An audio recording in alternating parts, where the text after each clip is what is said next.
Oh, it's nuts o'clock, Jay. It's good to be back. I mean, on a Wednesday, why not, right? I mean, sometimes you just got a nut. You know what I mean? It doesn't day be damned. Playoff time, we're not picking days. It's just nut every day.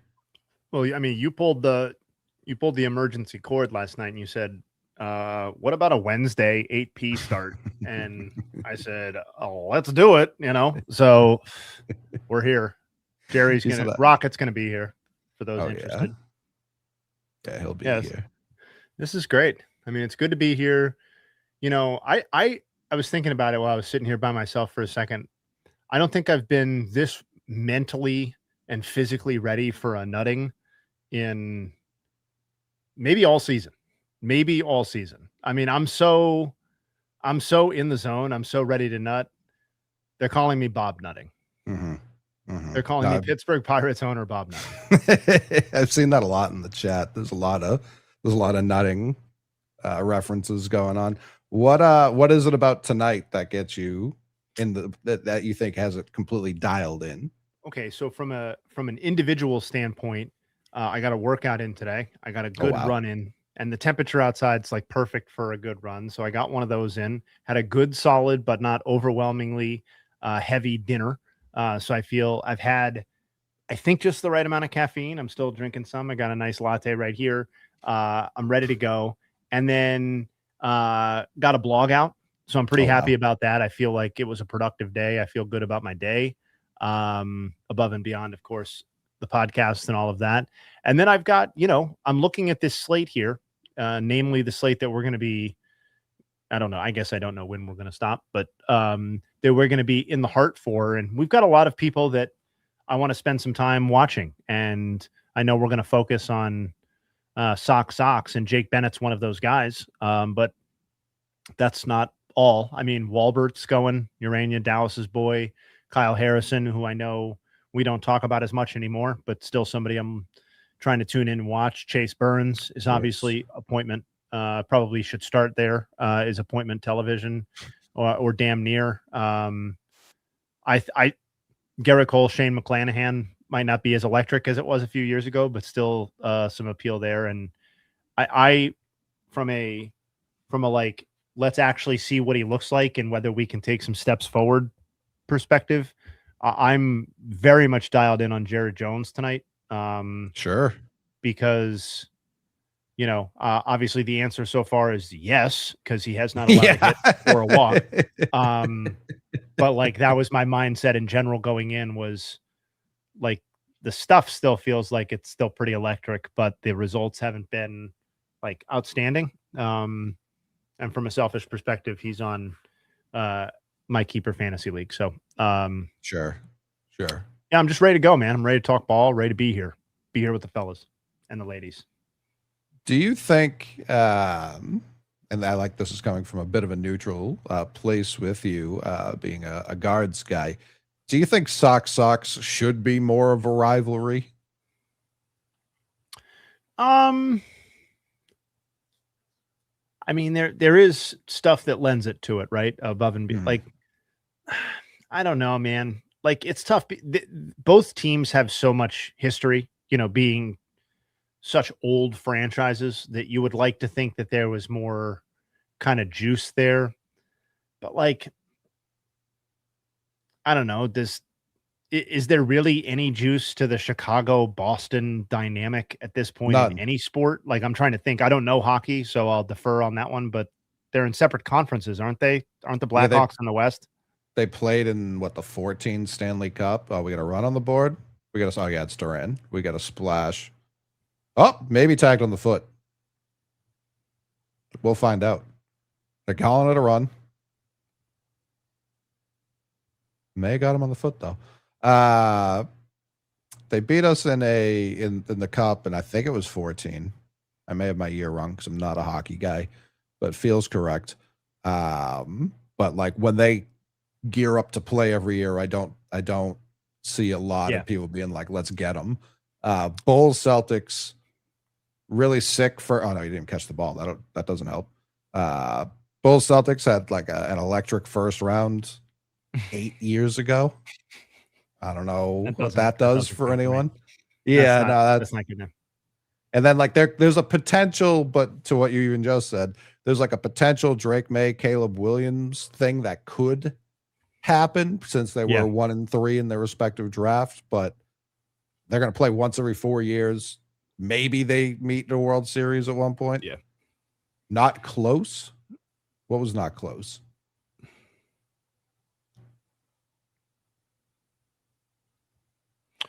Pete Fart, my favorite West Hartford restaurant is La Mazet. Love that place. Did my 40th birthday little brunch thing there. If you haven't been, check it out. A little pricey, but oh yeah, the tag was. Listen, I'm watching on an iPad while doing a stream. I saw a guy with a glove tag a foot. That feels close enough. Whether or not he had the ball, not my business.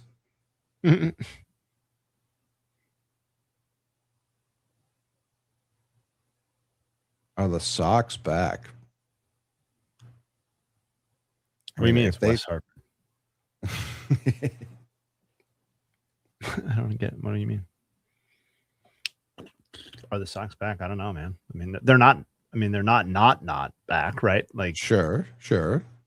If there were a back meter, it's certainly trending towards back. But I do still need to see 500, if not more. Jared is coming. Ashland, no one else is. T throughout his back being alive. And Steve just never joins these. He's, I don't know. Listen, everybody plays a role, That's true. That is true. Is New Haven pizza actually good, Jay Hay, or is everyone brainwashed? No, I mean, I'm coming at it from the perspective of like, there is no pizza type that is bad. Like, I like all pizzas. I guess at least all the ones that I've tried, but no, I think it's legitimately good. I like the chewy blackened crust. But I like it as part of a rotation with other types. I'm not like territorial about it. Didn't grow up here. That's probably why. But no, I think it's legitimately very good. I don't know if it's still as good as it used to be, but the clam pizza from Frank Pepe's, when I used to go there and with a guy I used to work with and split a pie or two and talk ball like 15 years ago when I first started at ESPN, and eating it there was awesome. I've gotten it for takeout since, and as you might expect from a clam pizza, I don't know that I don't know if takeout is where it's at with that. So I love a grandma pizza. I'm with you on that. I love grandma. I love Detroit. I love like a Greek style square. I love all that stuff. I really like all pizza. It's like ice pretty cream. Good. Yeah, pizza's all right.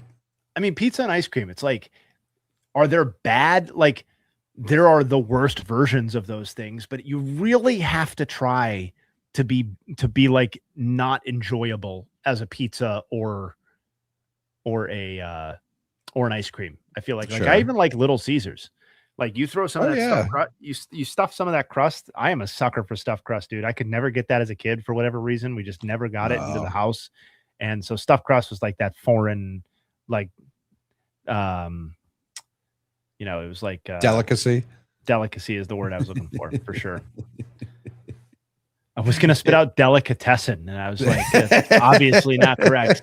Stop saying that. I hate when my brain's like very close to a word, but to a very wrong spot. Fucking idiot. Yeah. Oh, baby. That might be two. Might not, because they might have been holding them at first. Yeah, that's just one. All right. A little double for Rafaela. We'll take it. I'll run on the board, second and third. Yeah, well, I never had stuffed crust. It felt like it was too new and experimental in the 90s. I don't think my parents trusted that shit at all. I agree. I think you're onto something with that. It was pretty radical at the time.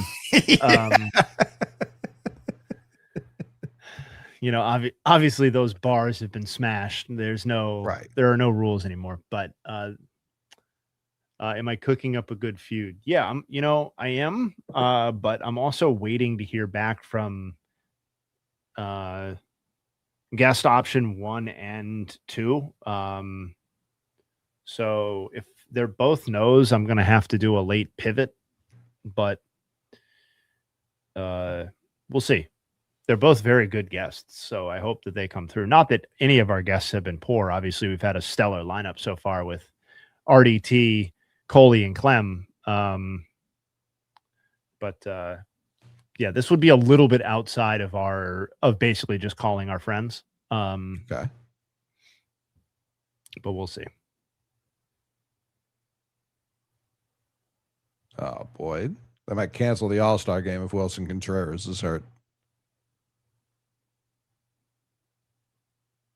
They get this guy went from the most suspended player in the league to front and center at every event in the All-Star game in record time. Yeah, they were like, "Oh shit, we only have 3 people for this derby." It's like real tomorrow. Wilson Contreras. Yeah, put him everywhere. I mean, listen, I'm joking. Wilson Contreras is certainly not an offensive selection in any way, and obviously he's having a great season, which further cements why it makes sense. But it is funny to your point, like it's like persona non grata, and and he's in the derby.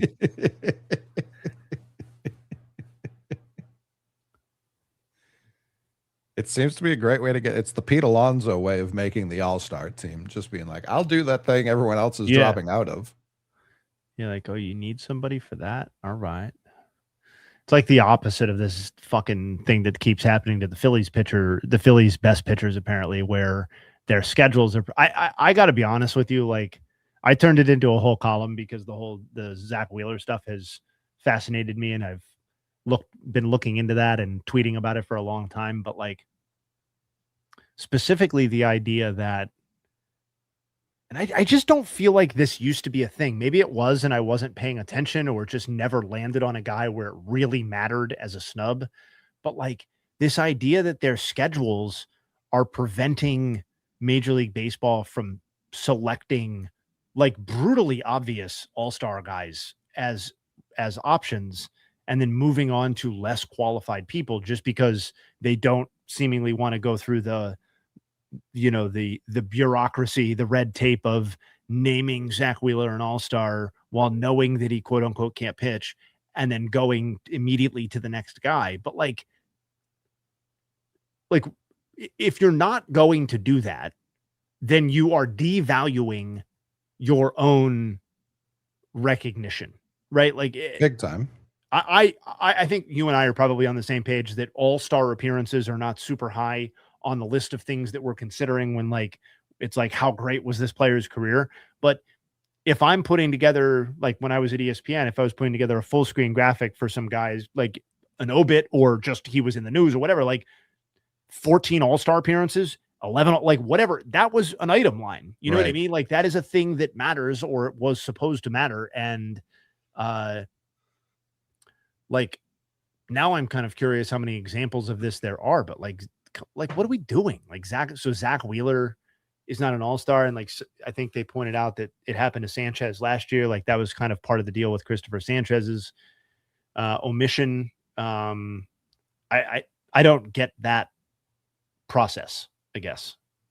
Yeah, because it's also like they're used to guys getting the acknowledgement, being named to the team, and bowing out. Like that's a part of the process that's always been there.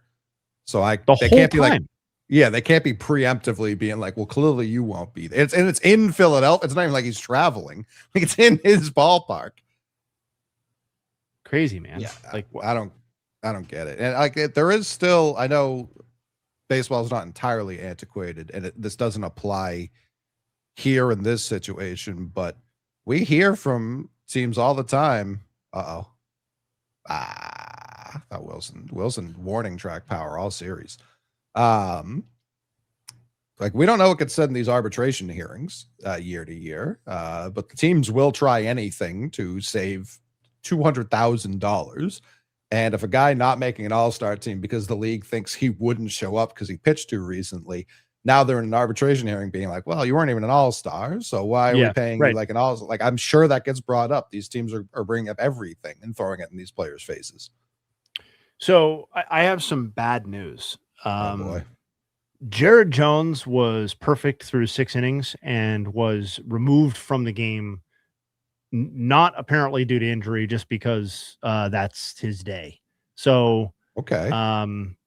Like, it's basically, I mean, that's a Yuri. He has 77. This is tough again because he's just coming. Like, both of these guys are just coming back from injury or have come back from injury recently enough where it's like, like, you want to get mad about this. I do. I am mad on some level, but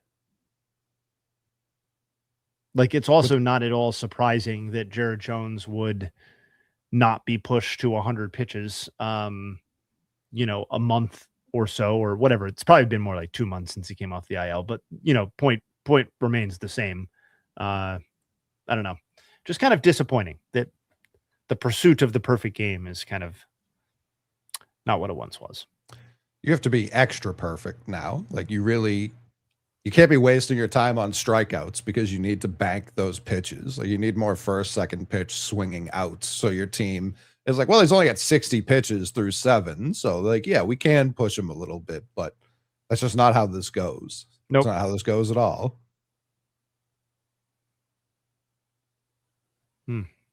Quick question. You guys going to cover the Verlander news and the best pitchers of this generation on the pod tomorrow? I will not. No, I have no interest in that whatsoever.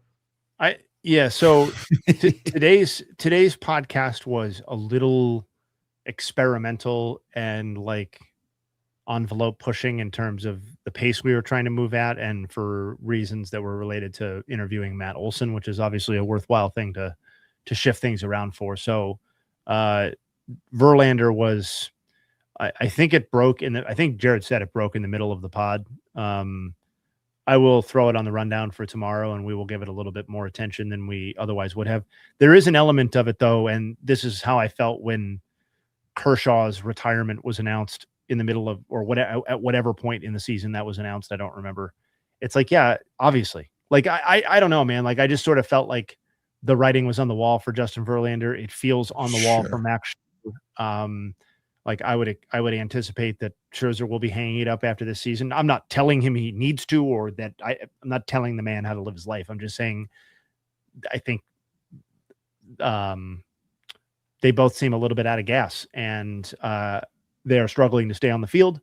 And it doesn't seem like there's going to be any sort of miraculous pursuit of 300 wins for Justin Verlander that was never really in the cards anyway. But yeah, I mean, we could riff. You want to riff a little bit on greatest pitcher of the generation for a second? Because definitely. Should we get someone else in here who may have a take or two? Is there somebody else here?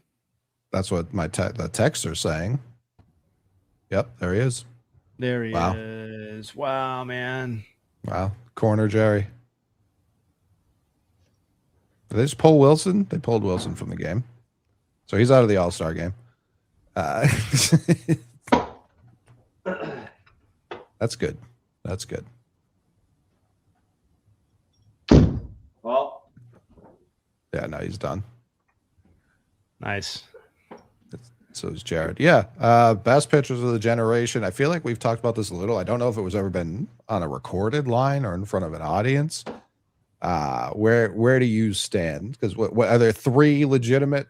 Is there someone I'm missing? I mean, no, I don't know. I don't even think it's necessarily like a debate conversation. At least it's not to me. It's more just like, you know, where does Verlander fit in his place in the history of the game, in his era?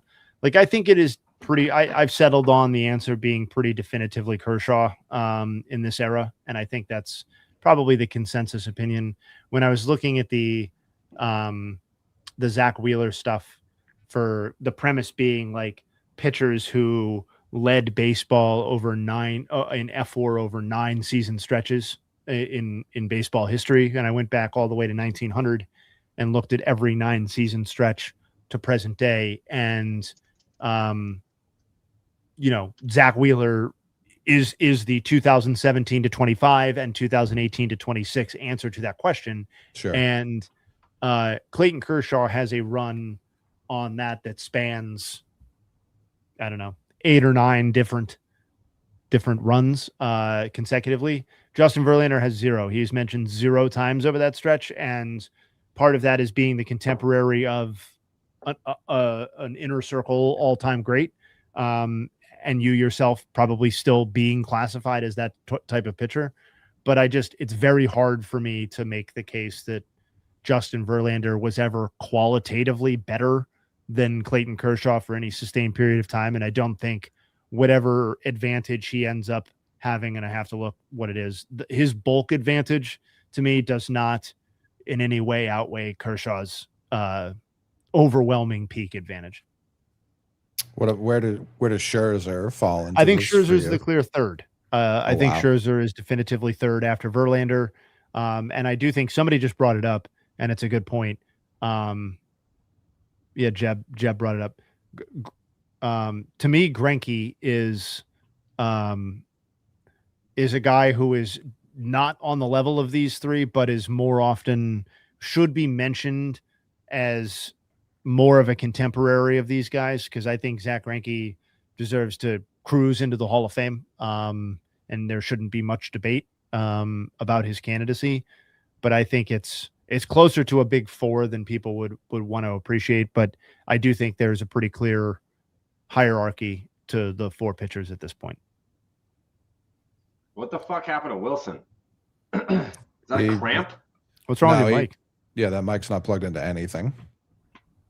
Or you're not selected on that mic. He fouled a ball directly off of his ankle and like seemed to roll it as well while he did that. He hit a ball almost out next 2 pitch. Yeah, that's much better. And then he tried to tough it out, and he was grimacing coming out. And then tried to cover first on the next play, and immediately turned to the dugout and said, "No, I can't go." I saw the video of him like removing himself from the game, but I thought it looked like a cramp. I didn't know what led to that. Shout out John Anthony as always, the realist. People.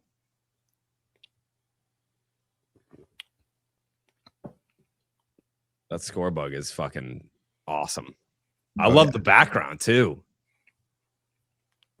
Was this a Corey Johnson over here? Probably. I don't like that I can't control the chat though. Like the Justin Nutch imagery. Is that what you're asking? Yeah. Corey did that. I like our color scheme. We got a great color scheme. Mm-hmm. Yeah, this green, this teal. Yeah.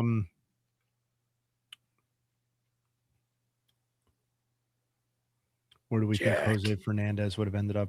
It's always hard to say with young pitchers. Yeah, it's so hard. I would have said Matt Harvey was going to the Hall of Fame too, you know? You just never know. I have no idea. Trying to think who else. This guy saying in a shed. It's gonna look sick when it's done. Who else? Who else is on the outside looking in on this conversation? Like, who else is in that Greinke tier? Like, probably going to the Hall of Fame, but not in the conversation for greatest of that era? Or if we were like rounding out 10, I'm not saying we have to like name them in order or anything, but like who else is close? Like Bumgarner has the postseason, but definitely not like the regular season, like peak or length or bulk. Any of that.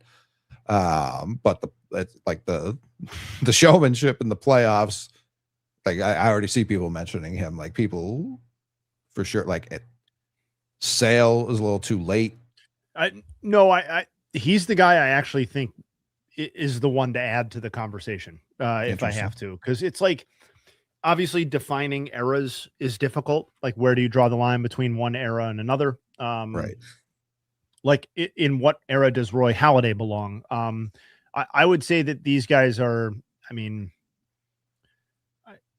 I think Chris Sale is, I think he's going to the Hall of Fame. I think he's going to the Hall of Fame pretty definitively. And I think, there is if there is a fifth pitcher to throw on to quote unquote this era of pitching, I would probably lean towards him being the answer. I think Jacob deGrom is another name to add. I know he's got like just over half the innings that some of these guys do, so that's obviously a huge factor here. But on a per inning basis, he may be the best, if not the second best to Kershaw. So I think he's a name. I know Jared doesn't want to hear it, but Garrett Cole, obviously, if we're rounding out a top 10, second half of his career, he fell off. Wheeler, the obesity really weighed him down. You know what I'm saying, folks? King Felix is the guy that is kind of like semi heartbreaking to me, because on like a peak level, he feels like he belongs up with the other guys that we're talking about. But I don't know that he's going to get the Hall of Fame support that warrants. No, sorry. What's up, Jerry? There's a attempted diving catch there. Didn't quite come up with it. It feels like there was a point where he and Greinke were in very similar situations, and then Greinke was like, "No, you can trade me for sure." Where Felix did not agree with that. I mean, dude, I'm looking at it right now. Zach Greinke finished with basically 700 more innings pitched with the exact same ERA that Felix had. Like that's a gap. That's like an enormous amount of value. It's like four full seasons. Yep. Yeah, 4 additional prime level seasons. Yeah. Sabathia is interesting. I don't hate that. Pro scout. He absolutely should be mentioned for sure. It's tough, like talking about this era and a guy's already in the. Would he just get elected in the Hall of Fame? Yeah, he's in. Yeah. But like, Sabathia is one of those.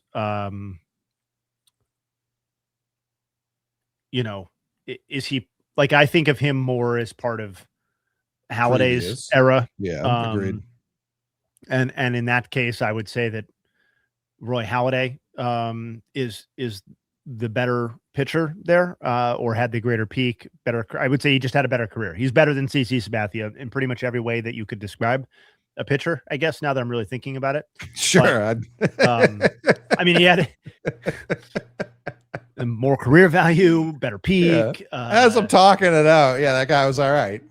Yeah, more hardware, postseason no-hitter, whatever. That was his first postseason start with Philly, right? Do I have that correct?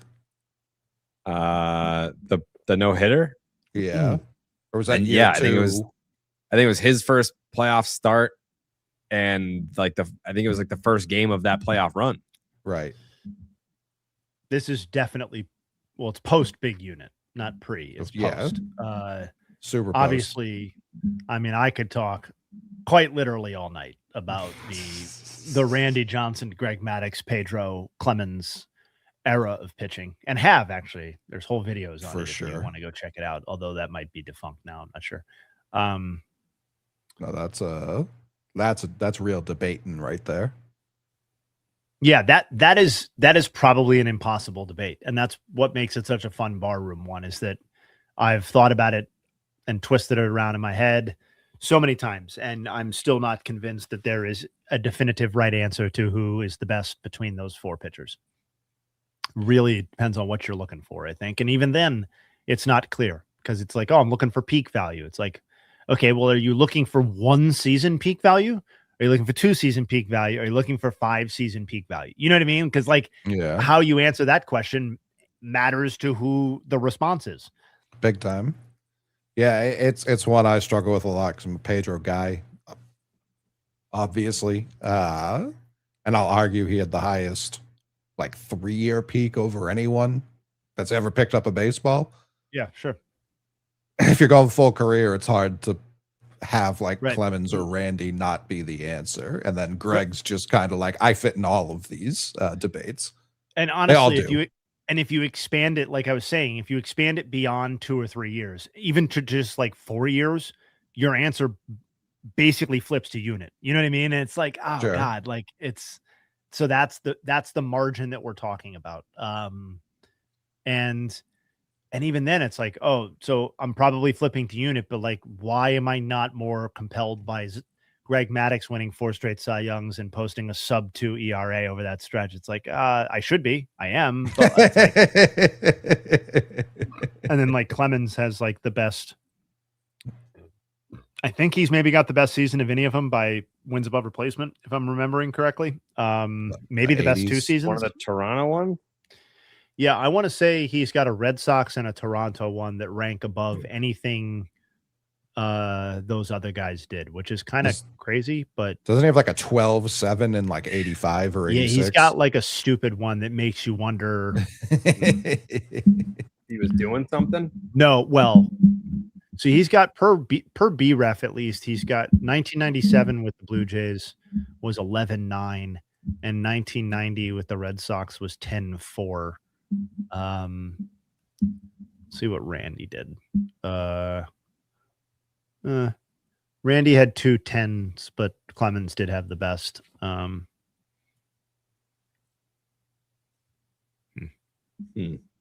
don't know. There's something about having watched Randy Johnson do it. Like I think what separates him mentally in my head, I guess sometimes, is that I don't feel like we ever really saw the other 3, at least Pedro and Maddux, deliver their peak craft at the peak moment, right? Like at the absolute best. Like Pedro, I'm not saying Pedro was a flop in the playoffs completely. Like he had big moments, all of that, but it wasn't really like peak Pedro, and it didn't come in the moments against the Yankees or in the World Series because they didn't get there or whatever. Things out of his What about the control. 99 All-Star game? Like carving up like the poster boys of the steroid era when you're pitching at your home ballpark at the All-Star game, when the all-century team was there. It's like incredibly that means something. It does He mean struck something. them all out. Yeah.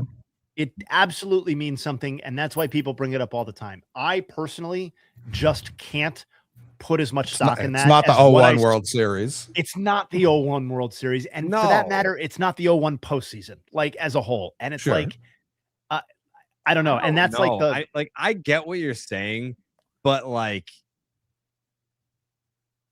when we look at Randy Johnson highlights, how often are they showing the 01 World Series? Like they'll show like the John Kruk thing and the bird, and I'm not saying you pull up Randy Johnson, I bet you those are his most viewed videos. Well, you pull up the Pedro highlights, it's going to be the 99 All-Star game. Well, okay. Look at Massa, the wind. But him killing that bird, I think I brought this up to you before. Like him killing that bird is like the most viewed baseball video ever. So it's it still goes viral to this day. Yeah, no, it's very funny. It's objectively as funny as it gets. People love when people get hurt. Even birds. Ooh.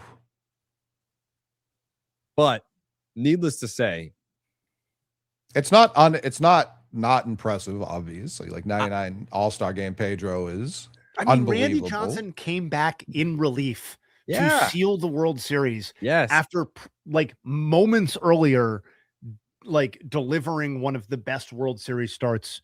I might not even ultimately disagree with you, Jay Hay. I think I'll probably leave it at, I think it's a lot closer than people think. For comparing a World Series performance to a game that simply doesn't matter, I think the as close as talent and ability to dominate, it's pretty close. It's pretty close. I do think, I do wonder. It's interesting though. I wonder how much like viewers who weren't our age, roughly. I know we're not all the same age exactly, but like in the rough age bracket, who don't remember that event at the time and are viewing it only in video retrospect, how much that resonates with them to the degree that it should. Because I agree with you. Those guys were trying. Pedro was trying. The hitters were trying, and he just fucking mowed them down. Does the current all-star vibe across basically all sports, less so in baseball, but all sports, does does what Pedro did translate because of that? Because people are like, it's the All-Star game. You see what I'm saying? It's not diminishing what he did because all of us are on the same page.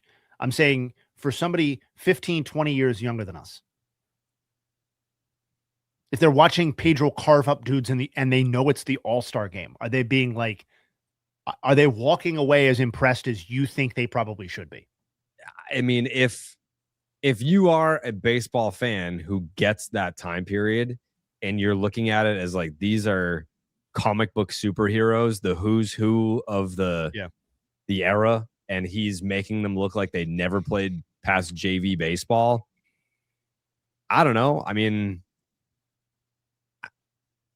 I would hope that they come away from watching that clip being like, okay, I see why this is special and why people still talk about it. We're going to find out when they bring the All-Star game back in 2030 or whatever the fuck it is. I don't know why they wouldn't do it in 2029, but I think it's 2030. That's what everyone was saying at the All-Star game last year. It's like, oh, Boston's going to be 2030. I don't know. They're going to make a grand spectacle out of Pedro Martinez for that one, as they should. And I'll Wilson Contreras. I will pull up and invite anyone to fight me if they say that it's not that special of a moment. It is.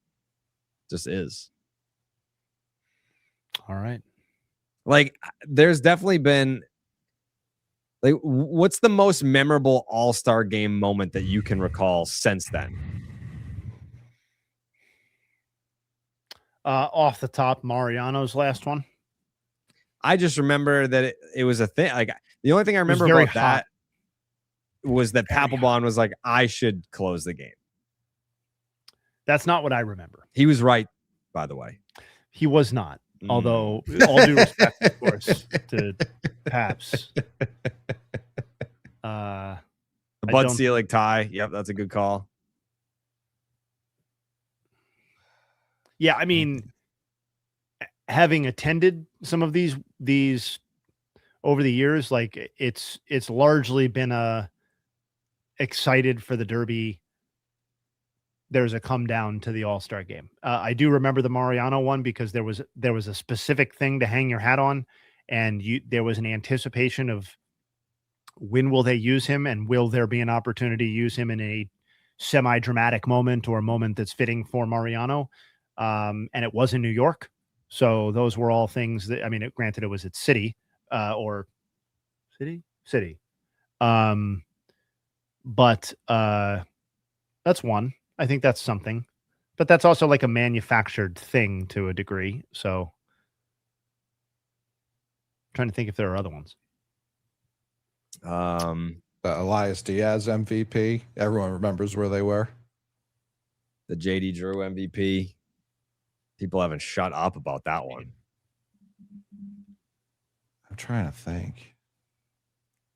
I mean, it's all Derby moments. It's almost exclusively Derby moments. Caleb? Yeah. Do you think he replaces Wilson in the home run Derby? I think he has to, yeah. Yeah. For Judge.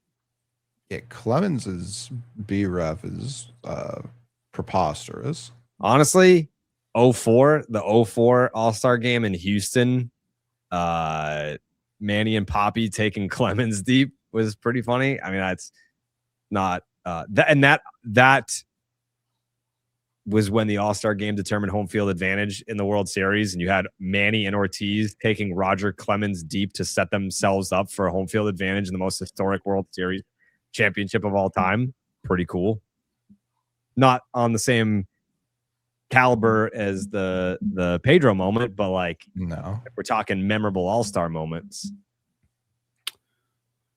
Correct me if I'm wrong. I want to say Mike Piazza was catching Roger Clemens for that All-Star game, and there were rumors that Piazza was telling the American League guys what was coming. Love that move. Yeah, that's very funny. Jaren's wasn't a walk-off, right? That was in like the 8th. Jaren's home run wasn't a walk-off. No, it's not right? a walk-off. No, yeah, I didn't think so. Game winner, but right. No, that I know. He got the MVP for it, but I don't know. When has there been a walk-off anything in the fucking All-Star game. Has there been one? I thought there was one. A walk-off? Yeah. I thought there was. No. All right. Is there? Oh, maybe Ted Williams? Has there been certainly not what I was thinking of? Oh yeah, it was Ted Williams. I remember that one. Yeah. 02. 1941.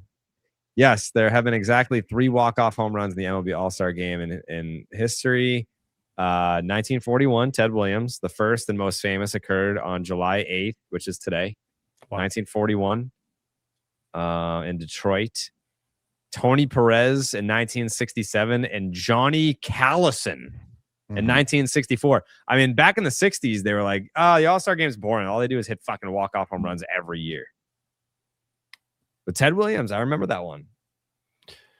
Jared, what level of inner conflict do you feel with this Red Sox-White Sox game? It's heavy. Yeah, it weighs heavy on my conscience. And I asked like, you know, would it be weird if I wore a White Sox shirt on Unobstructed Views last night? I got told no. Can't do that. You got told no? Censorship? That's crazy. Yeah. So, you know, it's one of those things that freedom of expression denied. But it is what it is. That's why I rep BL101.com. Sorry, Hunter baseball. Robin. Dude, you should. I don't know if you guys got these. The red sweatpants. Did you get these, pants. McMahon? No pants. No pants for you. No pants for me either. Oh, buddy. Pantsless. I like the shorts I got though. Oh yeah. I look like Jacob Fatu walking around. I know I miss Steve being here because he would get that reference. Right. But yeah, black t-shirt and red sweatpants walking around the gym today like Jacob Fatu. Yeah, super comfy sweatpants. I'd be living in this shit. Like, I'm a big like wear the same pair of pants to the gym for like 5 straight days. But if it's like a neutral color, like a gray or a black, then no one's gonna be like, dude, those are the same pants. But you wear fire truck red pants to the gym, and then you wear them the next day. People be like, dude, take a shower. Like, what the fuck? Sure. No, that's fair. They're right. Yeah, you can't wear bright red sweatpants to the gym every day without people being like, oh, look, it's fucking Clifford, the big red fucking pants guy. Yeah. Well, they'll be like, hey, yo, your red pants stink. Yeah. Which they don't. I'm not a big sweat guy. Never have. No, not even down there, like during the workout. No. Not pushing yourself hard enough. Yeah. No, I am. Pants don't lie. If your grundle doesn't sweat, you're not pushing yourself hard enough. I'll tell you. I could beat up pretty much everyone at my gym. Wow. I wonder if people at the gym are listening, because I didn't even bring up anything violent or threatening like that, and you were just like, I'm going to beat all the people up at the gym. Like, no, I said I could. I didn't say I want to. I said I could. It feels like it's been bubbling up inside of you. It sounds like you're thinking about it. I didn't ask. There was one guy. There was one guy that got out of line. At the gym? Okay. Now you got to beat his ass. I was in the middle of a set. I don't want to beat his ass. What do you mean it's fucking July? Why are we wearing pants? I'm wearing pants right now. Why do you wear long pants to the gym? Why do you think Joe Palmer 3702? The fuck? Cover up your legs. Yeah. It's a pump cover. I'm not trying to show off. Not trying to show off my meaty quads. Gray sweatpants at the gym, kind of diabolical. It would be if you were a sweaty person.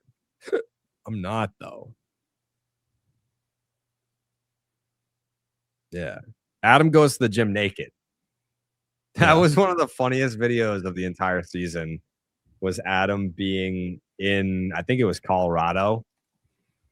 And the Red Sox got walked off, and he was in the middle of the Rockies, like, tarps off group. Just tarps off, waving his shirt around. He's like, I fucking hate the Red Sox.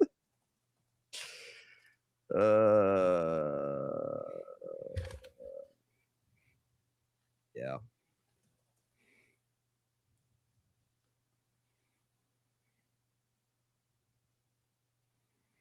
I paid a lot of money to have an AC installed up here. Mm-hmm. Doesn't work. Nice. What are you going to do about that? Hopefully the next house has one that works, I guess. I don't know. Yeah, hopefully the next house is going to have some AC. Yeah, I'm just going to have to tough it out for the next few years here. And then when we decide to pick up and move on to greener pastures, hopefully there's AC. And if not, it's what it is. But you paid for it to have AC. There has to be some sort of way you can rectify this, some recourse that you have. No, I don't think so. I think it's kind of just tough shit, pal. Yeah, you had to pay the AC guy to install it, and then you also had to pay an electrician to connect it. So, yeah. Now, when you say connect, what do you mean by that? Do you mean plug it in? So this whole floor was unfinished when we moved in, so they had to wire it to like have electricity. So they did that or no?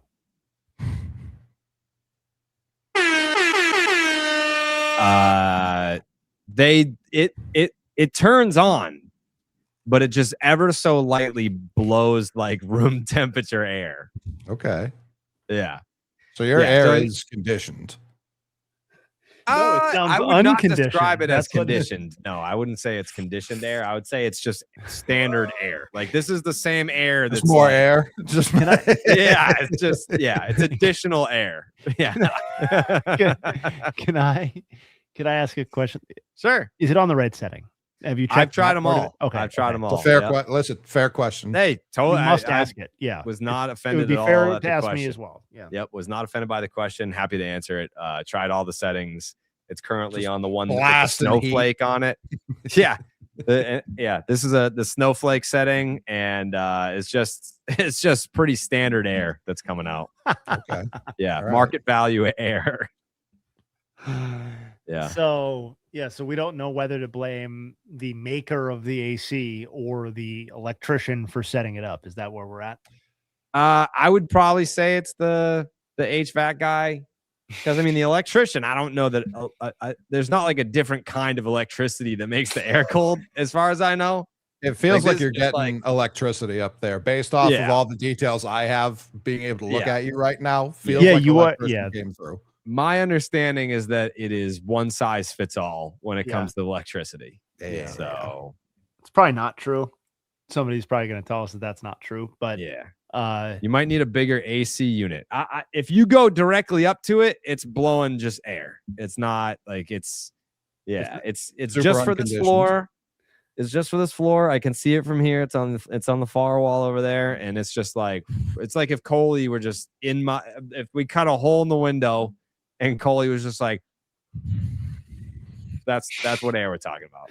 Hey, before I forget, we can come back to this, but sure.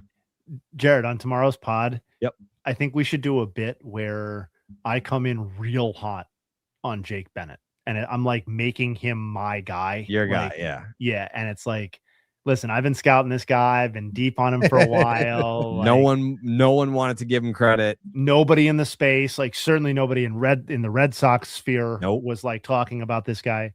So I think we should I'll put it in the rundown as like, well, actually I won't, because I don't want T to see it, but there's a 93% chance he's watching. Like he's crippled. What else is he gonna do? Like he's not gonna go somewhere. He's probably watching right now. There's a decent chance. But he doesn't watch anything you do. He doesn't support you in any way. No, but he wasn't he on? Yeah, he was in the chat for JTN last time because I said he was gonna take what's his nuts? Ariana Grande's ex-boyfriend. Pete Davidson. No, other one. Mac the Miller. One that, yes. Mac Miller. I was at Mac Miller in the draft, and then he commented in the chat. Sure, but he hasn't commented yet. This is more like he would have commented by now. I agree with that. Was he horizontal for the round table? Yep. Mm-hmm. Yeah. Yeah, that's quite a post. He's not. Yeah, he's not. I can't imagine he gets better by. Yeah, this is going to be like an aisle. He's got various pills. He's got various pills. A left foot contusion For T or for Contreras? Wilson Contreras.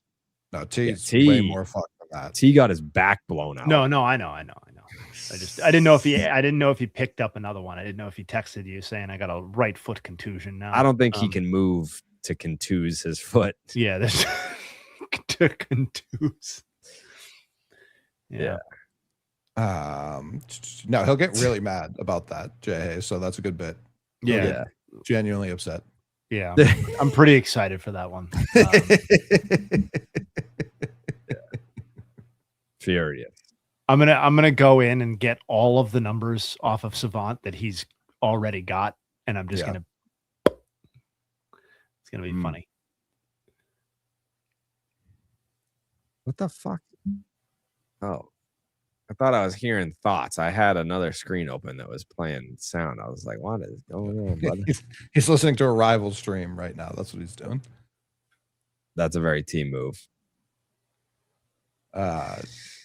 Jerry, yes.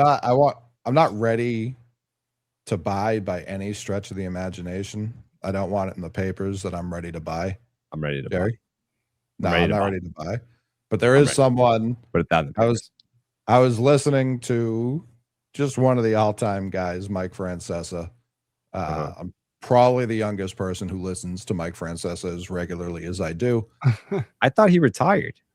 Oh no, he can't. You think that guy can stop giving takes? You think that's what he's wired to do? That's what like Facebook is for. No. He'll tweet every once in a while too, and it's always like it's always perfect. He's the best. But he got to talking about the Mets the other night, and I was only half listening, but what he said really. It's not always about the money, Spider-Man. It's about the Mets, baby. Love the Mets. All right, baby. Let's go. Get a home run, baby. Love the Mets. Let's go, Mets. So he's talking about the Mets, and he's talking about how Soto and Lindor have never even spoken. Oh, yeah. I saw this. Yeah. And he goes, the Mets are absolutely going to try and trade Francisco Lindor. Not only are they going to try and trade him, they are going to be looking to eat a large portion of his salary as well. Mm-hmm. So I hear that. I look at the next couple free agent classes for shortstop. I look at the current shortstops we have. Franklin Arias is obviously on the way, but he still hasn't proven it at the major league level. And I look at that and I go, okay, if they'll take Story and his money, if they'll take Bayo and his money, and if they'll take Massa and his money, along with a legitimate pitching prospect, why not? Why not us? I'd feel better about it if Cora was still here, but I'm not going to say no to Francisco Lindor. Yeah, I certainly wouldn't. So here's where my thought process went as you were speaking is Mike Francesa is the most vulnerable media personality with the largest audience who will see AI on Facebook and take it to his airwaves. And that is dangerous. And we got to stop him.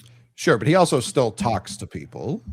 Yeah. Like I mean, sometimes maybe he thinks like that's the other thing too. Like wait until the AI phone calls start happening.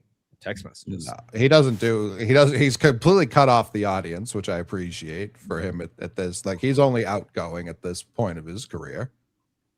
See these red. I'll be right back. Time out for me. Okay, because I have some important news when you get back. Did you see this message from Justin Engel saying, Jared, did the HVAC guy say to call him back once the electrician is done? He probably didn't open the high side to let the refrigeration run through the system. So you basically have a really expensive fan. I don't know anything about that, but that seems like, I mean, he's using some words, right? He's saying some things. Undeniable word usage. Maybe that's his problem. Maybe that's what Jared's missing is that he because I could definitely see the HVAC guy being like, hey man, just give me a call back when the electrician's done. And Jared's like already on to the next thing mentally. You know what I mean? Like he's on his phone, he's tweeting something, you know, he's like gold bottles, you know, it's like something. And it's like, I think we might have something here. I think Justin may have just saved the day. I think that's a good take. Let's bring that up when he gets back. No, for sure. But yeah, I know you're obviously a big Lindor guy. Yeah. Jay, what do you think about team? Like, how do you think he ages over? I believe he has 5 years left after this. Yeah, I think Yeah. I don't think it's without risk, but I think his floor is high enough where I would be like if we're taking Francesa at his word that they're going to be willing to eat some money to get off of the deal. Like I don't know how much stock am I putting into 150 plate appearances this year, when the track record for him is like pretty clearly established as what it is. I mean, he was extremely valuable in each of his last 3, 4, 5 seasons. I know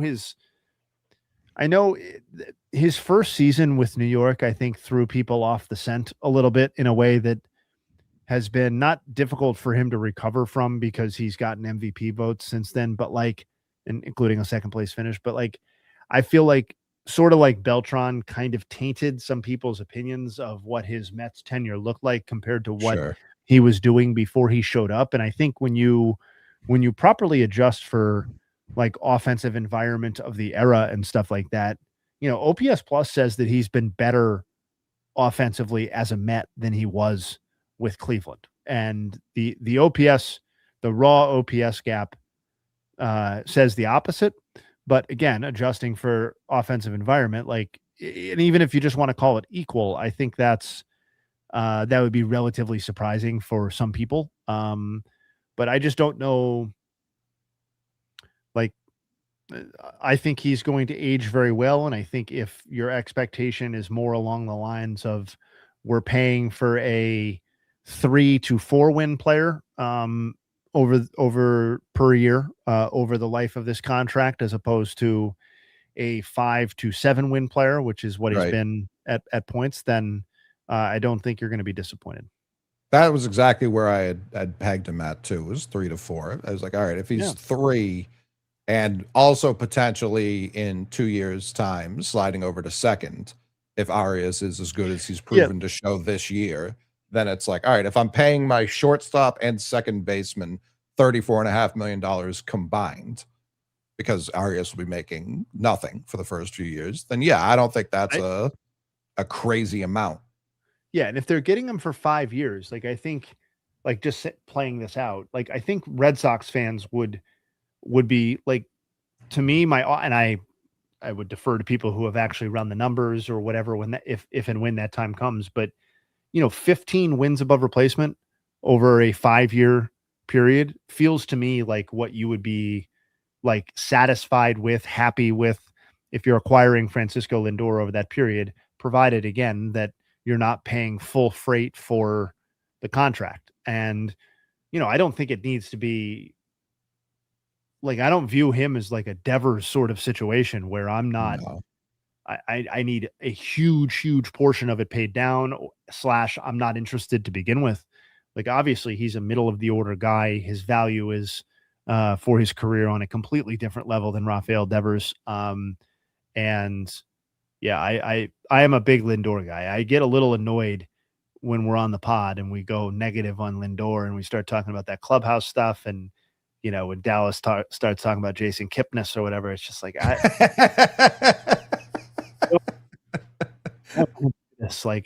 he's a Hall of Fame player.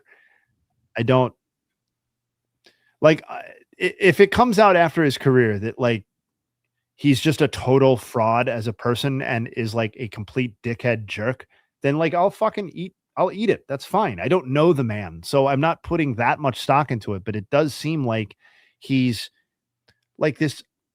He has generally played on winning baseball teams, right? Like, sure.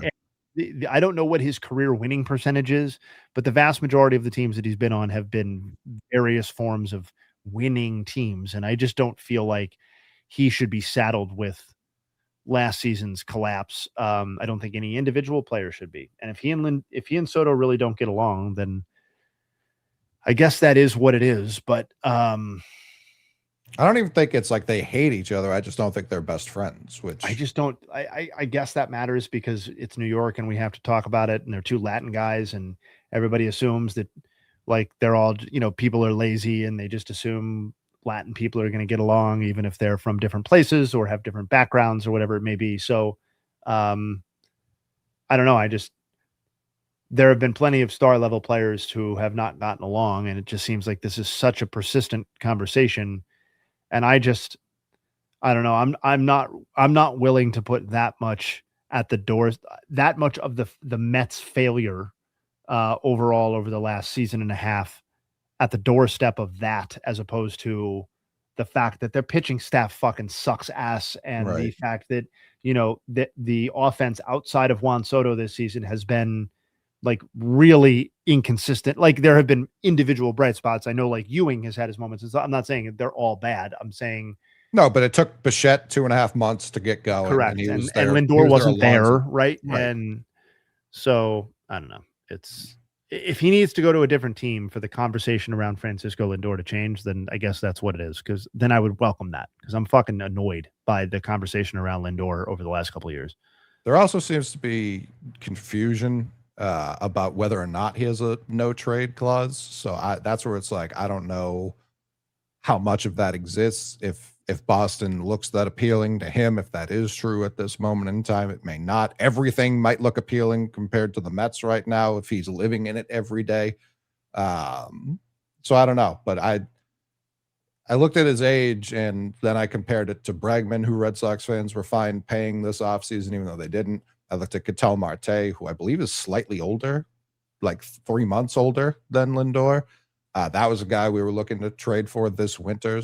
Obviously, he makes substantially less than Lindor does over the length of. They're both signed for 5 years after this year. I think it's like 90 total for Marte as opposed to like 220 for Lindor.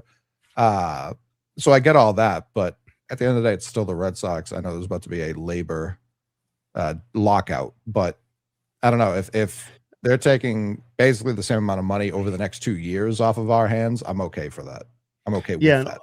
Yeah, and I understand there's a big money gap between Marte and Lindor, but like I know at his best, Ketel Marte has been like roughly as valuable as Francisco Lindor at his best, but like still moving second best shortstop too. Yeah, and it's like I know outs above average says that he's slightly diminished so far this year. I'm going to let the sample play out a little bit. But even at this, like he's still clearly a capable shortstop. And I do feel like at the very least, you're going to be able to count on Francisco Lindor to fill the shortstop position, which obviously that's not the standard that we're using, but like that is a good baseline. And I don't feel that level of confidence about where I'm going to be able to slot Ketel Marte as his bat inevitably becomes something that's not elite. Right. Right. And that's just how baseball works. Obviously, everybody knows that if you've got the defensive home, you can your runway is longer, of course. But I don't like saying, by the way, as an aside, I'm trying to stop saying like the a leash as it relates to how long a player is, or like the rope that they're being given. I feel like I feel like that's one of those things where we're going to look back and say like, oh, like why were we talking like that? Not you and me specifically, but no. I get what you're saying. So I had to pause there because I'm trying to figure out. I don't want to say how long his leash is because like, he's not a dog. Correct. You know what I mean? Yeah. Anyway. He's not a boat you're docking. He's not correct. He's not a property of any kind. Yep. I get completely what you're saying. Yeah, overthinking it to a degree, but we can all make marginal language improvements. There's a lot of words. There's a ton of words out there. There can always be better ones. By the way, on this topic, had no idea that the phrase "long time no see" is like definitely racist in its origins. It's like that's a new one. We don't need to go into it, but there's like an Asian like sort of stereotyping racism, like bad origin that goes into that phrase. And I had absolutely no idea until I learned that about a year or two ago. And it has been like shockingly difficult to get out of my like I still like, I'll be like, I will see somebody that I haven't, or that I, saw the other day, and like sarcastically, I'll be like, oh, long time no see. And it's like, God damn it. Like I did it again. Yeah. Are you seeing what I'm saying? Did you look it up? I'm looking it up now. So it's like, they're saying it's like not inherently racist, but there's complex, potentially offensive roots. Yes, that's a better way to describe it. Yes, I'm not saying it's like outright, like you're calling. Sure. Yeah. I mean, the one I don't think most people know, because I still hear it all the time, and like there's not this great effort to get people to stop it, but spade a spade. That one is racist, and it's just one, like, it's just become so part of the English vernacular that I don't know that we're ever going to get that one back. You know what I mean? But we can move on. But like it is crazy if you ever take the time to look into it or to stop the number of like idioms and phrases and things like that are rooted in our language that have either like racist or just very horrific or unappealing roots in how they started off, or just like crazy in a kind of neutral way, but like things that you just don't think about until you're like, oh, what does that mean though? Like, Right. Why am I saying that? And then you look at it and you're like, oh shit, like that's how that started. I don't know. It's just, English language is fucking fascinating. The history of languages is genuinely insane. Because we weren't there when a lot of words and phrases were invented, and just how they've acclimated and settled, and what they'll continue to evolve into moving forward. Right. And what has kind of like made it through the sifter of time, right? Like what makes it through, what phrases kind of trickle on.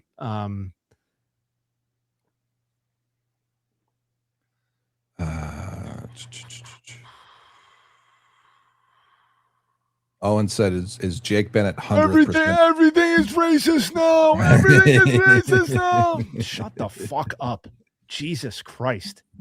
Yeah, we're actually saying the opposite. We're saying never consider anything at all. Just never ever turn your fucking brain on. Never ever think about what you're saying or doing ever.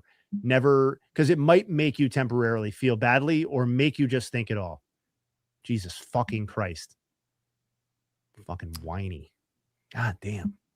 Yeah, it's not like, oh, you're a bad person if you've ever said this. It's more nobody is saying that. Jesus. No. I just said I say it. Is Jake Bennett 100th percentile Henry Owens? I think that's interesting, Jerry. Oh, hold on. Hold on. Question. Well, no. Hold on. We're going to forget about this if we don't get to it. We might have a solution to your problem. The AC? Yes. So right after you left, Justin Ingle said, as we pulled it up, did the HVAC guy call him back once the electrician is done? He probably didn't open the high side to let the refrigeration run through the system. So you basically have a really expensive fan. And somebody else came down here and said that Justin is correct. Justin is right. My grandma had to do that last year. Joel said that. Somebody else said it too. Colby Williams said Justin is correct. I just went through this as well. So you might want to call the HVAC guy back, even though you think you're kind of out of luck, and be like, hey, let's see. The electrician came through. Was there another step? Because I'm just getting fan out of here now. He might.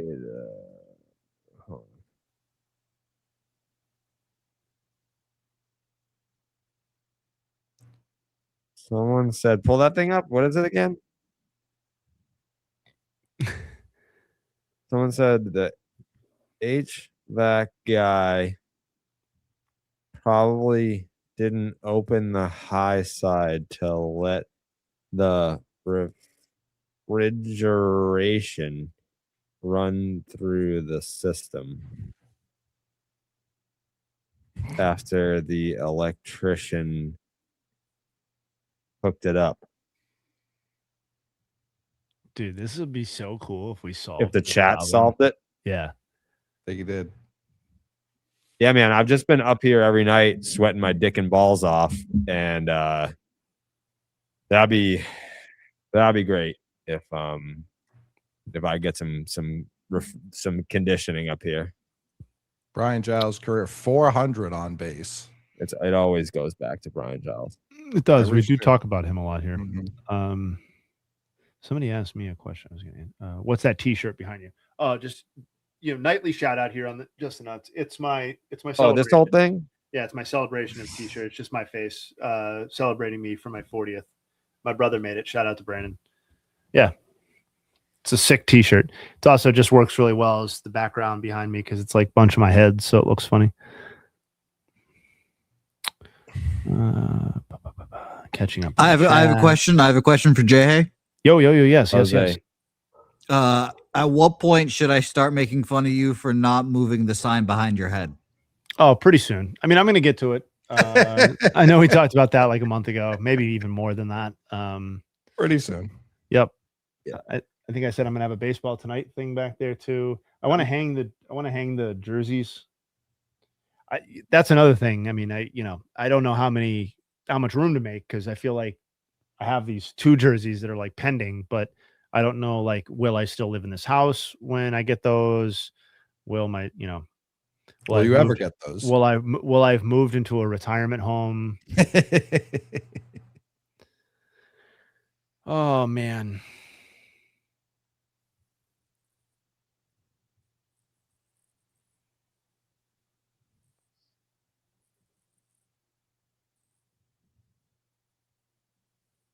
You're welcome, Travis. Anytime. Anytime I want to talk Giles, this is the place to do it.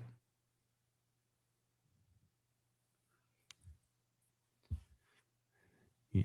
Shout out to you say Jesus's name so much, but you don't know him. Basically the same thing. Celebrate his holidays too. Hippocrate. Hippocrate? Not sure. That's a philosopher. Yeah. Hippocrate. People forget Christmas is a pagan holiday of the sun. So that's the kind of time I'm on.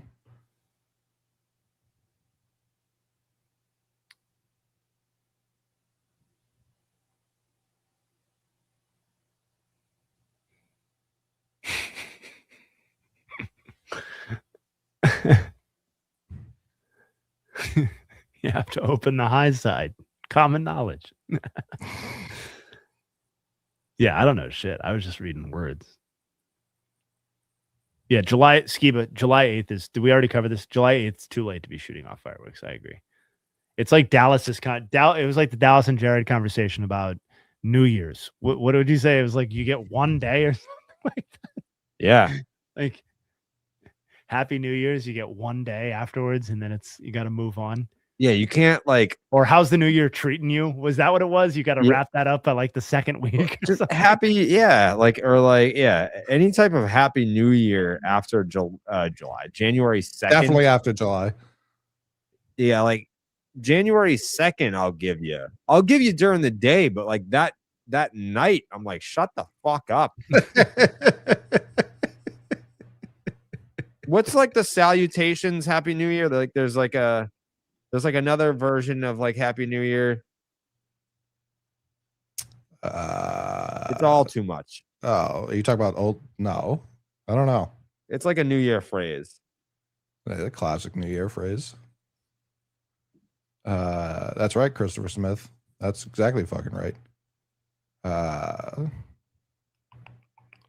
This is a good one from Kai. Question for the fellas: at what time of day do you switch from have a good day to have a good evening / night? I fucked that one up at the convenience store basically every day when I'm buying dip, and it's just like if it's later in the day, I'll hit them with a have a good day, and it's like 8 p.m. and it's like day's super over.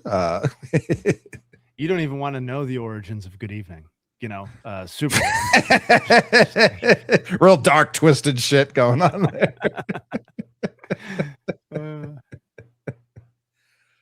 3's pretty good.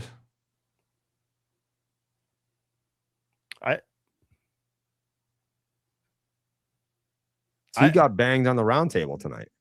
He did. I'll throw out a have a good rest of your day. pretty much regardless of what, because to me, day is just, it's all encompassing. It's the whole thing until you go to bed. So, you know, I was in Barnes and Noble recently. I hit him. It was like 6 p.m. I hit him with a have a good rest of your day. You know, it's like, maybe he's got 3 hours left. Maybe he's got 6. Who knows? But take it easy. Take care. I love a good take care. Take care feels like you're grabbing them. You're grabbing their hand with both hands. And you're just saying like, just take care. You know, like, love that. I don't love a care good. how anyone's day is. What's that, Jared? I don't care how anyone's day is. I think we're all just having days. We're all just trying to get through the day, you know? Big time. That's why I'd like people to have a good one. I want people to have a good day. Yeah. But I don't like the New Year stuff. I don't like holiday stuff. Like, if I show up to your barbecue on the 4th of July, don't wish me a happy 4th. Because then I have to do it back. And I don't want to. Let me ask you a question. When people you live with, you you pass each other in the hallway, you're going about your, like, you're not hanging out together necessarily. You're passing each other, whatever, during the course of your day. Are you dropping like a hello? Are you checking in as you pass?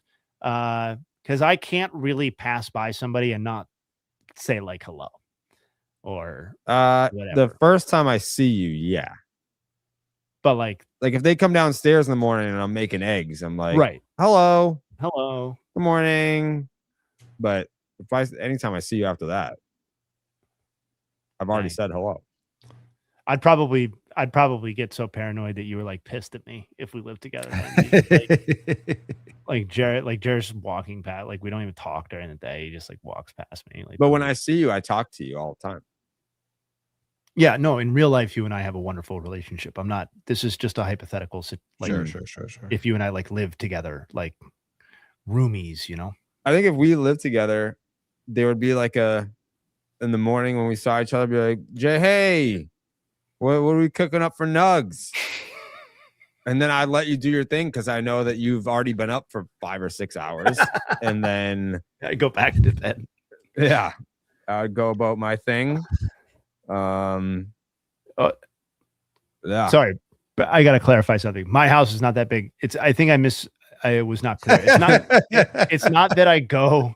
It's not that I go like long. I mean, I do, I guess, because my wife works out of the house and I stay home. But like, I work out of the house. But it's not like we're going hours without seeing people or passing people in different wings of my house. You know,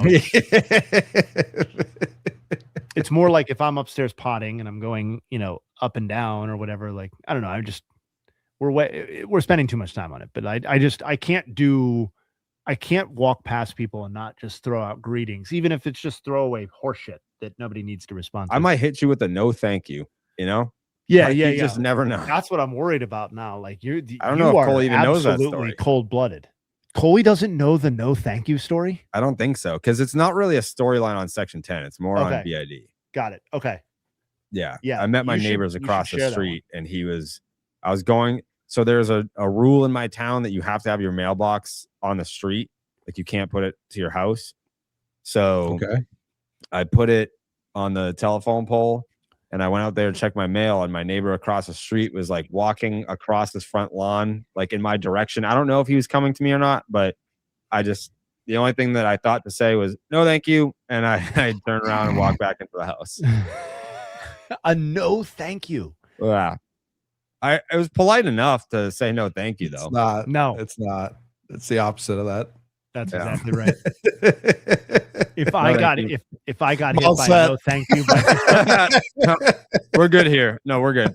If somebody moved into my neighborhood after me and I was just basic level friendly and they hit me with a no, thank you and walked into their house, I would. No solicitors, thanks. It would become like a singular focus for me to like.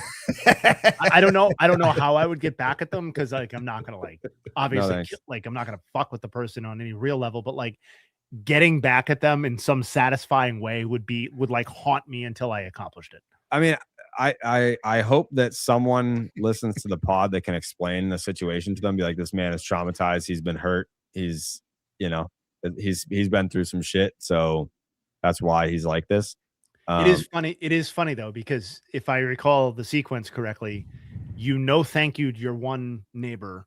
Yes. And then you told us you met another set of neighbors or down the street or whatever. To the left. And you trauma dumped all over them. Yes. Yeah. Okay. I was walking Ace. The opposite. I was walking Ace, and his favorite pee spot is like the line of property to the people to the left. And the couple was outside, and I just said hi. They introduced themselves. They told me their names. They were very friendly, very nice, and they like seemed normal. So we had a conversation. I was just like, I feel like I'm gonna get in trouble for talking to you guys. Like I'm not supposed to talk to my neighbors. Here's why. I think I've had some bad experiences. It's not you, it's me. These people are like, yeah, like I'm probably the crazy neighbor to them now. No question. That's what I was getting at. Yeah. Especially to the guy you blasted with a no thank you. Like he definitely thinks you're insane. Yeah, that house insane or just a massive fucking dickhead. That's what I would take it as. That house. I think about it. Like if the only words someone had ever said to you were no thank you, you'd be like, well, that guy doesn't know how to be outside. All they did was like wave. All they did was wave. They weren't like oh man, huge fan. Like oh. But he was walking right towards me, and no thank you. I panicked. I'm not too proud to say that I panicked, and it's like Dennis when they move into the suburbs. Yeah. The first thing that came to my mind was no thank you. Side note, Kaito in the chat asked when I'm going to blog on BID.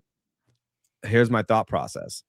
I haven't blogged in so long that I feel like my first blog has to be this like grand gesture manifesto blog. It doesn't have to be. No, so I kind of have like writers, like I just got to dive in the pool.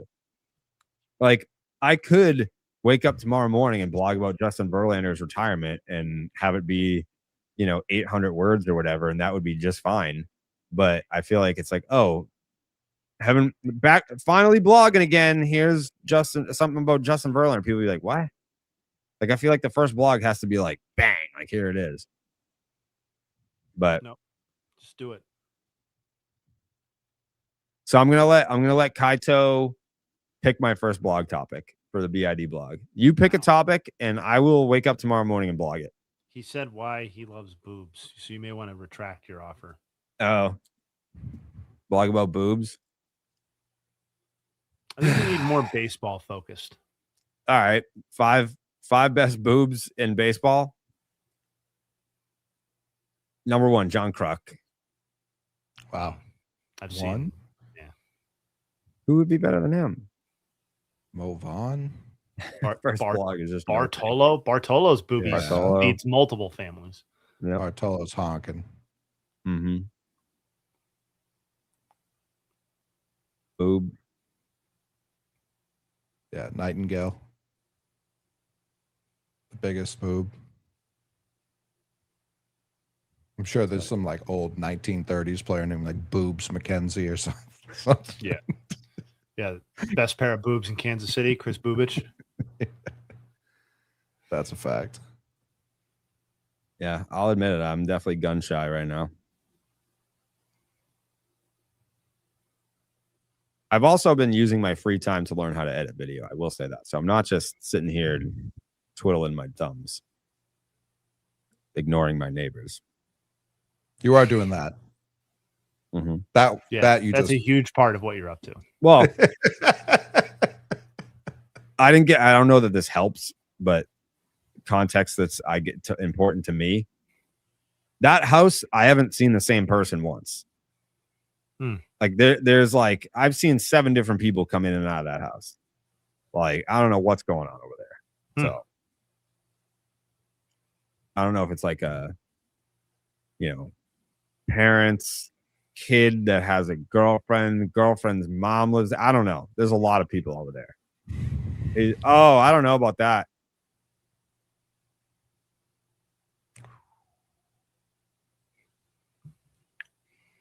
Did you see the Jared Jones quotes? No, what'd he say? Came out after 6 perfect innings. He said, yeah, I mean, it does suck. Yeah. 77 pitches. We were talking about it while you were ignoring your neighbors. Yeah, I don't know where you were. I mean, you were definitely ignoring your neighbors. I'm not sure what else you were up to. But. The rest of the quote, yeah, I mean, it does suck, but it's what? My 8th start coming off the surgery. I completely understand it. It is what it is.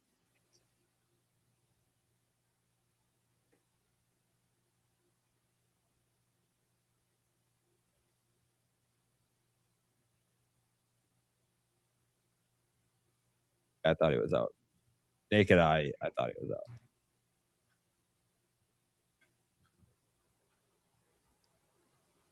You know who I miss, Jay Hay, in our BID universe? Who's that? Freddie. Where's he been? Because the Astros suck. We don't hear from him no more. I mean, I guess that would make sense, right? He only talks shit when the Astros are doing stuff. But yeah, Freddie, if you're out there, you just got called out, boy. He'll message me.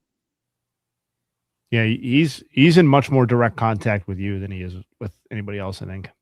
Yeah. Which is a wonderful treat for you. Yeah.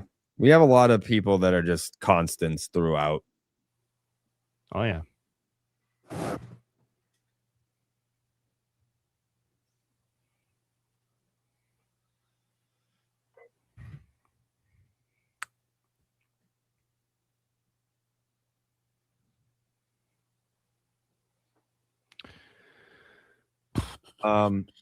I do have to confess something, Coley.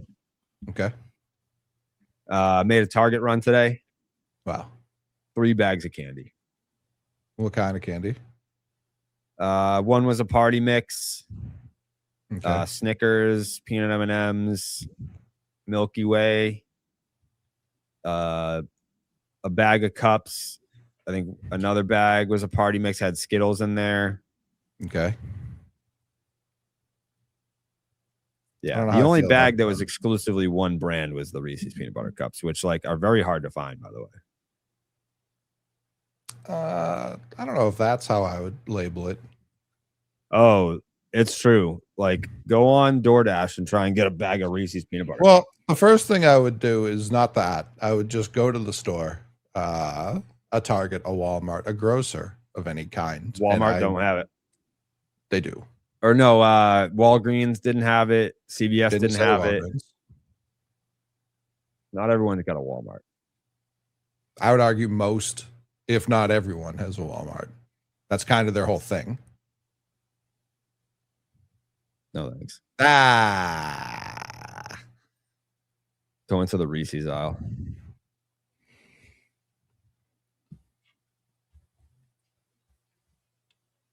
Should blog about what it's like to be on a duck boat. I wish I could tell you what it was like.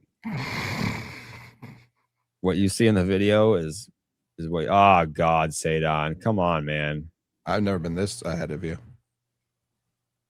You're ahead of me. Yeah. What are you on? What are you using? The Nesson via Spectrum.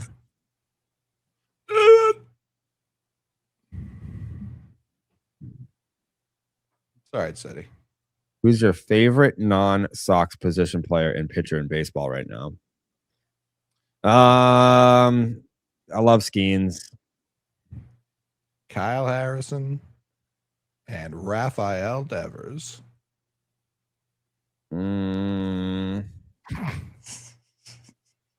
Jay, hey, who's my favorite position player in baseball right now? It was Nolan Arenado for a long time.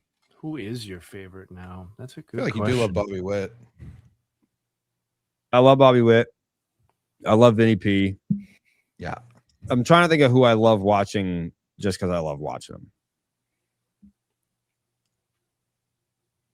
Still love watching Bryce.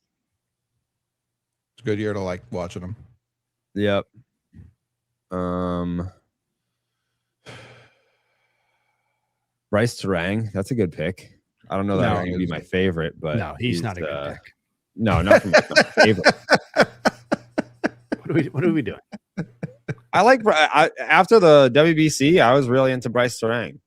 He's having a great year. What about Nick Kurtz? We have to talk it out. He's mad at me. That's fair. You like watching him. I do. Is he your neighbor across the street? It could be. I'll never know.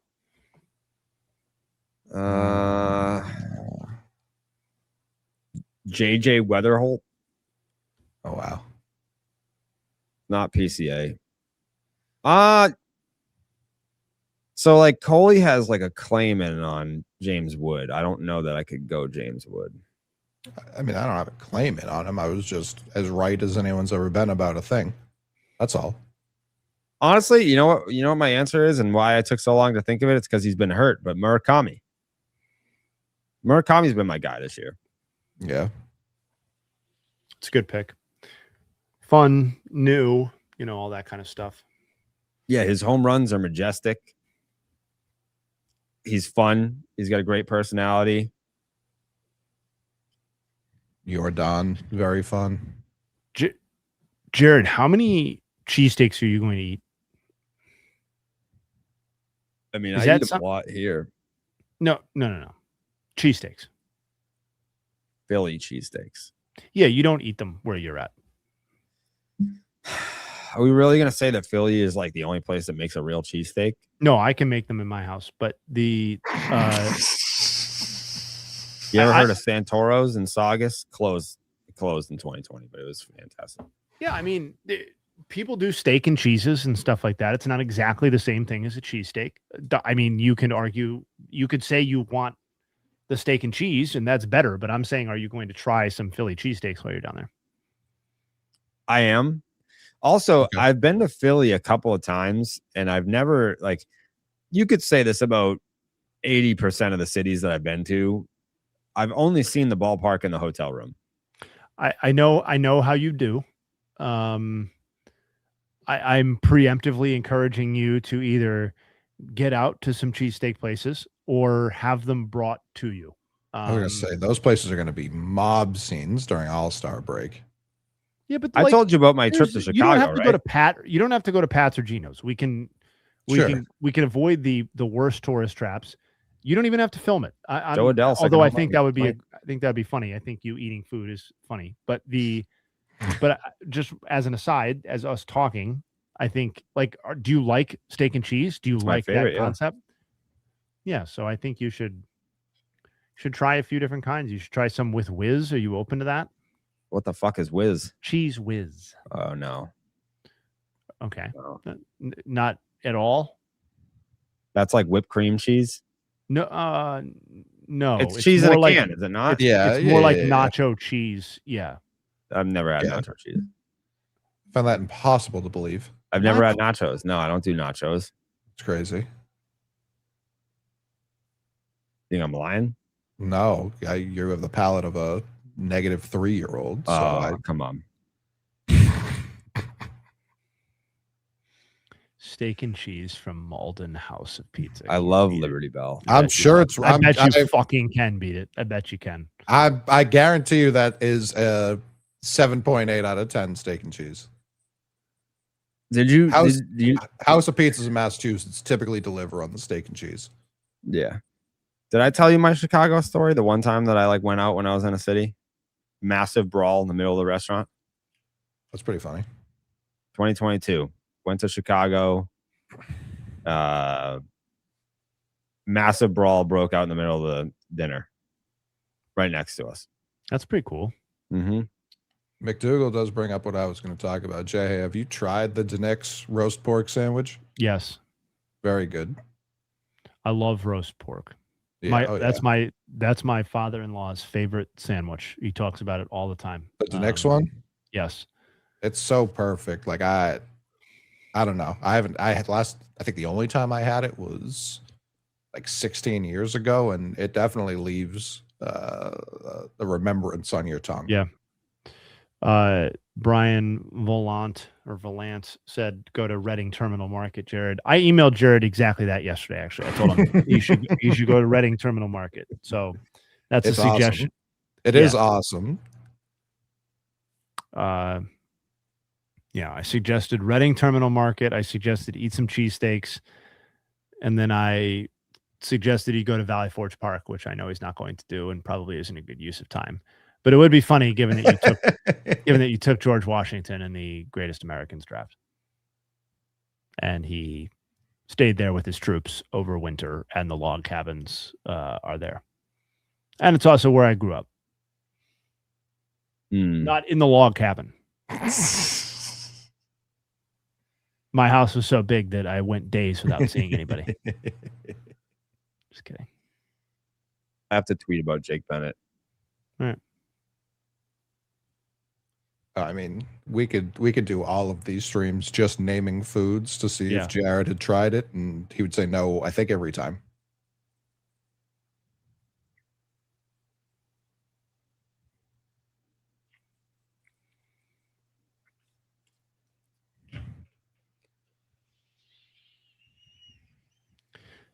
Yeah, I've really figured out how to do the cheesesteak at home. It's the one I make in my house is fucking really good. I could see that. Yeah, of course you can, because you're a man of like class and like good solid foundation. I'm sorry. What?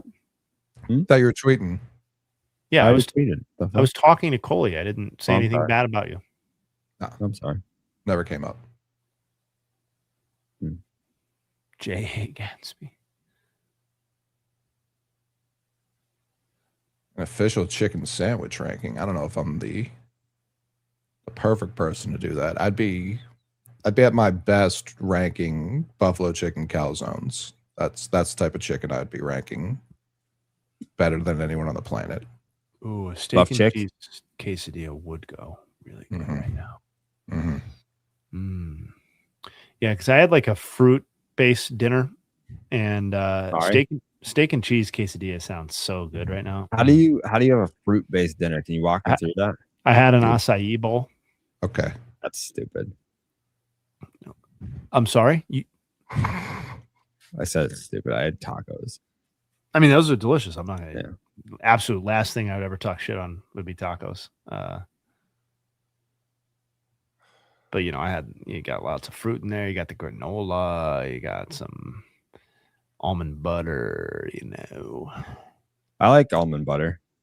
Yeah, haven't tried it's more of a breakfast move. I know that, but my wife and I get it for dinner sometimes, and my kid likes it. So, they're delightful. Yeah, they're absolutely delightful. Plus, it keeps me like light on my feet for these later nights. You know what I mean? It's like sure. Favorite slice at Antonio's. The last time I ate Antonio's was probably 2013 would be my guess. I like their chicken parm slice. I like Primo's better than Antonio's, though.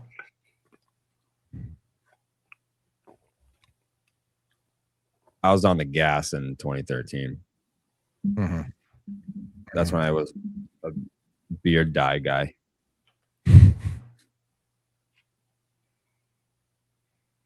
You've had almond butter, but not nacho cheese. I didn't have almond butter until January of this year. I was going to say this year for sure. Yep. Yeah, now Ramwop's making a lot of good points about leaving New England and missing the food. That's the biggest thing I thought about this upcoming move. I think I'm going to become just insanely in shape due to the food options plummeting. Yeah, what do they have in Florida? Trash? You guys get. I don't know that they eat. I don't know that they have food down there. Trash. Yeah, I don't know that it's a food-bearing state. I think it's just oranges. I think that's all you're allowed. So scurvy, I won't be getting that anytime soon. I mean, I would say that where I don't want you to tell me where in Florida you're moving, I guess. I mean, is it near water? Oh yeah. Yeah, so I was going to say, like, the seafood would be one of the things that I would miss most about the cuisine in New England, but I don't know that you're gonna get access to good but different stuff, right? I guess. I've never been a seafood guy, despite constantly living in a coastal state my entire life. Dang, that's what fucked. an asshole. No, it's not for me. Fucked up. Guy moved to Maine and hates seafood, and now he's going to Florida. And I was in Massachusetts before that. I was yeah, but Maine,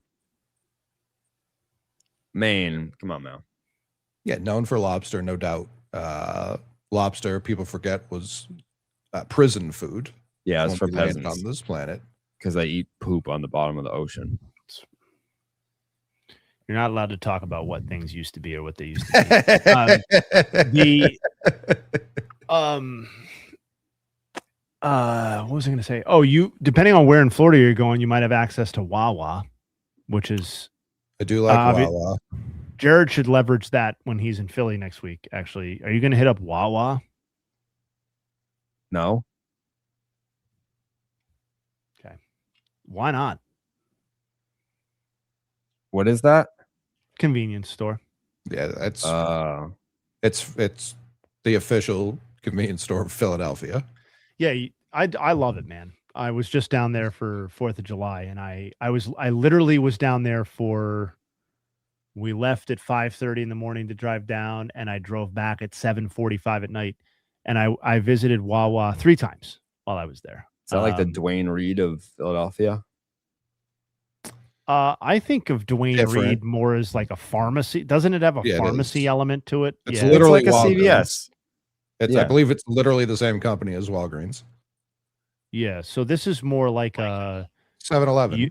You can get food made for you. You can get like they do smoothies, they do coffees, there's the convenience store, there's sandwiches, you can get quesadillas. Some of these things I would never in a million years get from a convenience store, but you can get some of these things. Chili, soups, hot, cold sandwiches, donuts, gas. You can get butterscotch crumpets, which I already had. I had those on the stream earlier. Yeah, big tasty cake hours. That's Philly for sure. I like tasty cake. You can get soft pretzels. I get the soft pretzel that's just packaged, and then I also get the hot cheese pretzels that are in the hot case with like the squirty hot fake cheese inside. That's good. Yeah, I'm excited for Buc-ee's. I'm very excited. I haven't been. Looks unbelievable. It's like Cumberland Farms, but better. It's better than Cumberland Farms, definitively. Look at home run derby, man. Will you even step foot inside of his sheets, Jay, or is it that serious to you? I'm just never out there. I obviously I'm a Philly area guy, so I'm passionate about my Wawa, and I really love going down there. But if I won't not stop in a Sheets if I find myself out in that part of the state, but really would have to be going to Illinois or Ohio to find myself out there. I feel like I've seen him in like the Carolinas, but that was also over a decade ago. Yeah, that could be true. A lot of people tell me to try Publix. I've been to Publix 1,000 times. It's fine. Like just fine. It's fine. Like every grocery store I've gone to in my life has equivalent sandwiches in the Northeast, like very equivalent.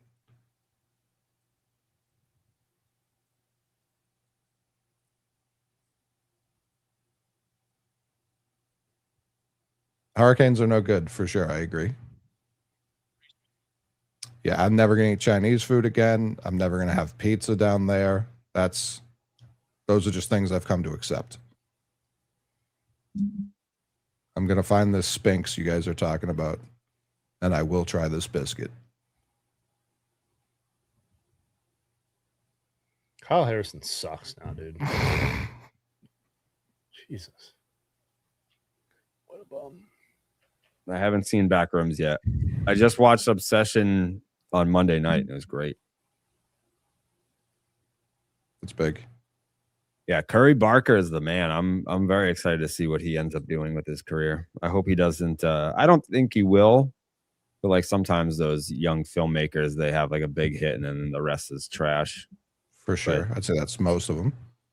Yeah, I trust that he won't take that path, though. I didn't hear very positive things about Backrooms. Was it John Feidelberg that said that he didn't enjoy it because Obsession was so good that like Backrooms didn't live up to the hype because it wasn't as good as Obsession?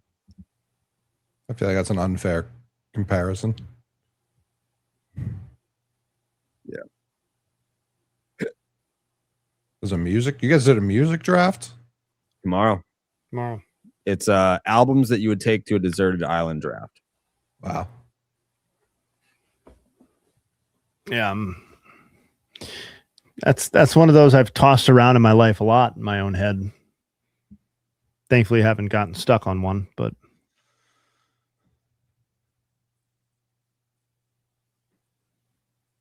Dallas, you said Dallas's list is going to be bad. It is going to be so bad. It's going to be so bad.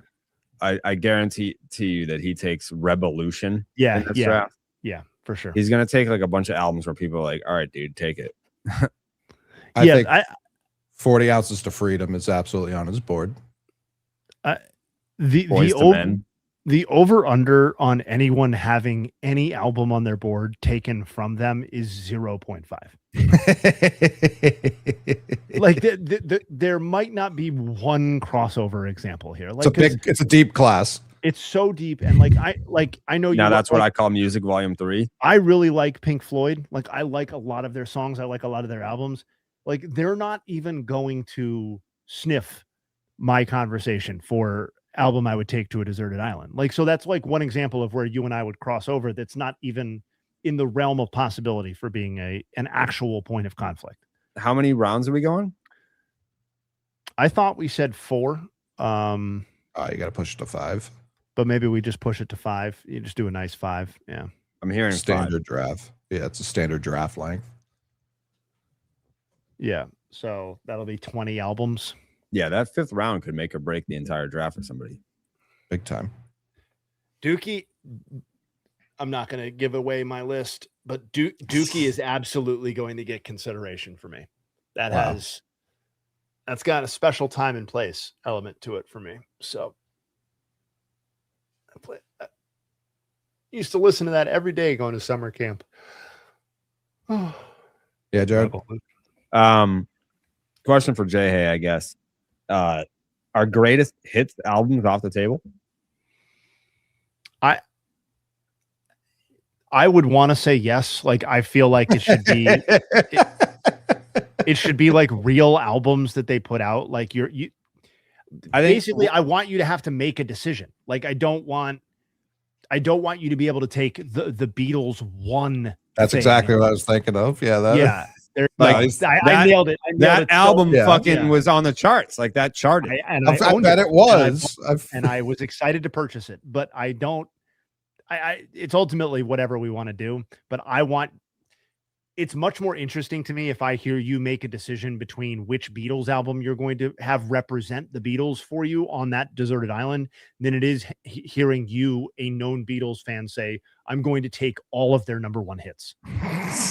That's less interesting. It's a less interesting listen. I want to hear in the time that you have to explain each answer, I want to hear why you go with Sgt. Pepper's over Revolver or whatever. That's what I want. I don't even know that I would take Beatles 1, but like that is like the example I was thinking of. Yeah, I nailed that. That's fine. Yeah, that would be a crazy pick. Yeah. Like you and I might, maybe you and I end up taking 2 different Beatles albums. Yeah. Because I'm going to put some under consideration for sure. That would be interesting. Like why you chose one and I chose another. Yeah. Or why I chose one Stones album and you chose another or something like that. The Stones. That's too bad. It's more shortcoming on your end. Yeah. Well, so I've explained this. I'll re-explain. Yeah. What is the thinking here? So I was like, obviously, in high school, big Pink Floyd guy. And this kid that I really didn't like was obsessed with the Stones. And we would we were friends, but like we had like a thing. Like it was like a, you're my friend, but like, fuck you. And, we would be at like the party and he would throw on the Stones and I would grab it and put on Pink Floyd, but then he would it was always like, oh no, fuck Pink Floyd, blah, blah, blah. Here's the Stones. I'm like, oh, fuck the Stones. Like, let's yeah. I got you. So I resent them because if I never met him, maybe I would feel differently, but yeah. Oh man, their catalog is so fucking good.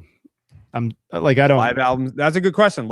So I have a live album on my list.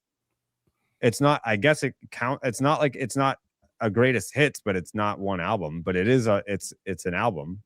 I mean, I would lean towards that counts. Like, I guess without knowing what exactly it is, like the first live album that comes to my head is Frampton Comes Alive. Cause I'm an old bitch And but like that to me is like that's his signature achievement in a lot of ways. So like that to me would have to count. I don't want to give it away, but this artist, I think if you go to his Spotify page, like the live album is like, let me pull it up right now. Like, let me type in this motherfucker.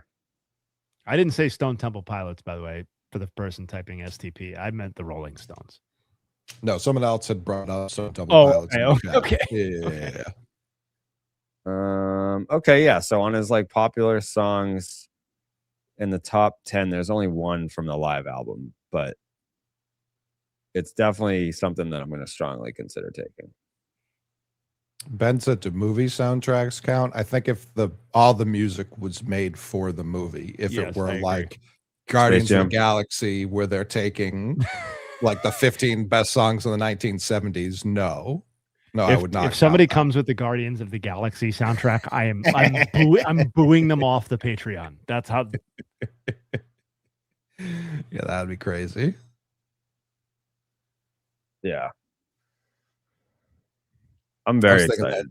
I was thinking that too, brother Hanker. That's yeah. That doesn't sound like a fun party. No, Pink Floyd is rough at a party. No, well, no, you guys battling. The friend was trying to prevent Jared from ruining the fucking party. Is what he was trying to do. I mean, money Oasis, at a party. Oasis, yes. Yeah. Yes.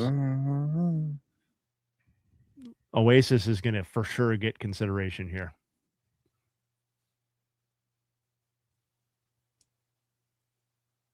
I'm very excited to have to make my cuts. I a couple of years ago when my brother got married in 2022 and my youngest brother, and we did a road trip. We drove to Illinois for a week for the wedding, or 9 days for the wedding.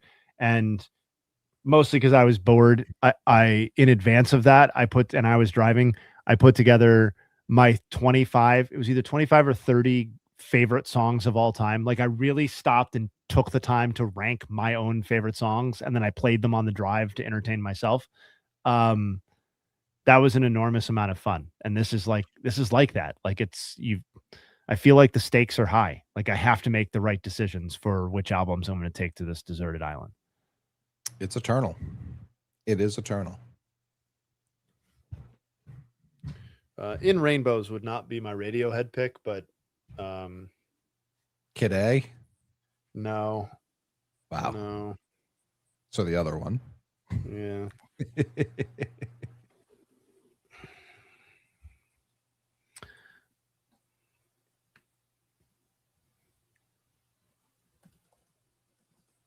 Not a Benz guy, are you? No, I am. OK Computer and Benz are my two favorite Radiohead albums for sure. Okay. I assumed it was OK Computer, but I didn't know if you were putting Benz at the top.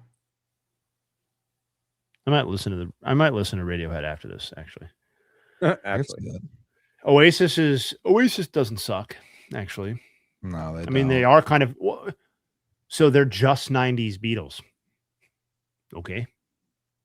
That's pretty cool. Isn't that cool? I wish we had a Beatles now. Do we have a Beatles now? Did either of you listen to the new McCartney album? No. Wow. Is it Uncultured good? Swine, I'm hearing. For like, is it like prime PM? Obviously not. Yeah. Was I shocked at the level he could still dial it up to? Yeah, like pleasantly surprised. I think it's worth a listen. It's not like I keep going back to it, but I've probably listened to it three full times. I saw him in concert up in Syracuse like 5 years ago or something like that. He could really rock it. I mean, relatively, he could really wail, man. Like physically, he seemed like he was holding up incredibly well. The intro starts off like very slow in the first track, and then probably a third of the way in, he just dials it up, and you just don't see it coming. You will now that I'm telling you it, but I didn't personally.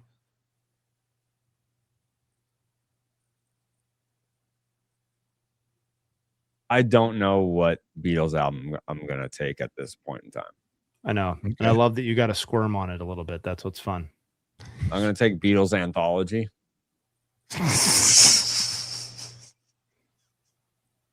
The Blue album, 67 to 72.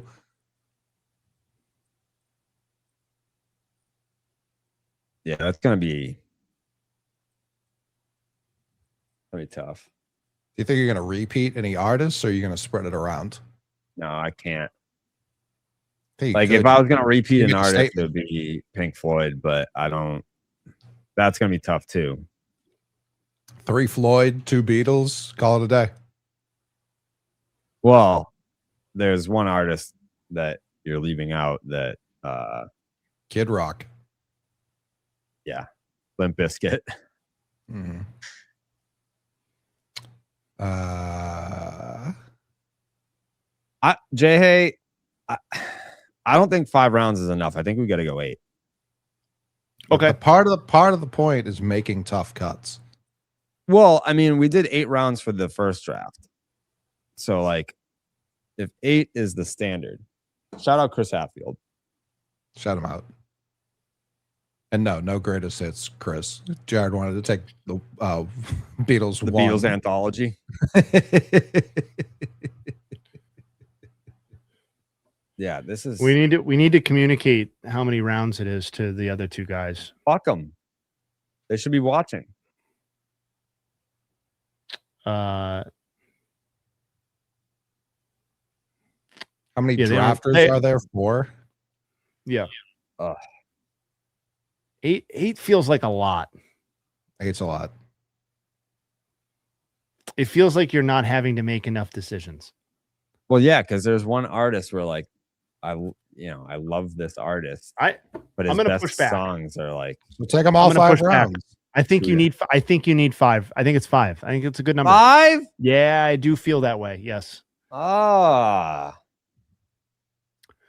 I know, like, probably 3 of my albums are gonna go untouched. 2 of them, like, right now, like, my list doesn't even have the Beatles on it, and I already have 5. Yeah. I don't feel like 8 is a lot for all of these drafts that we will do. I feel like, and for this particular draft, I just, yeah, that's I'm a late 60s Beatles. getting from this one. What about 6? I could compromise on 6 because I respect you. I also actually think 6 is more fair because then the first pick gets to start off 3 rounds and the last pick gets to start off 3 rounds. 6 kind of should be the standard. Okay, we'll do 6. I'm going to remind the other 2 that we have this tomorrow. They're both Creed. They're both kind of Creed goes in the draft. They're both kind of airheads. Creed. Mm-hmm. I should hope not.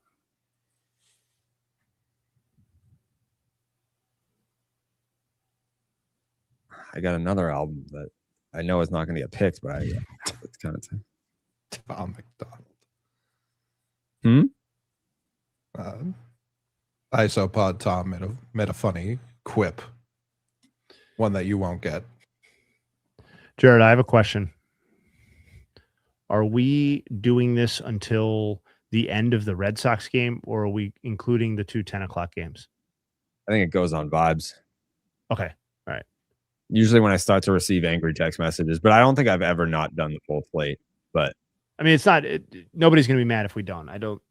I'm not pushing us either way. I was more just asking from a every stream I perspective. tell Train I'm only doing the Sox game, and then I'm on here until 1 a.m. So yeah, I said that again. Yeah, but I'm down to do all of them if wow. Yeah. Yeah, I guess as long as they're not fucking boring blowouts. Fuck. 1, 2, 3, 4, 5. I have 6 albums, no Beatles. I'm gonna make my Beatles pick. Oh, I don't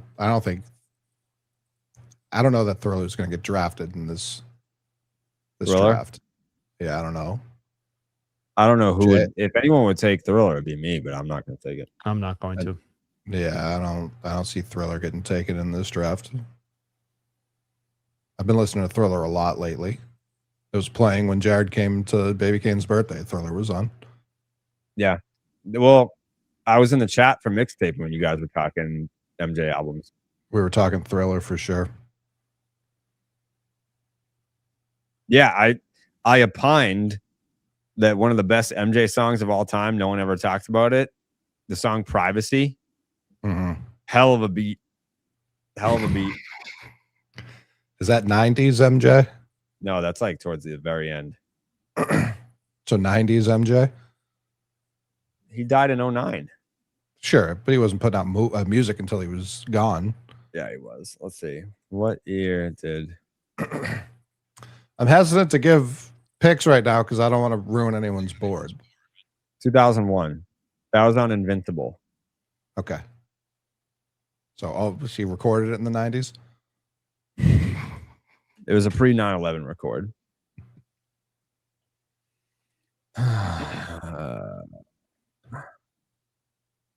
Foo Fighters getting picked? I don't know. Is Nirvana getting picked? I don't know. These would not be picks for me. Can you guess any of the bands that are on my list, Coley? Yeah.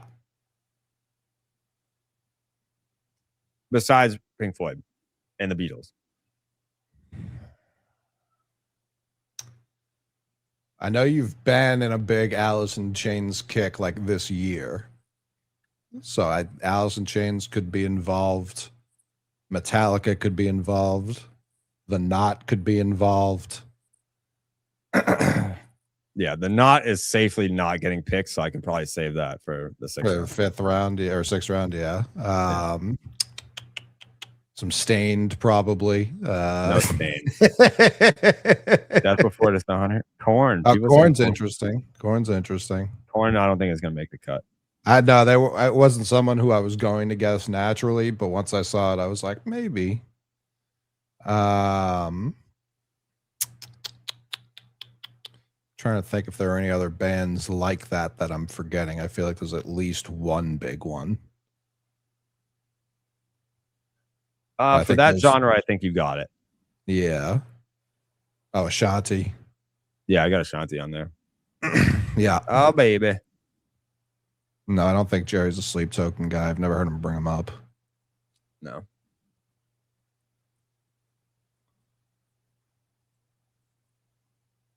Jay, hey, what game do you want for the score bug next?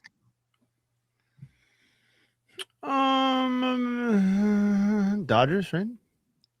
Los Dodgers. Typically the Dodgers.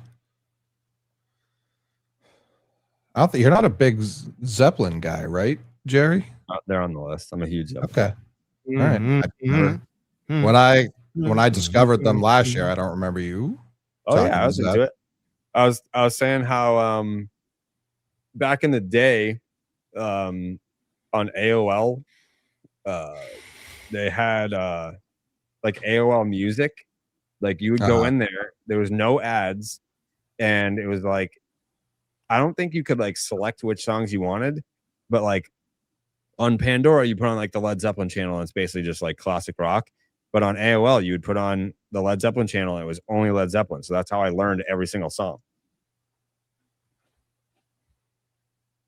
Yeah, no, they rule. Objective. Everyone got it right. I'd like to hand it to them.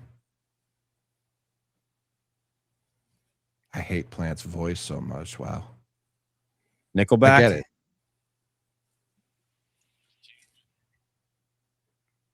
Soundgarden's someone I need to sit down and give an honest shot. He's just gonna shart and listen. Yeah. quick shart. It's an honest one, though. People I respect like Soundgarden, and it's just no one I've given my undivided attention to.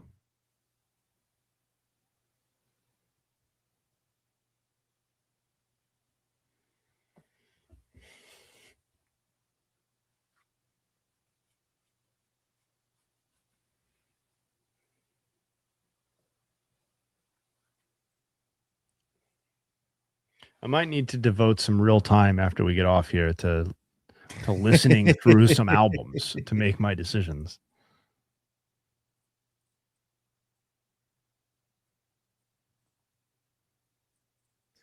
Dude, I don't even, that's scary. I don't ever like use Chat GBT for music. And I just said, we're doing We're doing a best albums of all time draft. Which albums do you think I should consider given what you know about me? And this thing fucking spit out like every album that I have written down. What's your genre breakdown of my list? It would probably be 3 rap. Trying to think if there would be a jazz that makes the cut. Probably not. So it'd probably be 3 rap, 2 rock. And rock being like all encompassing.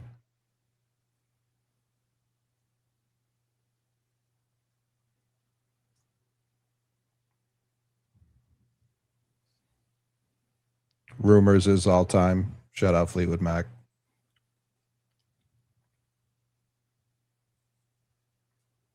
I don't think I'd go Ready to Die as much as I do enjoy that album.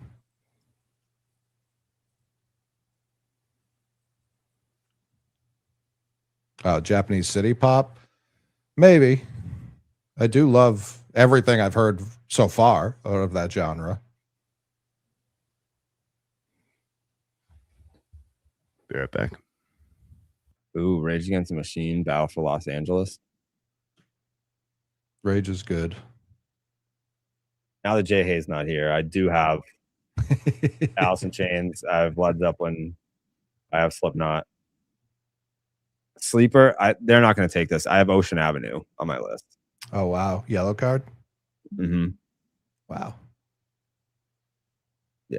But I've got some ones that I dare not ever mention on this. You never know who's watching.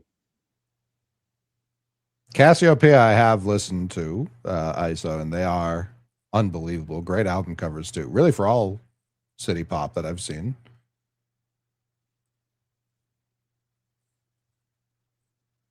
Yellow cards. Yeah, that early 2000s pop punk people do love. I never got into it. Ever. That was the first CD that I ever played when I got my license. Mine was go ahead. First time leaving in an empty car, just me and the road, Ocean Avenue. I got my license the same day Young Jeezy's TM 102 came out. So his sophomore album. And I played that nonstop. There is Sturgill I would consider. Darn, that's cold. You're fucking damn right.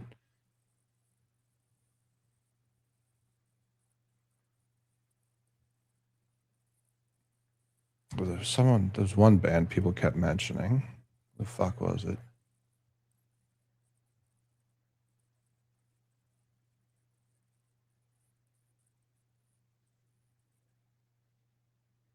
No Drake. No. Oh, people keep bringing up Queen. Queen's the kind of band who me personally, would need it to be a greatest hits.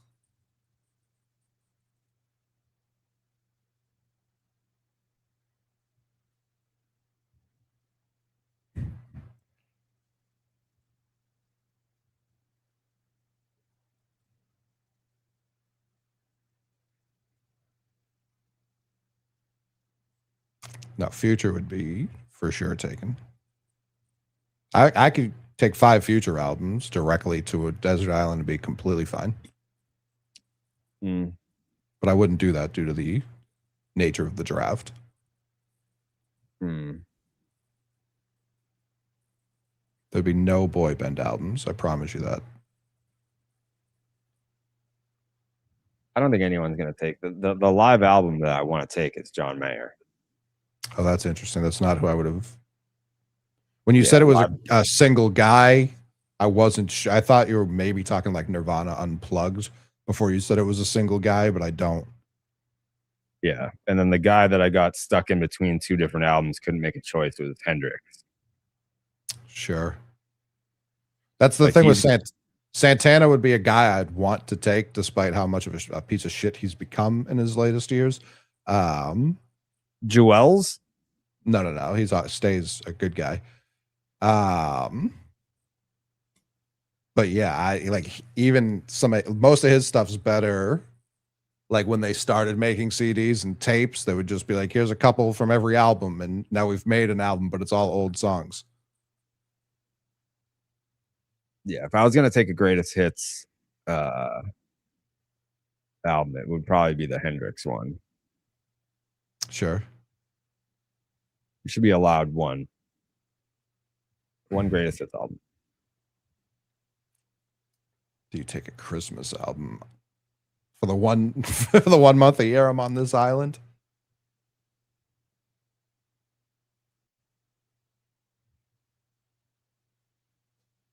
Yeah, my fear now is that if I take a lot of these albums, I might kill myself. There's Sure. a lot of, I don't know how like upbeat. If you wanted to like do some pull-ups on a what's that shit called? Coconut tree, palm tree. Yeah. Like I don't know if I'm getting amped to any of this. Some Garaldi, some Vinny Garaldi. The Wayne's Carter not 3. Wayne's not making the album. No, the Carter 3 is like kind of awful for half of it. I wish he had just put out the leaked version. I say it too often on Mixtape, but if he had just put out the leaked version, then yeah, it would be. But he didn't.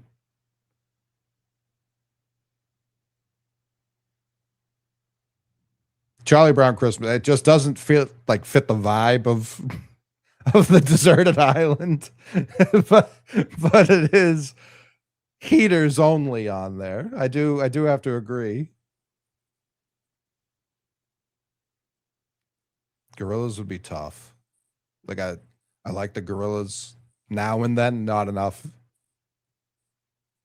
for a full album. Nutshell's a great song, but it's not on their best album.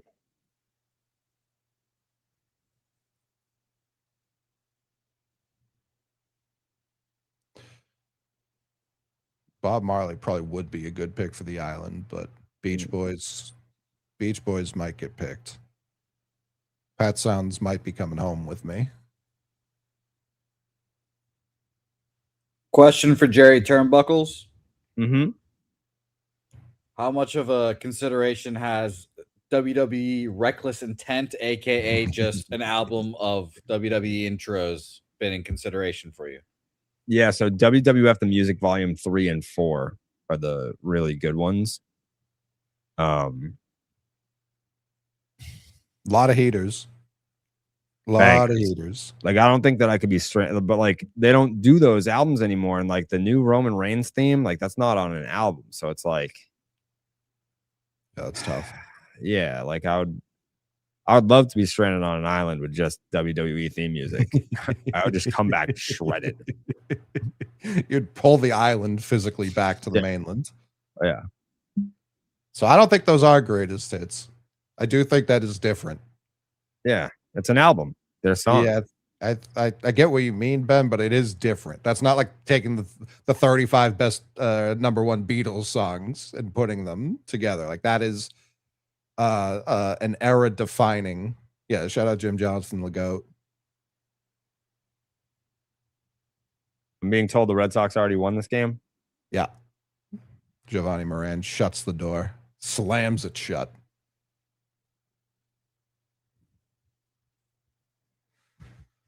We've had ketchup sitting on the shelves for months, and it's flying now. Now that it's barbecue time.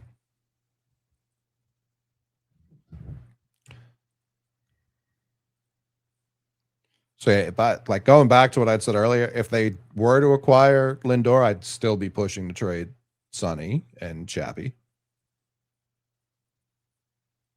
I think that'd be clean dealing.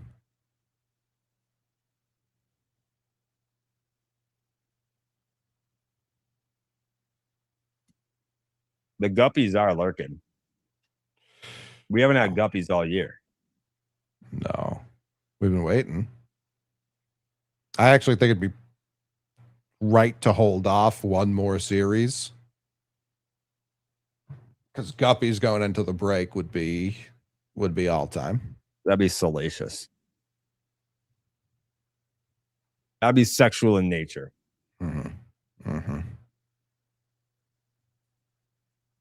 What triggers the guppies? When they can smell blood in the water, yeah. You might have to be 500 for guppies. They might have to get back to 500 as we're talking about it. I think if you like Dying Desolation, you should check out Boston-based Lions. Between us, they also okay. I'll check them out.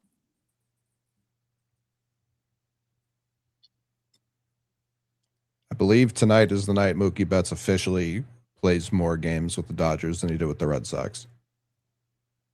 Oh, I hate that. Yeah, it's not good.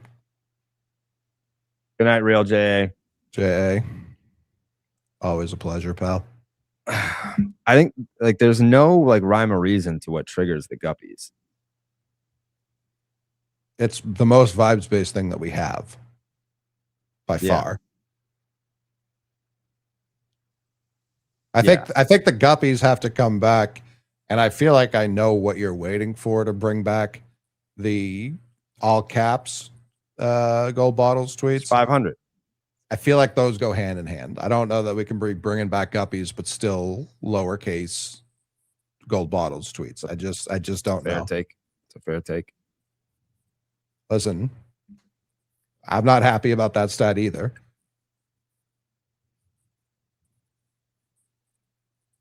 New gold bottles vid at 500. Wow. That's the nasty rumor that's been circulating. Andre, I think about quitting every day. Every day. Oh, look, it's Fruit Boy. Is that a peach? Apple. Oh, that's a dumbass apple. Look at that thing. The fuck? Yeah, look at it. A nice little Honey Crisp. Yeah, it sucks. That's Looks not like a real standard. apple. Looks like a pretty standard apple. No. If you go apple picking and you come back to my basket with that apple, I'm slapping it out of your hand. This Rocky. You've probably never even eaten a fucking apple. I'm a green apple guy. No, that's the dumbest thing you've ever said, probably. I think that's the dumbest thing you've ever said. You would say that because you're dumb. Green apple? Green apples are great. They're not. One's in the chat for green apples. Oh, come on. I've had so many apples. This chat is not being fair.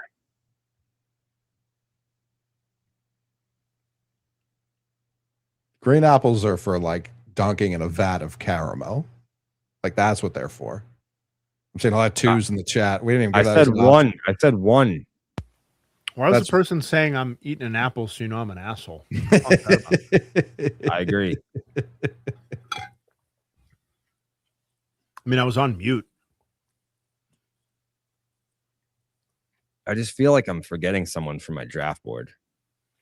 Probably. You're drafting all the music. Yeah. You're bound to forget someone.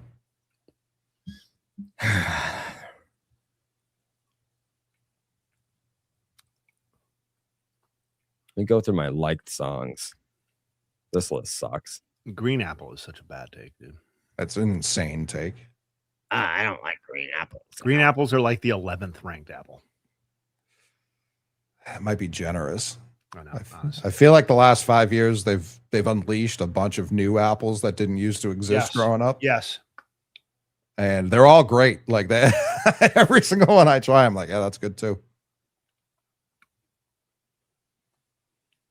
Is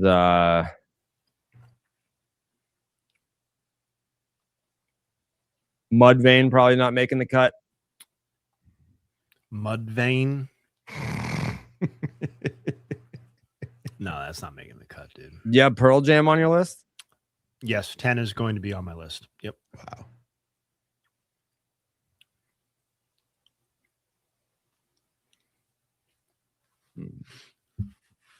Oh, no. The Cosmic Crisp is delightful. Delightful.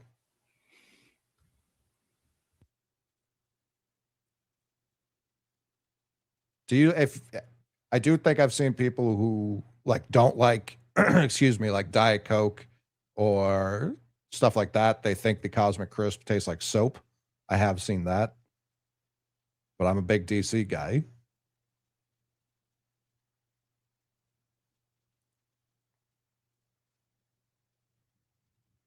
I mean, Honeycrisp gets very high rankings on year in, year out. Yeah, the official Apple rankings lists. Mm-hmm. Mm-hmm. Pearl Jam is like if you took the most boring thing in the world and made it a band. All right, Dunk.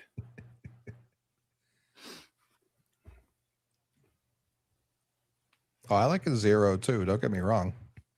Don't get me wrong. I'm only CZs. I like them both. Nah, either give me that full fucking leaded Coke. Yeah, the Coke heavy, as they say. But yeah, Coke diesels. You're not an addict though. Do you have self-control? Oh yeah, I'd never drink soda, but if I'm going to, I'm going to have a full, of course, a full-blooded Coke or a full-blooded cherry Coke. If I had one a year, yeah, that would be the obvious. When I have 6 a day, I can't do that. I just can't. I usually do heavies. Yeah, my parents tried to put Diet Coke into our house real early on, and I'm not a fan. I'm sure it tastes different now than it used to, but oh no, they've kept that recipe steady, Eddie. From as someone who my mother only would buy diet sodas. Like remember when Pepsi One tried to be a thing? That was in my house way too frequently. That I hated that. Remember the clear era? That was a little before. That was like early to mid 90s, right? Yeah, I was a youngster for that. Yeah. We into dirty soda? No. I don't think we've ever discussed this. Get that fully. Utah shit away from me. What do you ever dabble in cream soda? Oh yeah. Cream soda. Like I'll only do a cream soda if it's an IBC glass bottle. The IBC is obviously great. I was never a big Stewart's guy. I always felt like they were trying too hard. It's too sweet. It's too sweet. Yeah, there's just something about it I've never cared for. Trying to think, like A&W, I think makes a quality cream. I do like A&W's cream. Buddy, I've had cheer wine. Don't you dare insult me and say I've never had cheer wine. Oh, Pepsi Blue I tried probably 60 times, expecting to like it each time, and never once did. What was like that? Jolt. You ever have Jolt? I wasn't allowed Jolt. That was the one thing my parents drew the line at. I believe that had like an insane amount of caffeine compared to anything else. Yeah, well, I joined the workforce when I was like 11, so I was able to get Jolt on my own.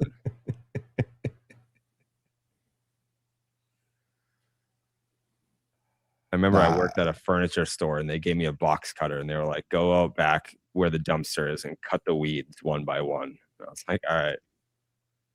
And they threw me in the dumpster. There could have been heroin needles in there.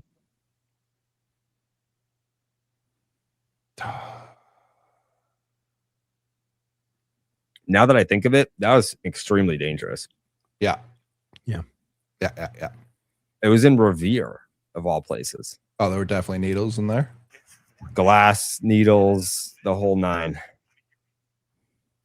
So the DC limes are interesting because I'm shocked that was the first citrus cola they brought back. I don't know if everyone else remembers the great lemon Diet Coke run of the early aughts. Remember when every soda started putting vanilla in their soda? Oh yeah. That was before the lemon, I think. No, those were around the exact same time because that's also when we got Sprite Remix and then Tropical Sprite Remix. They still make vanilla Coke? Oh yeah. But they don't make vanilla cherry Coke anymore, that was what it was. Those went crazy. Now they have like the cherry float cola, which just isn't the same.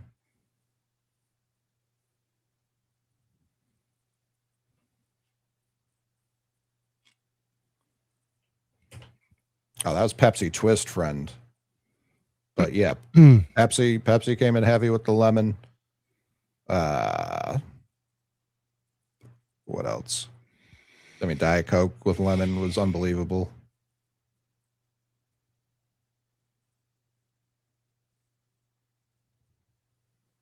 Yeah, I won't go near that iced tea Sprite. That's not for me. Not for me at all.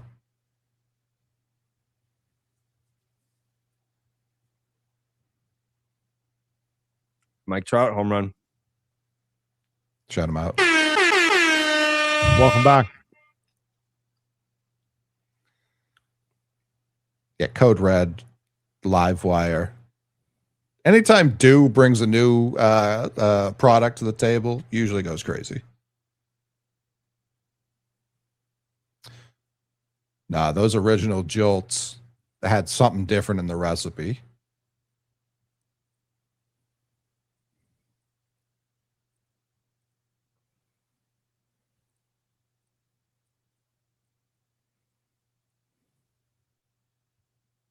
You know what soda I respect for never changing it up and just sticking to it? Who's that? Ginger ale. They're just like, we're just ginger ale. Sure. It is crazy how different the ginger ales taste, though. Wildly different. Do we all agree on the GOAT? Canada Dry? Jay? I don't know that I have a take wow. on this, really. Wow. For me, it's Canada Dry by a lot. Yeah. I've never tried Verner's, to be fair. I know, I knew Hatfield would be a Verner's guy. I've heard good things. I've never tried it, so I can't speak on Verner's. But Schweppes is awful. Yeah, it's no good. Schweppes is no good. Reed's. I've never even heard of Reed's.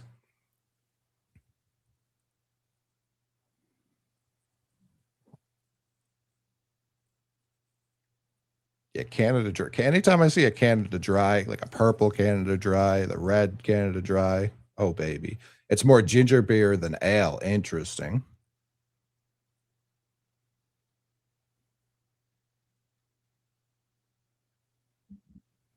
Yeah, Schweppes is for the destitute. I can't be co-signing Schweppes.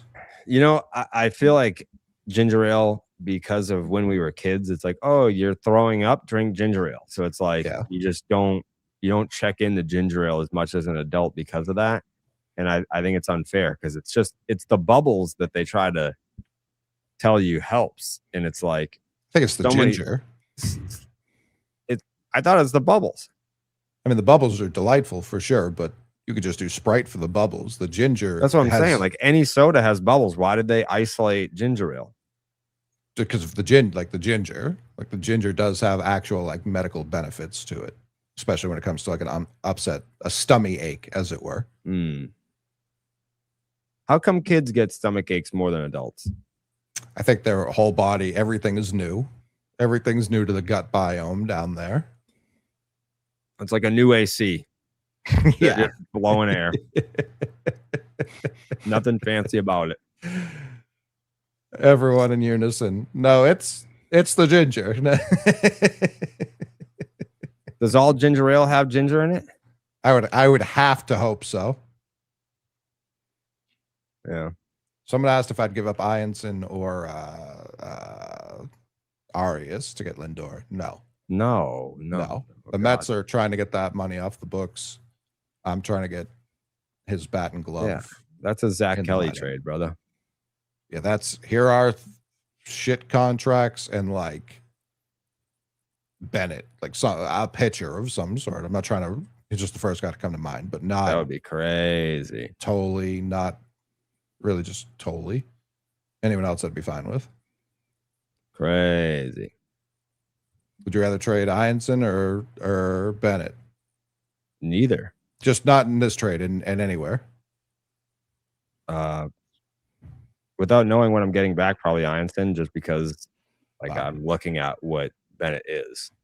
I don't know what Ianson is in the big leagues. No, we don't, but I think he's not going to get exposed to the big leagues this year and can just be a better chip this How tall is he? Ianson, he's like 6'2", right? Maybe 6'1".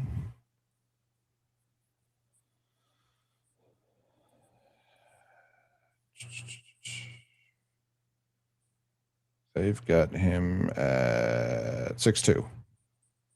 All right. Ow. Weekend starter at LSU does it for me. Do we like Bennett over early at this point? I'm not there yet, but Bennett, I mean, he's been great. Good player. He's been very solid. I think there's a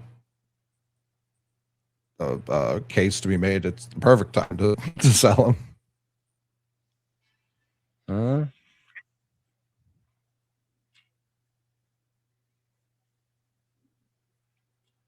Why the fuck is my MLB TV telling me I'm not logged in? I've watched games on this every fucking Tuesday. The Rockies said, "Don't bury us yet."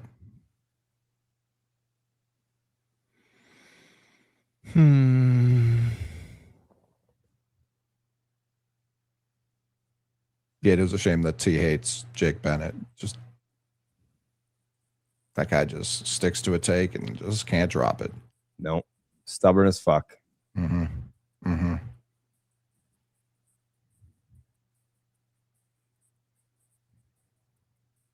All right. Give me the Dodgers. Oh, the fucking Padres are on ESPN. There's like no games on. What the fuck is this? Yeah, I know. There's only 2 games on. That is strange. Yeah, what the fuck? Oh God. Oh God, don't move. I mean, we don't have to stick around if it's just 2. If you don't want for just 2 games. Well, that is. I mean, I'm fine with watching Los Doyers, but for a 2, no, today's not Tuesday. That's why. God damn it. That makes sense, Jay. Mm-hmm. Mm-hmm. Mm-hmm.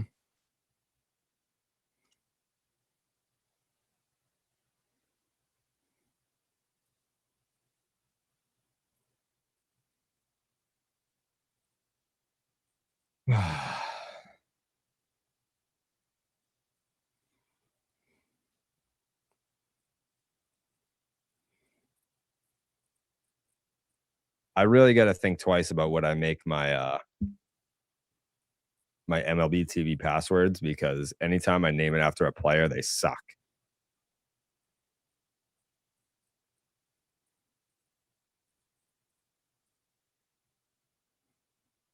Jay, hey, ETA for a few drop for the questions. It's a good question. I did not finish them before we started the nuts, so probably very shortly after we finish tonight would be my guess.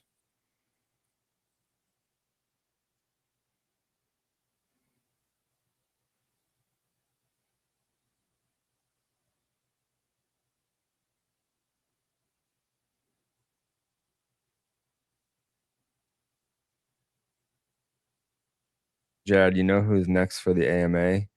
I think we're going in order. Who's next? I don't know who's next.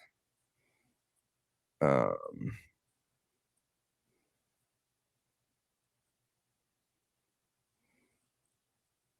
wow. The Rockies are storming back. Roki Sasaki on the verge of tears, it looks like. There kind of hasn't been an order, not going to lie. I thought there was. I think the last time I got a text about it from Mikey, he said that we were going to stick with an order.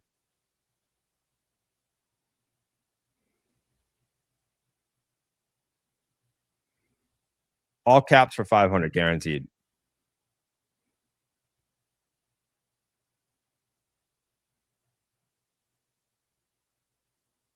One of my passwords was like Owens Swihart 15 or something.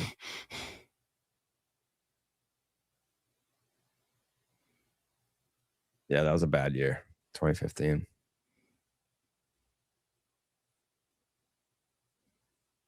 Good night, Zach. Wait, what happened to Coley? Did he say he was leaving? No, he looked like something needed to be addressed, and he addressed it. Oh. All right. I didn't know if I was that zoned out that I didn't even hear him say goodbye. No, like when someone gets up, Jose has been taking him off the screen, so people aren't confused. Got it.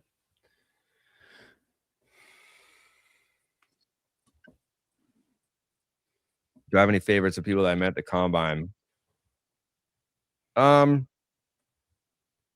mean Brody, but that news was not great the other day about the UCL injury. I wonder now if he's just going to go to college. But I got to meet Rock Chalowski. He was delightful, super polite, pleasant. What's Buddy's name? Jacob Lombard.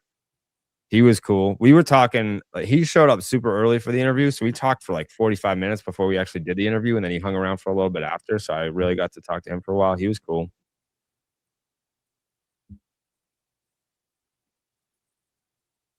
His brother is the number one prospect in the Yankees system. And his dad is the bench coach for the Tigers.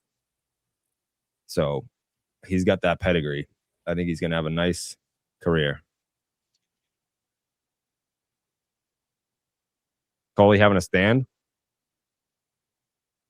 Muted. It's a mixtape day. So it's a lot of sitting. A lot of sitting. Yeah, this is show number 3 for me today. I got 2 tomorrow. And then we talked about it on the pod today about potentially going to Monday, Wednesday, Friday for BID.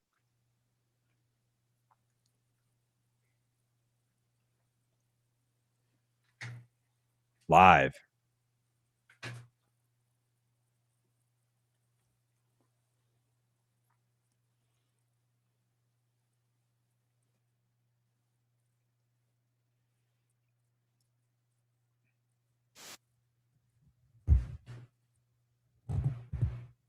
Jay, hey, what teams today would you identify as sellers that actually have pieces worth selling?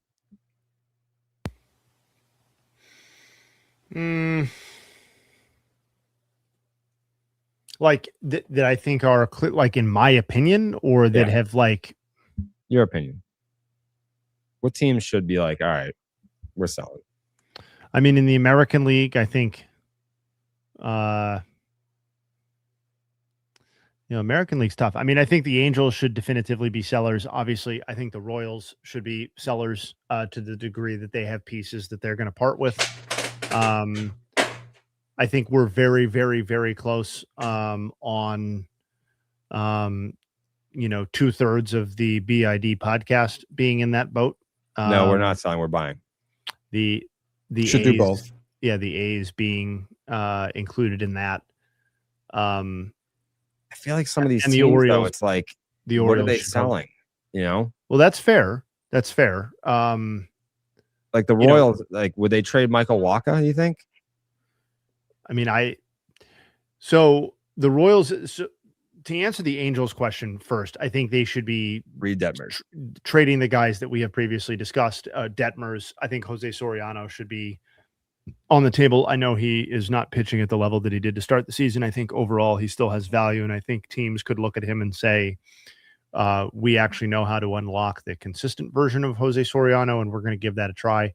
I do think your question about the Royals is an interesting one because they're sort of the players you want are not the ones that they would be willing to part with. Correct. And also, like, presumably they have visions of being a competitive baseball team next season. They're going to give it a go. It's not like they're tearing this stuff down. So to your point, like, what are you trading away that you don't need next season? They didn't pay Bobby Witt to not try. Correct.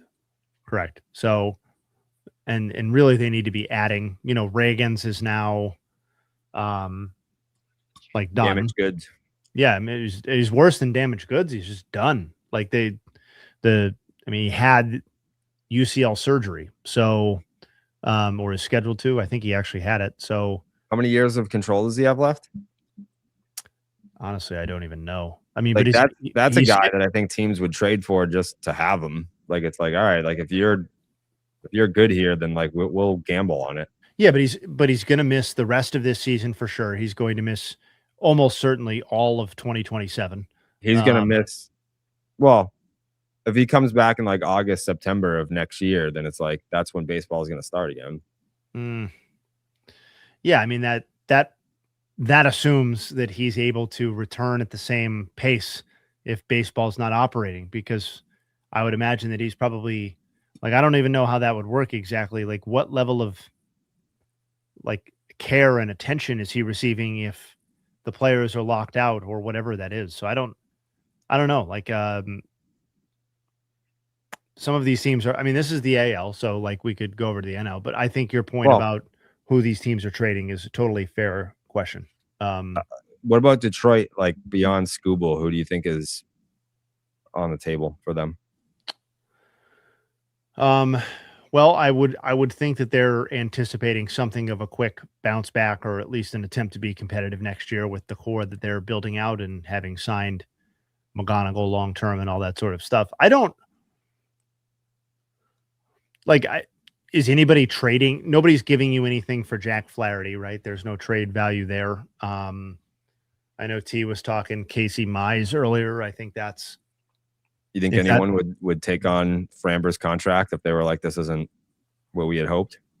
I don't think anybody's going to be in the market to take on Framber right now. And like, I know they'd probably just be interested in washing their hands of it and moving on. But I do feel like in a post-Scooble world, you're going, like, a guy who is taking the baseball is probably going to have some value for this team next season. And maybe that's why they signed him. Right. That is part of the reason why you Sure. signed him. And maybe that's too low of a floor for what they're paying for. But just because he's not providing 100% value on the contract that he signed doesn't mean that he's providing 0% value on the contract that he signed. If he's running out and taking the ball every fifth day and giving you something slightly above league average performance, like are there pieces of their bullpen that they could trade? That would probably be where I would look. And I don't know. That's obviously not going to be a game-changing return. So again, another AL team that's selling that's probably not going to yield. Like, the Angels really are the only clear-cut seller right now that has stuff that they could trade that would return the sort of thing that I think would get people excited, or would be like a prospect or package of prospects that people are like, oh yeah, I know who that is. Like, I know what that's about. I mean, in the NL,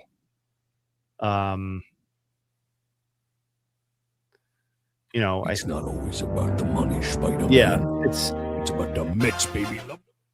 To me, the NL is a little bit more clear cut. Like, I think the Rockies, Giants, Mets should all be definitively selling, and I think, like, I would personally put the Reds in there. I don't know how they feel about it, but I would definitely put the Reds in there.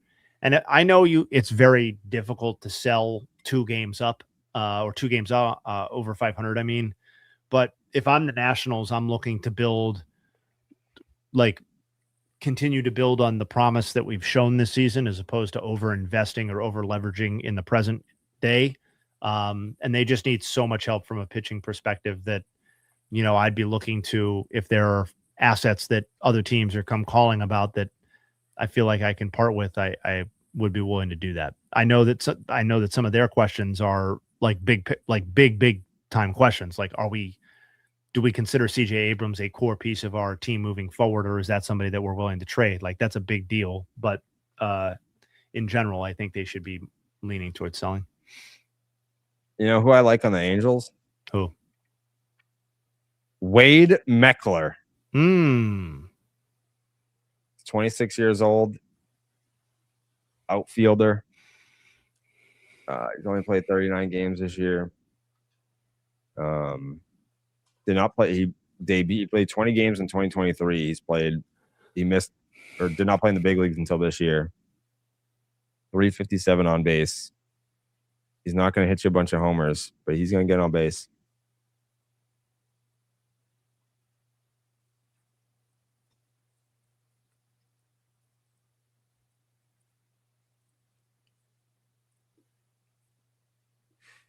That's a guy that he shows up at your front door on deadline day and you're like, who the fuck is Wade Meckler? And then you're like, I love this guy.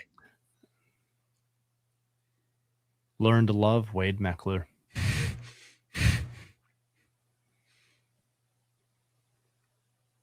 What's the best baseball cards you guys have ever owned? I have a signed Cal Ripken Jr. rookie card. Not really a big card guy. I can't get into baseball cards because then I just become obsessed with collecting things, and like eventually I would need to complete the if I start something I have to finish it, and you're never going to finish collecting baseball cards, and that would drive me insane. No. I bring it up every time this is asked, but I've Michael Jordan Birmingham Barons game used bat card. Wow. Yeah.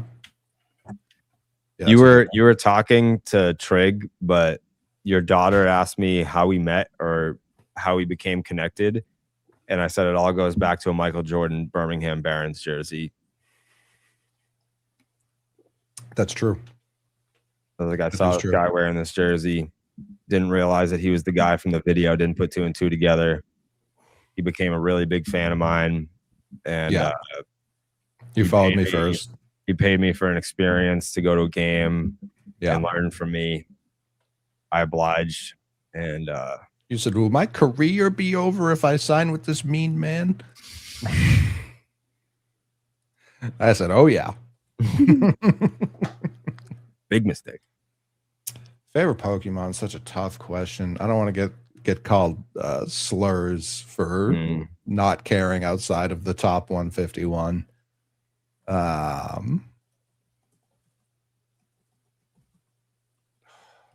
It's tough. I've always been a Blastoise fan. Yeah. Squirtle. Squirtle. The whole, even Wartortle, man. Shout him out.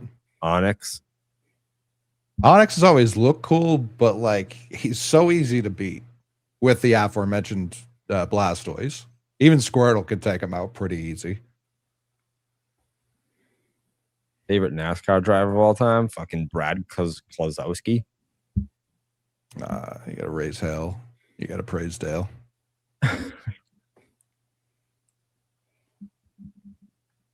The rookie card wasn't the one that got stolen. It was a shiny one.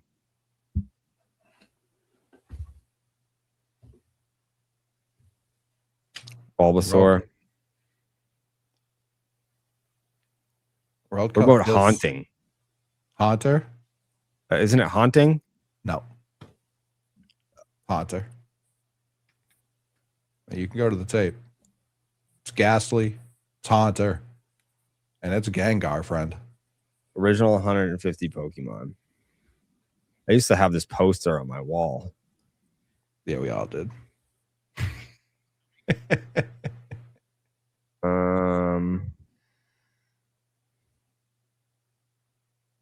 Haunter. Yeah. That's what I said. Yeah. Tiger Cat? What the fuck? Did not give Thrash a run. There's a Pokemon called Dumb Blonde. I think you pulled up. Oh. Original 150 Pokemon according to my boyfriend. Okay, that's not what we want. Yeah. I was like, that seems... Is that Jinx? Jinx is Dumb Blonde, I would assume. Yeah, that's Jinx. Let's pull up the real list here.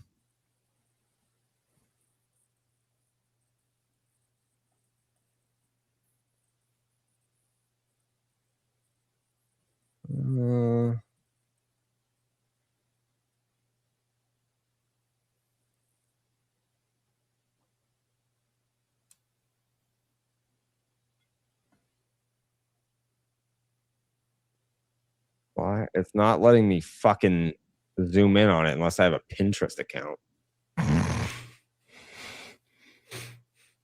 I don't think there's many things in the world bigger than Pokemon. So you being able to not being able to find a single list of the original 151 is maybe the most preposterous thing you've not been able to do. Pokemon.com, they have the Pokedex.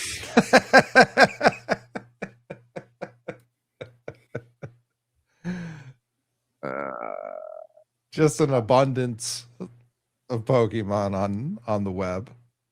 Favorite Favorite ancillary Simpsons character. This is something I get asked a lot. It's something I have a different answer for every time because they're all great. Tonight we're gonna go with the sea captain. Kills me every time. Pikachu becomes Raichu, becomes Sandshrew. No. What's the final evolution of Pikachu? Raichu. It's only a one evolution guy. Yeah. Oh, fuck.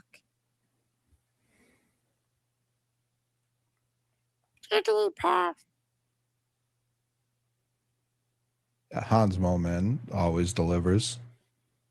Dude, Diglett. There's too many Diglets out there.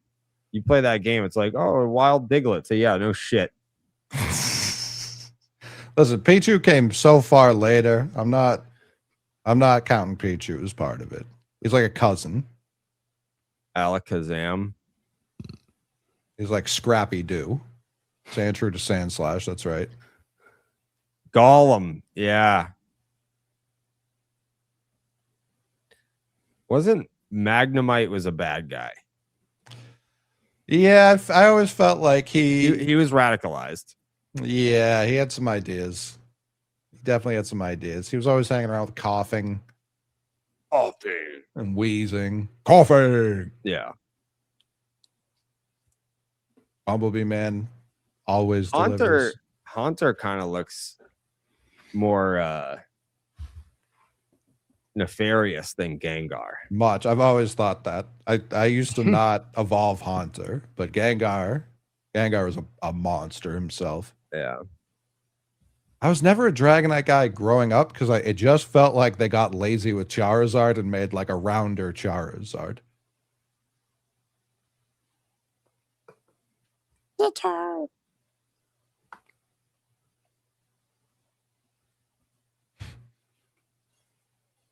Snorlax was a vibe, man. Snorlax is a good guy. He just don't evolve, huh? I think they added a smaller one in later games. Favorite Eevee evolution? I typically go Jolteon. Dragonite and Charizard were designed by the same woman. Yeah, well, she had a fucking lazy Thursday.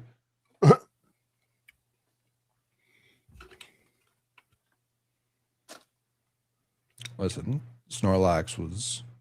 Yeah, Munchlax. He comes around much later. And he looks like a real creep. I saw him for the first time very recently. I don't like Munchlax. I don't like anything about this guy's vibe. Nothing.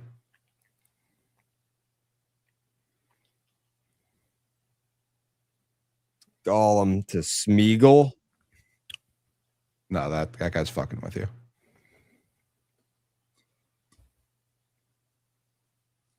He doesn't think you know Tolkien, and he's right.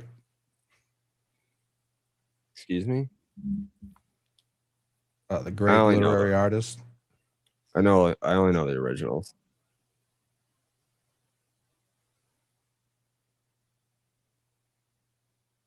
How would you power rank the top 5 most popular Pokemon? Pikachu, Charizard, Mewtwo.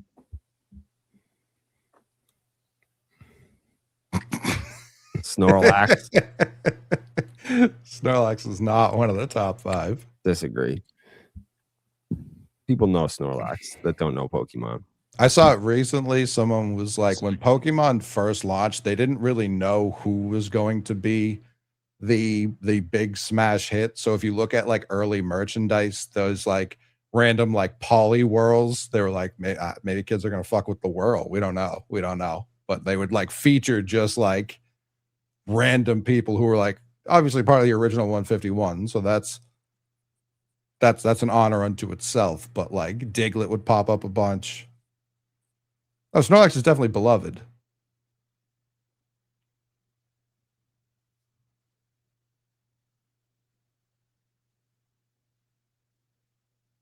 No, it sounds like Jerry was involved in those original calls. I mean, give him tits.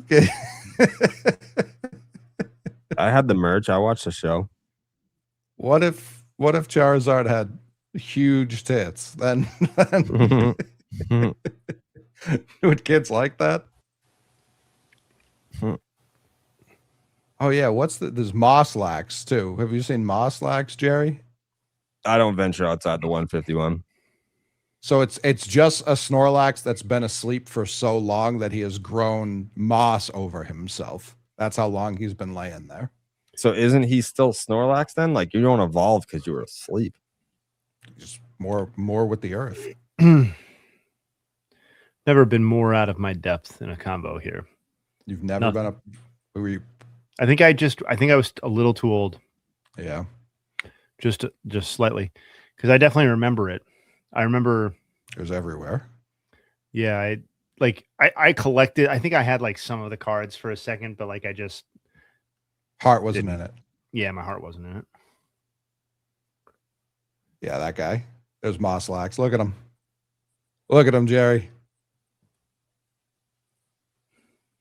The most asleep we've ever seen. How did we do that? Jose did it. Shout out Jose, man. Shout him out. Shout out Moslax.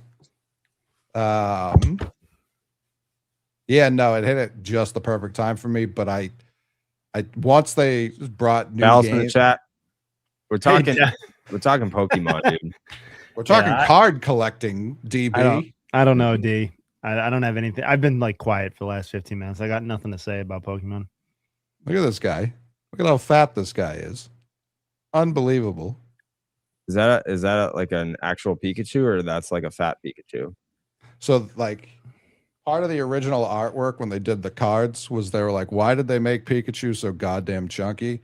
And that became a thing where they were like, yeah, fat Pikachu kind of rules. So they just keep making him fatter and fatter on the cards. Mm.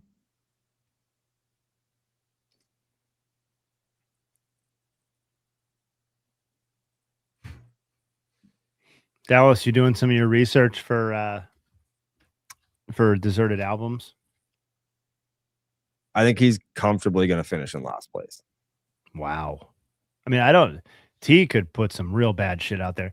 I mean, he put Kelly Clarkson on his greatest Americans list. Like, how many Kelly Clarkson albums is he going to put on his?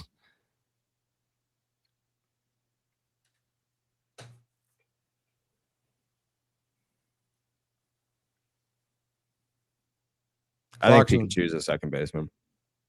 Yeah.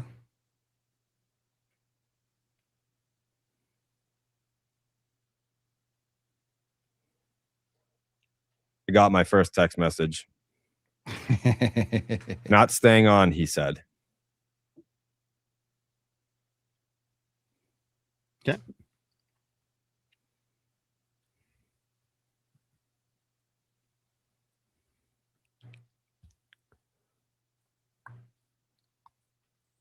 You're about to have your wigs blown back, he said. I don't think so.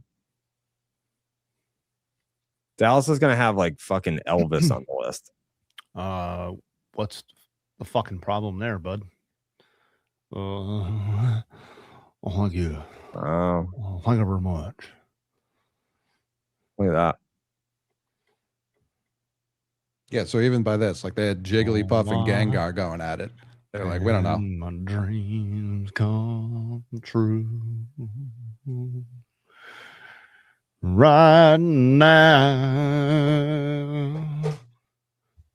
You can't see it, but my login name for StreamYard is Donald Penis. Big DP. What's that about? I think he pronounces it penis. I think it's penny. Yeah. Save file, I haven't gotten very far. The save file's not that impressive. Honestly, DB's coming in. When I was playing on my Switch, it was better. I don't have my Switch with me though. Nasty rumor going around the DB's joining the stream right now. This is why we wait. This is why we hang on.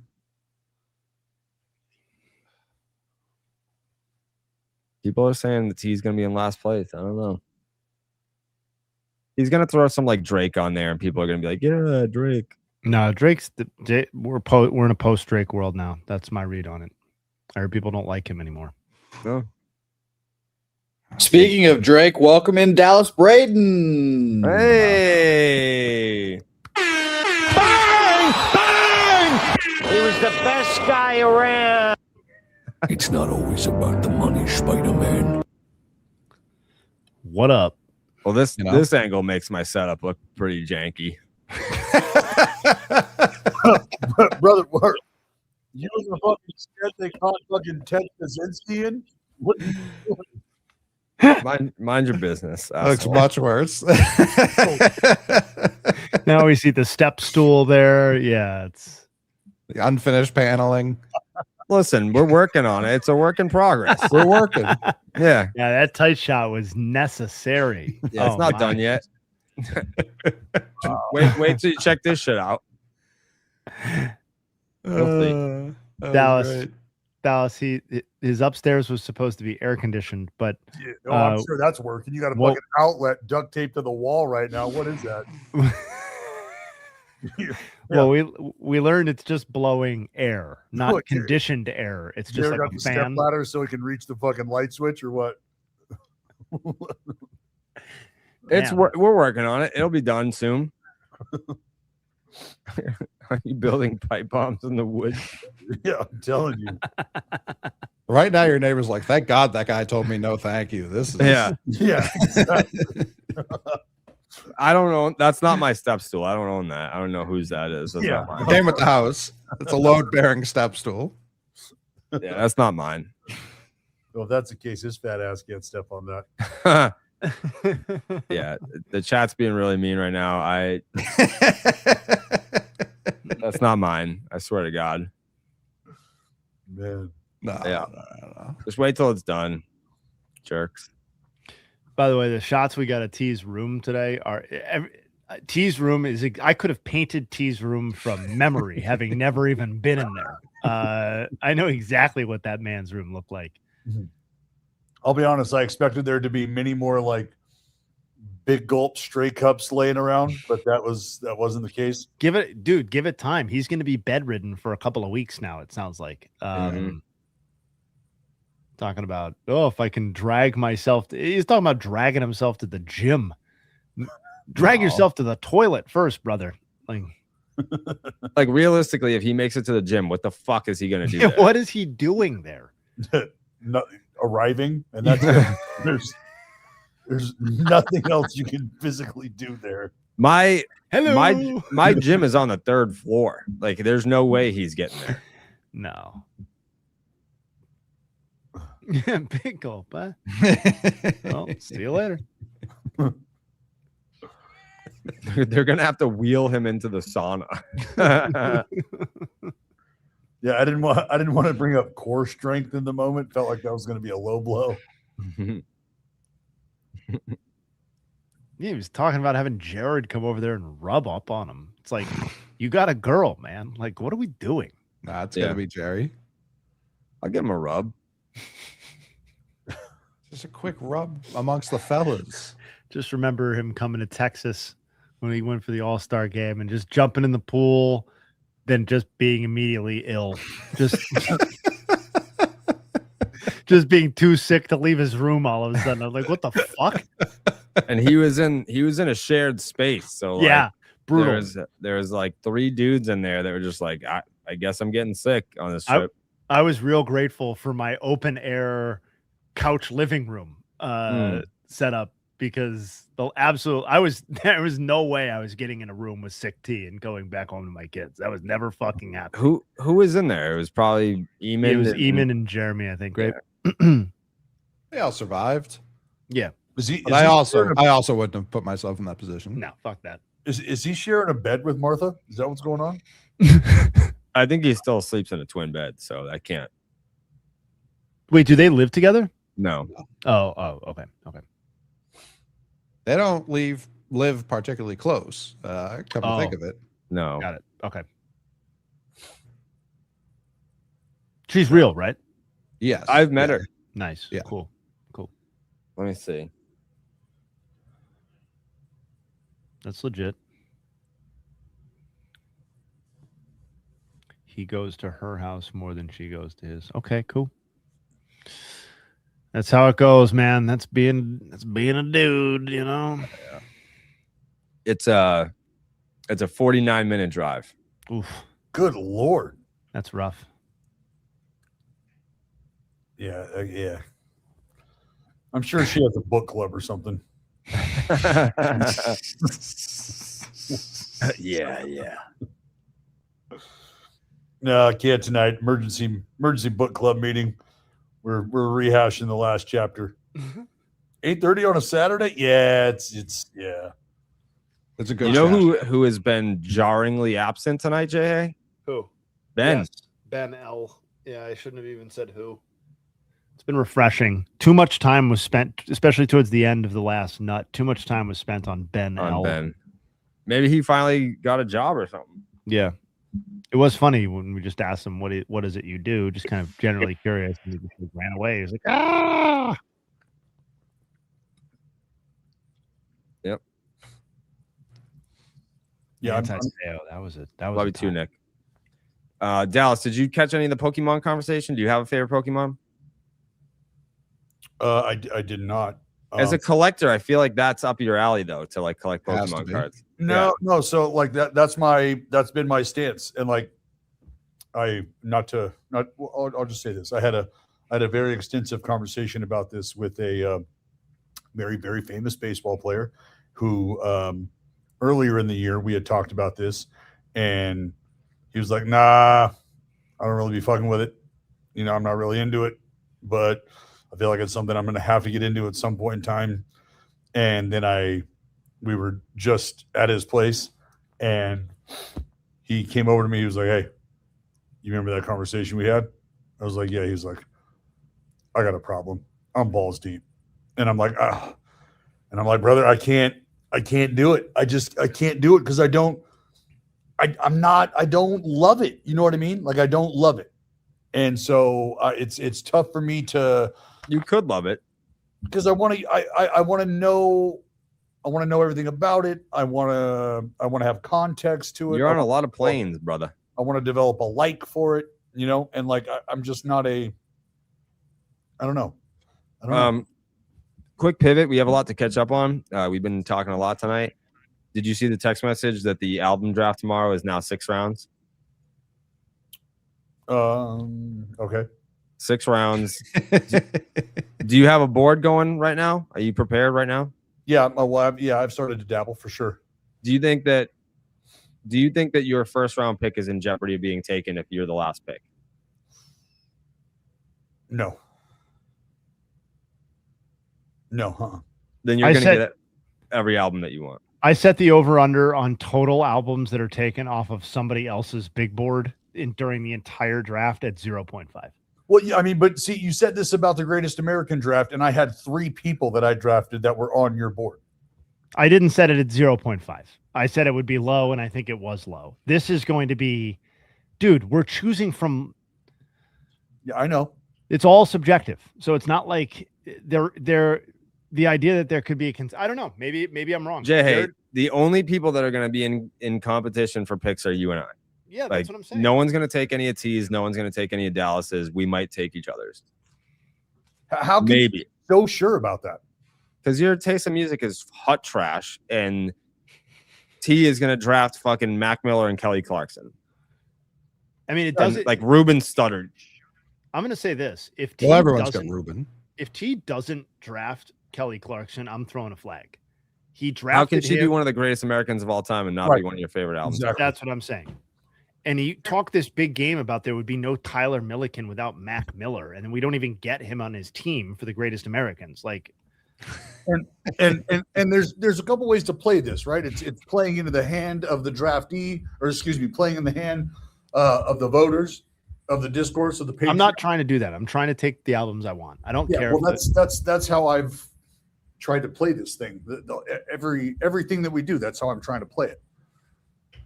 Yeah, I mean, I didn't try to win the Greatest Discourse. Americans draft. I just drafted a great team. I'm just naturally talented at Not drafting. the best team, no. By far the best team. Not the best. I'm some decent humans on it for sure. But yeah, I mean, just like incredible. What was your team? Oh God, who wasn't on my team? You've heard of like 2 of them. Sounds like Clarkson wasn't there. No. She got taken too soon. Kelly? Yeah. No, she wasn't there.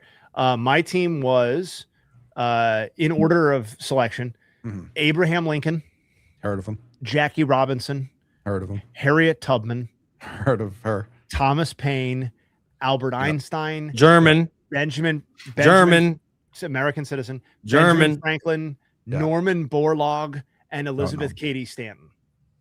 Okay, I hadn't heard of the last two. That's right. Norman he Borlaug. took If you want, a German-born person. German no now. question. No question. Yeah, nothing says America like what I mean. You took Dallas Terry. took You took Alexander Terry. You took Cartwright, Terry Thomas Bollea. Edison, the You took Wright Terry- brothers, which would be illegal. That's 2 people. Audie Murphy, Dale Earnhardt, Sitting Bull, Jim Thorpe, and Percy Spencer. Yeah, Coley. For the record, I'm the only fucking guy in this draft that actually drafted Native Americans in the greatest Pretty good. American draft. It's pretty good. Tyler took Ted Williams, noted fake moonlander Neil Armstrong, Wow. Chief Keef, Tom Brady, Charlie F. Doe, the founder of the 99, James Gandolfini, Okay. Luke Nichols, and rounded it off with Kelly Clarkson.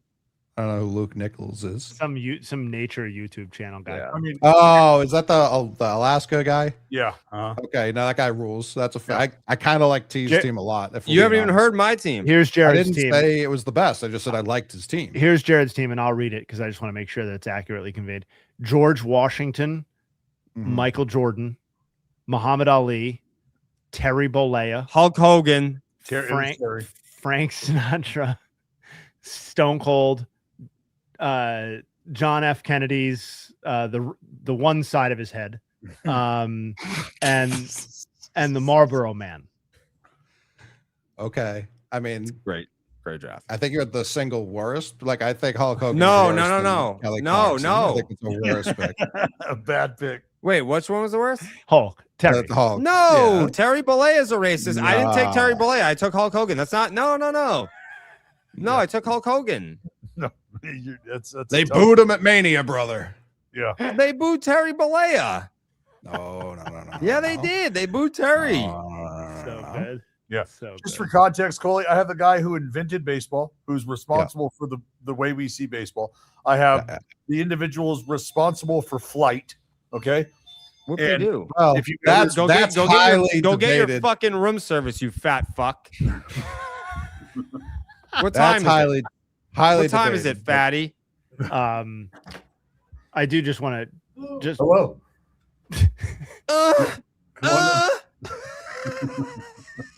It's not always about the money, You Spider-Man. just yeah, said it right there on the yep, perfect.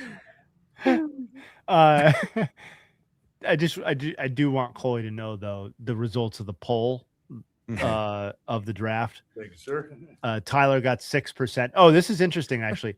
Jared Hold and on. Dallas tied at 17%. Did no one take MLK? Correct. Wow. I left him off. But the Hulkster was taken. Yeah, Hulk Hogan, not Terry Bollea. They were good. That's You not the said Hulkster. hamburger tonight. Yeah. Just Not in the mood. not in the Gotta mood. be in the mood. I'm a steak tip guy. Yeah, But for a late night meal, that's great. it's pretty good. Yeah. I mean, they were incredible. The steak bites phenomenal. The onion ring, perfect addition. Perfect, The yeah. asparagus, just a great veggie to have. Yeah, so Dallas, as I was saying, your hemorrhoid cream is it should be dropped off in the lobby tomorrow morning. Thank I you, know sir. you wanted it tonight, but we could only find one, and we'll have it there tomorrow morning for the hemorrhoid cream. Not a problem. You done? You said the industrial size tube. No. I'm gonna fucking hammer this right now. And MLK, did he play in a weak era? Was he propped up by lack No, of competition? Is that listen, little peek behind the curtain. He was on my big board, you know. I could see that. More of a problem of I just got everybody I wanted. So it was like the guys who were 9th and 10th on my big board. It was like I never even got to those guys. So Very fair. plus I wanted a nice tapestry. I wanted a nice Sure. cross section of people. John Brown, another John Brown sneaky deserves some serious first round consideration. he was very high on my board. I was surprised that I that I couldn't make room for him, but yeah, I mean, these guys left a lot of talent on the board. That's why they finished with a combined 40% of the vote between 3 people, so I feel like you're saying Tubman was your Kershaw of the big 3 between MLK God. and Malcolm X. I feel like that's the statement you made. Yeah, Harriet Tubman was a fucking lock 'em in because, love having a woman there too. And I mean, H Tub, are you kidding me? Are you kidding me? Playing to the masses. Not saying that there aren't some incredible women in America. There's fantastic women who are responsible for shaping. Yeah, America. and if Dallas you took should have 0 taken women. You should have taken Harriet Tubman first overall. That's what you should have done. Yeah. You took I think your first pick was like the person who invented the microwave or some shit. No, it's the person who invented baseball. That's all. Oh, baseball. Who gives a shit? Yeah. You're saying baseball is more important than Harriet fucking Tubman and the Underground Railroad? Are you out of your mind? Well, Yeah. just Put that on a quote card. you said it, not me. That's true. No, I said Dallas said. So just put that part at the beginning. The biggest of words. Dallas said. Frank Sinatra got no love in that draft. That's crazy. No, he was taken. I know. I'm saying my pick. No one praised me for it, and they should have. I'm not a huge Frank guy. I was too busy raising hell and praising Dale. That's why. Yeah, no, Dale and Sitting Bull may have been my Sitting favorite Bull. picks. Overall, those might have been my 2 favorite picks that were taken. The Marlboro Man. Sure. One of the biggest cancer spreaders in this country. Nothing more American than that. Yeah, Jared, big racist guy, big cancer spreader guy. Well, Hulk Hogan is not racist. Lewis and Clark is a tough one. I mean, that's definitively 2 people. So I know Dallas tried to sneak in with his Wright brothers shit, but Lewis and Clark, you try that. I mean, they're not brothers. Well, just take Sacagawea. Well, I was going to go Pocahontas. Sure. Who is the plane lady? Amelia Earhart. Yeah, the Wright brothers. There's no fucking Amelia without fucking the Wright brothers, guy. Well, the invention of flight is highly disputed amongst 9 different territories. Like Brazil claims to have invented it. North Carolina, I'm pretty sure Ohio has it on their Wright license brothers plate as just well. they're probably just 2 white people who co-opted some discovery. That was a self-serving pick by Dallas. Yeah, I mean, it is, but it's also brand awareness. I mean, it's a good pick, if we're being honest. Roki. Look what I found. Yeah. No, I like my team a lot. Probably the best team in the draft. Tied with Dallas for second best, 17%. No MacArthur. I know you're a big World War II guy, Jerry. That's crazy. Oh, hey, I went Audie Murphy. You know who Audie Murphy is, Coley? No, clearly don't.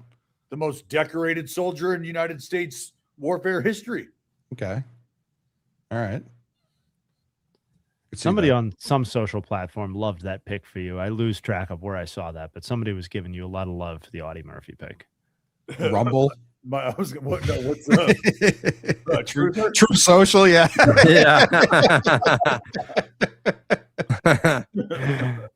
Yeah. I was gonna say Betsy Ross. I don't know. Her legacy's got some of the first American flag. The J of the flag truthers out there went back and took her MVP. Betsy Ross. More like Betsy Loss. You know what I mean? Oh, wow. Take an L on the draft. Bang! Bang! A lot of Hussein suck-ups picking J in that draft. Oh, it's disgusting at this point. Anything anything J participates in, we have to factor in the Hussein curve. Yeah. Yeah. We've just renamed me being better at this than you guys to some sort of cult, which I actually don't mind. It's actually more of a compliment. I feel like in the long run that you win all the time.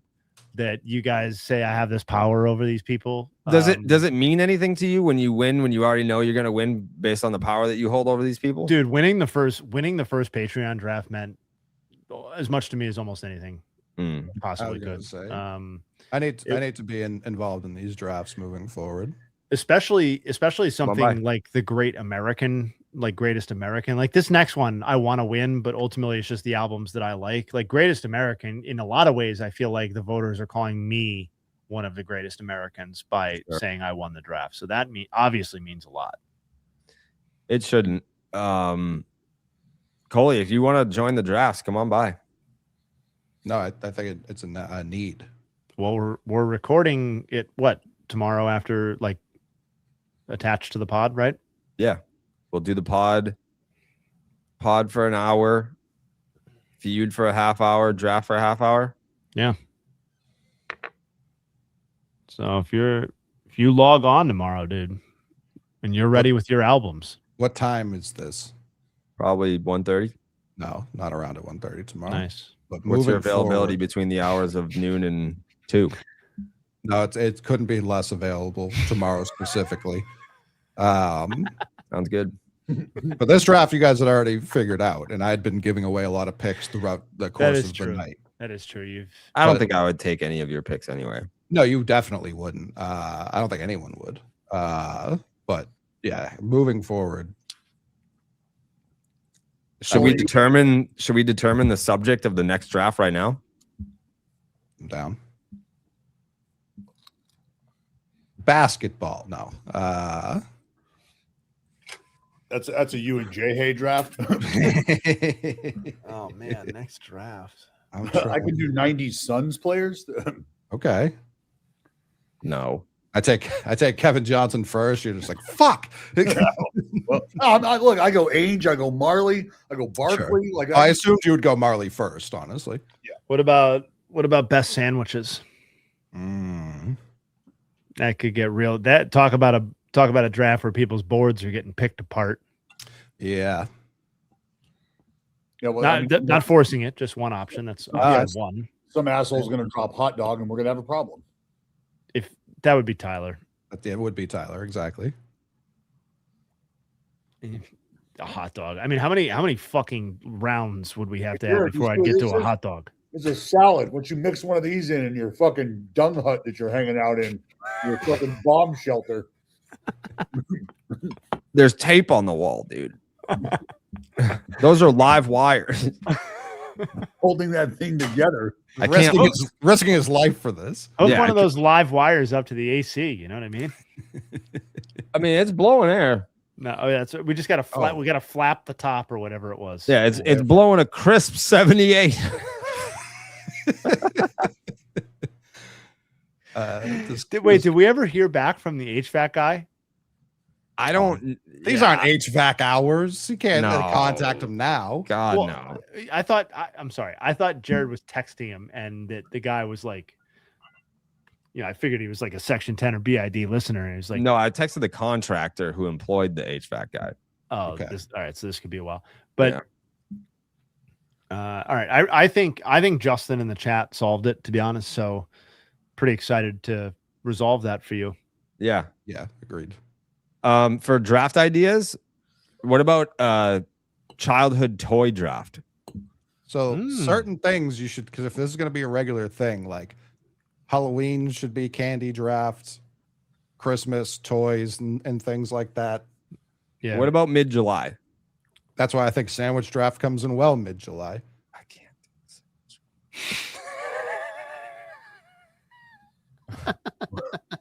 What? Jared doesn't want to get fucking. It'd be pummeled so in the inauthentic for me. I'd be like, oh no, the fucking BLT. I've never had one. So don't draft it. You ever had 5 sandwiches? 5. vote. Yo, your inability to do a 5-round sandwich draft is insane. No, Crazy. What are we talking Crazy. about? I don't do Now he's sandwiches. He's complaining. I can't believe I don't win these things. You don't know anything. That's not true. My American draft was great. Yeah, Many you people took- agreed. You took the racist and the cancer guy. He's not racist. Hulk Hogan is a symbol of America. Terry Bollea was a racist. I love how your tone changes every time you get you. It's not He's- good. It's like if I took, if you were saying, like, T took James Gandolfini, and it's like, oh, but he killed people and he was not loyal to not his the wife. same as that at all. No. Yes, It's it the is. It's the yeah. opposite. of that. Right.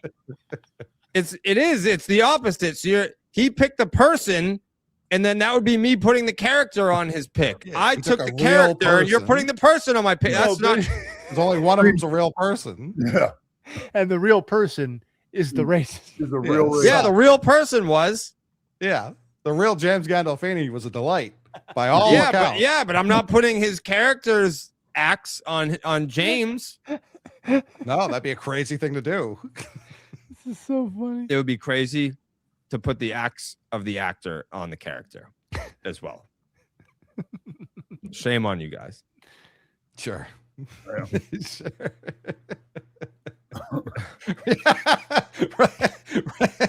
Robert E. Lee was a great American general. Yeah, we zoom out any further, we're gonna see some fucking flags. You going to pick apart everything Bobby Lee ever did? Huh? Okay, all right. Start putting plans up to microscopes. Show me one example of Hulk Hogan being racist. I'm One. sure 80s and 90s WWE that wouldn't be super difficult.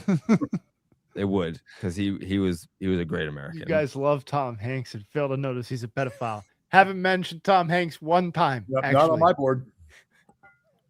Mm-hmm. I think Not you're on my board. talking to yourself. You know, he didn't come up. No one else was thinking Hanks. No, I don't have Hanks on the board. What about a reality TV shows? You guys trying to politicize Robert E. Lee, you scoundrels.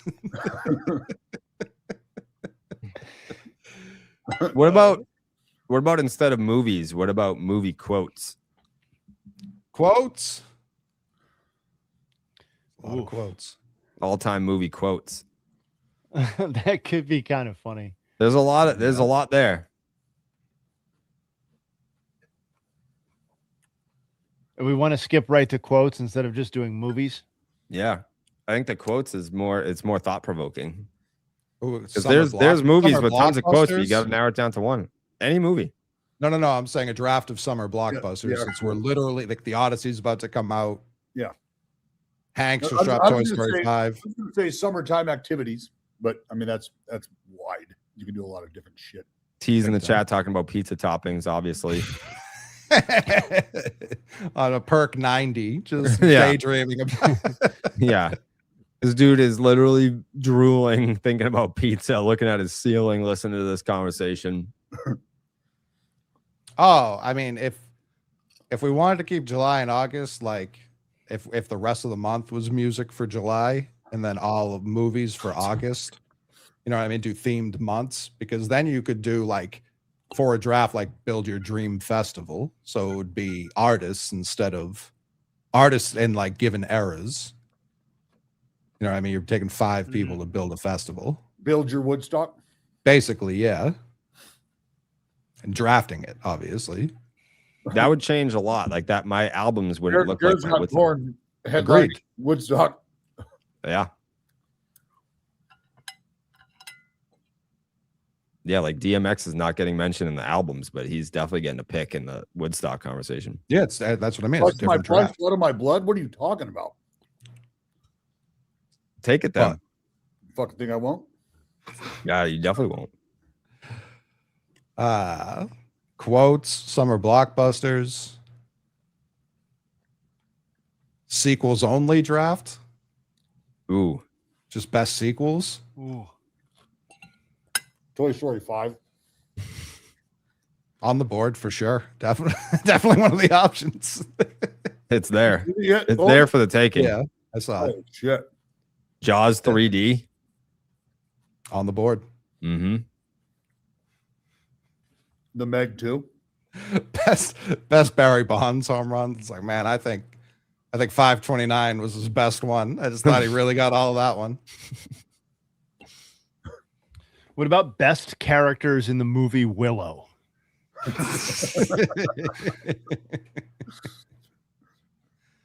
Toy Story 5 was really good. I would probably put it at 3rd overall in the series.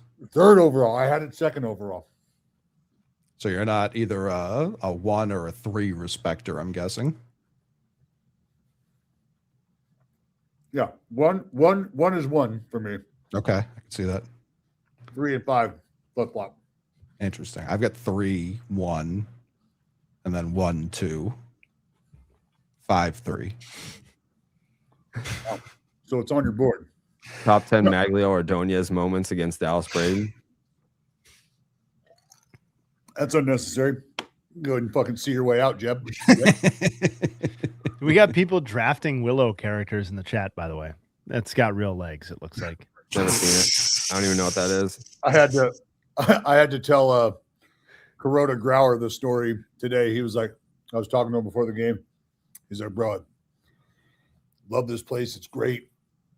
He's like, how many times you play here? And I was like, played here a lot. I love this place. I was like, I used to get my ass kicked at this place, but I love this place. And I told him the story. And by the end of the story, where Maglo hits the second homer off me in the fucking third inning, he was like, he was just like, damn, dog. Like, I was like, yeah, it's tough. It's tough. I want to have you guys know I did pass up having a drink with Chipper Jones at the bar to come and hang out with you guys. That was dumb. No. When I say that, I mean, I said hello to Chipper and then just kept walking. It's not like I was invited. Come and sit down and have a drink. I can see that. But I turned the corner and I'm like, what the fuck is Chipper doing here in Detroit, Michigan right now? What is he doing there? I don't know. I because the Braves are not in town. I have no idea. Unless he, and I also thought I saw Gerald Laird, which made me think, are Braves guys just getting together for some reason? I don't know. Foods Jared has not tried as a draft. That list is shrinking by the day. No, it's a gargantuan list. A lot of options. A lot of options, yeah. But not as many as there were entering 2026. That's big. A states draft? Oh. I'll draft some states. What would be the first round? California. Why are you just blowing the board, man? I'm just saying. I'm just trying to guess what the first round would be. I mean, there's some underrated states out there. Some great states. Some real dog shit states. I think with something like that, where there is a defined number, you kind of have to draft until there's no more states left. Like you got to fill up the whole board. Well, there's 5 of us. That's what I mean. Yeah, no, it works. It works well. When I left Barstool, Eddie had me on for a draft, and he was like, "It's your pick for whatever," and I had been denied like a weird pick the first time I did a draft, and I said, "We're drafting the letters, pal." And I won. In a wash. I blew them out. They had no chance in the What letters. was the first round? The vowels? No, so some people didn't take vowels, which I thought was bold. I don't even know how to search that because the bird is broken. What if we? I mean, we could do like sports movies. We could do gangster films. Let me see if I can try and find that. Could draft the amendments. The articles of the Constitution. The Willem Dafoe movie draft. That'd be big. He's in a lot of movies. Like October, Jerry, we could do like horror movies. A lot of pressure on me for that one. Yeah. I think you would go. See, that's where you run the risk of trying to go too deep, trying to get in the weeds on shit. And you're like, no, you guys don't know. You have no idea. Right. Exactly. Depends on how many rounds. If it was 5 versus 10. Yeah. Not all of us are tapped into the fucking Saga snuff film scene. Coley is. Yeah, I usually tell you what's coming out. Yeah. Brutal but punishing. According to Twitter, they've scrubbed every mention of me on the Barstool Chicago Twitter handle. It's a tough scene. I can see that. Well, that might be Dog Walk. It might not be on that.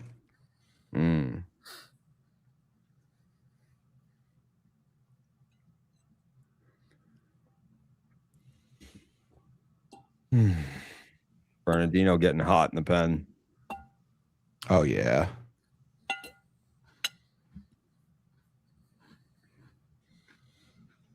We could have T on and do. We could draft drugs. Oh, Drugs are pretty good. Did they not post the goddamn board? LSD 101. Oh, heavens, no. I'm looking at some ideas. The draft of worst places to get diarrhea draft. A wedding as a groomsman or a bridesmaid. How about pool party. if you're if it's your wedding? Well, I mean, sure, that's even worse. A pool party. Michael Rubin's white party.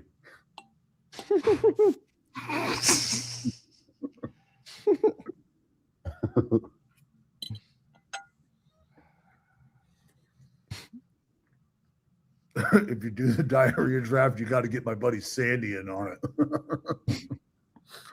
There's just an all-time shit your pants story on deck right there.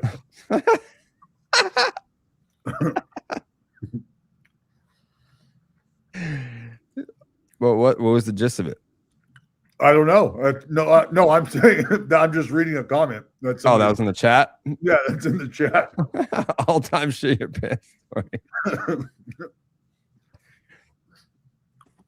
Question for the chat and for the panel. When's the last time you guys shit your pants? Man, it's too often. Pre-blogger butt? I mean, post after surgery, it was just like, oh, shit my pants again. Yeah, I was throwing away my underwear every fucking day. I probably have text messages with Ellen being like, shit my pants again. It looks like that first 3 months after surgery, it was just like, wonder what time I'm gonna shit my pants today. Oh man, no. See, You didn't? No. Oh, every day, every day.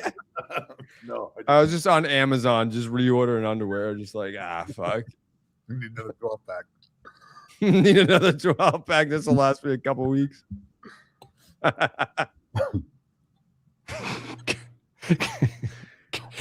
Girlfriend's dad's bathtub 1-1. Yeah.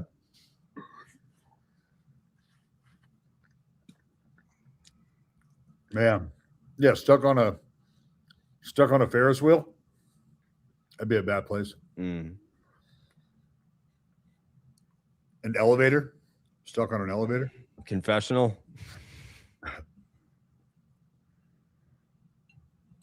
Subscribe and save on underwear is wild.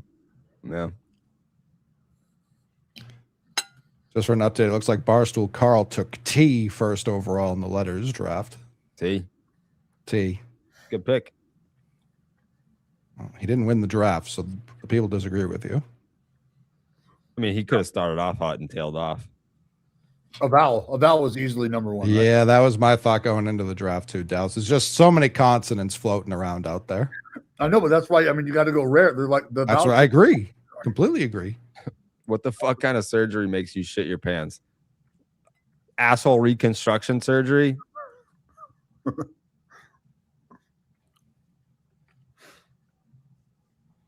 Yeah. You don't ever want blogger butt. Oh, Dallas. I was the only person to draft a vowel in the first round. Really? Yeah, it went T, C, S. White Sox Dave took Y, and I got A. What an idiot. What's the justification behind why? I think he was trying to say you could do sometimes vowels, sometimes not. You're getting both there, and I just versatility isn't always a good thing. You know what I mean? A-E-I-O-U and sometimes Y.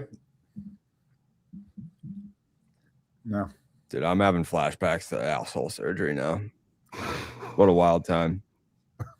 Being in the emergency room and the doctor just not believing me that I've never shoved something up my ass.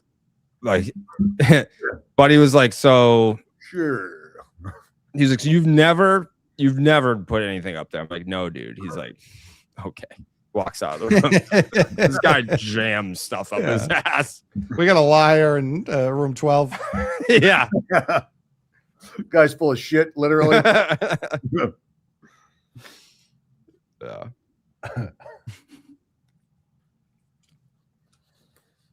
He left the room and came back in with a lie detector test.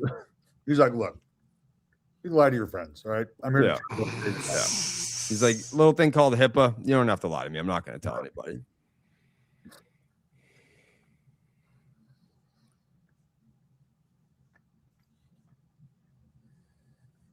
Yeah.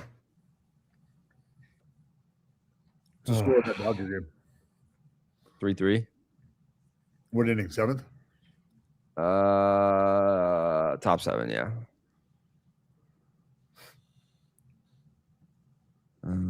There's another good suggestion in here.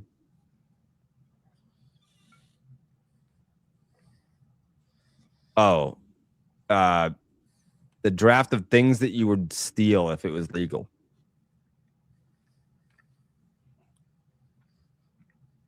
I guess I don't think the verbiage is right, but I know what you mean. Yeah. Is it maybe steal if you wouldn't get caught? Yeah, if you could get away with it, yeah.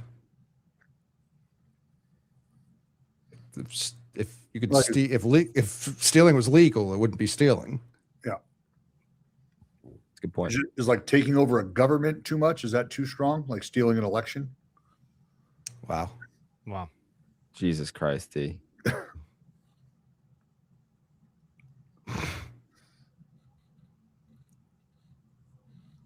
Ted Williams' Frozen Head's a good one. That would be, I'll put that right here.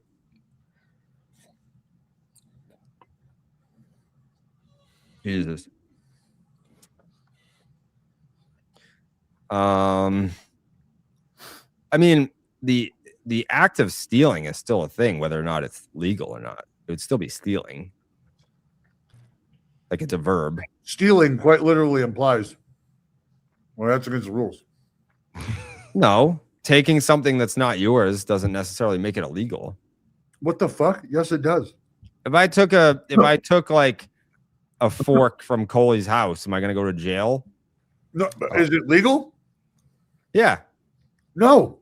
No, I'm pressing Stole it. charges for sure. Nope. That's street legal. I did it.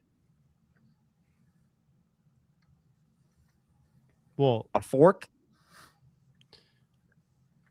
I mean, legality is not based on whether you can do something, right? Got you under anesthesia in the surgery theater, showing all the med students how much stuff he could fit up your asshole. Check this shit out. I feel way worse than before the surgery, Doc. I mean, it was mortifying. The hospital I got the surgery done, like one of Train's best friends was one of the nurses, and she's the first person I saw when I woke up. I was like, please tell me you didn't see any of that. I was like all fucked up. She took a selfie with me in the fucking hospital bed. I was like, wow. Yeah, stealing in baseball illegal, Dallas? Fucking idiot. Can't go to jail for that. I'm not even going to entertain that. Is it not stealing? Is it not stealing? But I think the point is they do try and catch you. Like there is. Yeah, but you're not going to jail. They are trying to get you caught. out. No, but you'd be out. You got a criminal record if you get caught? Yeah, the punishment is being out. Yeah. I got 27 of those. Yep. Police are not involved. The catcher is kind of like a cop. Yeah. Ryan McCann. Yeah. Fun police. And I kind of agree with the chat. You got to let Train get elbow deep in that thing. I mean, it's probably possible now. Oh, yeah. Wow. Yeah. Blown out an O-ring or two, huh? Yeah. Yeah. Life is different now. You know? It's a good point. What do you like? You don't steal the base permanently. Ricky did. Yeah, no, I think they put him in prison.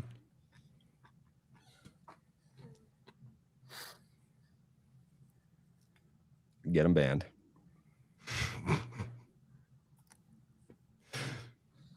You get the soundboard with you for your first paying experience.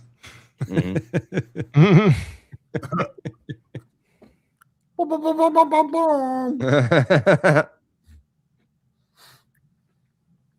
Mm-hmm.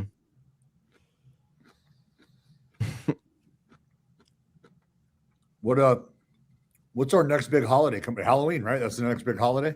Mm-hmm. Yeah. Am I fingering asparagus? Yeah, I am. Why doesn't August have a holiday?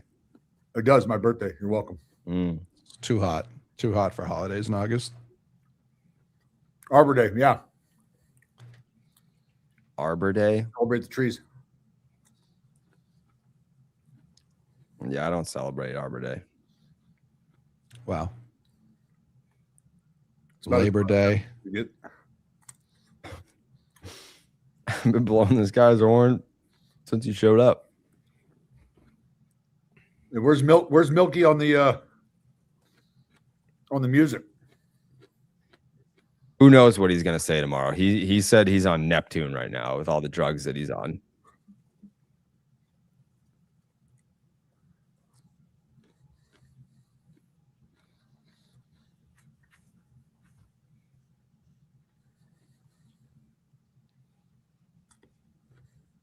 Shout out trees, man.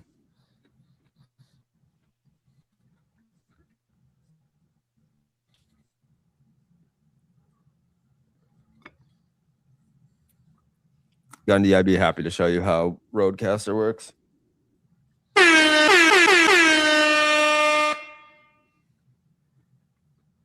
Did your room service look at you weird when you ordered some hemorrhoid cream? He just got out of there real quick. He had recommended the salmon burger last night, and I told him, yeah, I like my fish filleted. He's like, it's a great taste, nice little demi-glaze. You'll love it. And I ordered the exact same thing I ordered the night before, but no shrimp cocktail this time. Does that get charged to the team? Yeah, I don't pay for that. You're in Detroit, you said? I am. Where are they getting this shrimp from, DB? I mean, it's at a place where I trust their shipments of food. Let's hope. Let's hope. Let's hope. We'll find. I mean, I felt great today. That's true. I feel like it would have already hit by now. Yeah. Wow, we're getting a Rockies bullpen supercut right now. 0.33 ERA this month, best in the big leagues.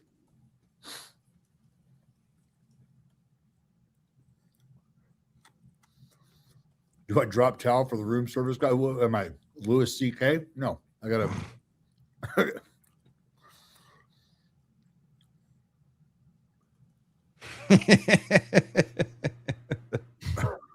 Lake Erie shrimp. Hey,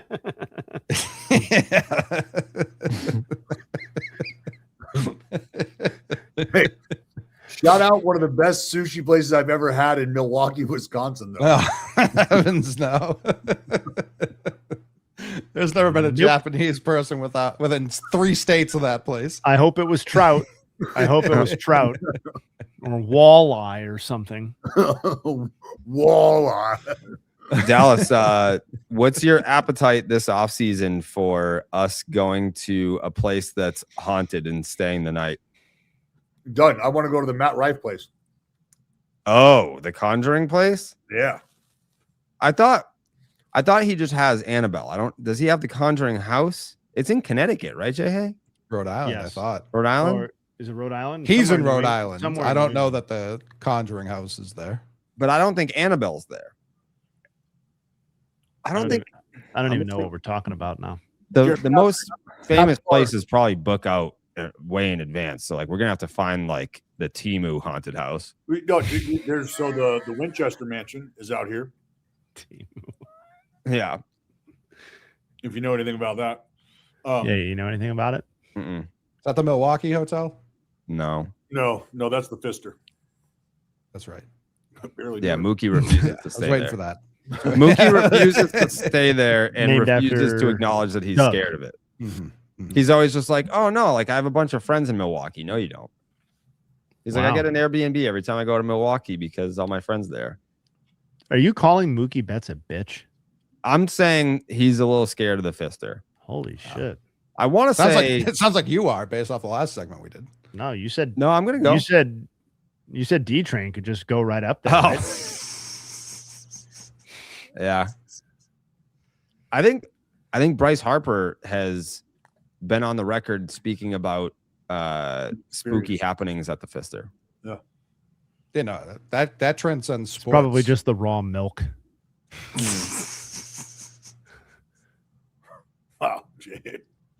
Oh, come on. That's not insulting, please. That's an underlying JFK joke. There is what that is. Wow. Multi-layered. Yeah, RFK. Sorry. Yeah, I'm in. I mean, our oldest, put it like this: our oldest daughter travels with a fucking ghost hunting kit that we got her for Christmas. Okay. When we drive from LA up north to Stockton, Sacramento, there's a lot of just old shitty meth towns that have abandoned gas stations and abandoned neighborhoods, and we'll just dip off into one of those and wander around, take the dogs for a walk for 15 minutes, and she's got her fucking ghost hunting radar kit out.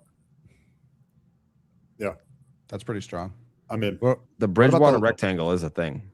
what about the Lizzie Borden house, Jerry? Yeah. That's in Fall It's in River. Mass. Yeah. Yeah, it's a bed and breakfast now. Pretty good. Yeah. Do you know the rhyme? Where are the I most used to. I don't haunted anymore. places that Lizzie Borden took an axe, gave her father 40 whacks when she Mhm. saw, or gave her mother 40 whacks when she saw what she had done, gave her father 41. Yeah. I knew whacks were involved. I couldn't remember the numbers Yeah. Yeah. or mom dad order. She's aggressive. Yes. Yes, some anger issues. Yeah. Well, Lizzie. Queen Mary. A lot of these are in California.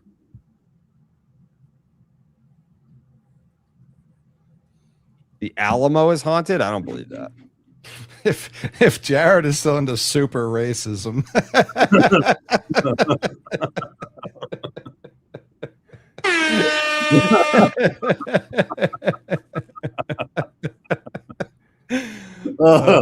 Jared, you gonna wear your fucking Terry Bollea shirt and rip it off when we fucking make contact? I have a Hulk Hogan shirt. I have not worn it. Yeah. You hear that I have around the a Hulk- corner? I have a Hulk Hogan shirt. I have not worn it since Terry Bollea came out as a racist. why? You saying people can't separate the two? You are people. Because of you people. Me. Yeah, hey, Alcatraz midnight tour. You in for that? Yeah. You Troy can't stay Glass there though. sells. I would do it. What do you mean you can't stay there? I'm not asking you to stay the night. I want to stay the night at a haunted place. Oh. Yeah, I would do that.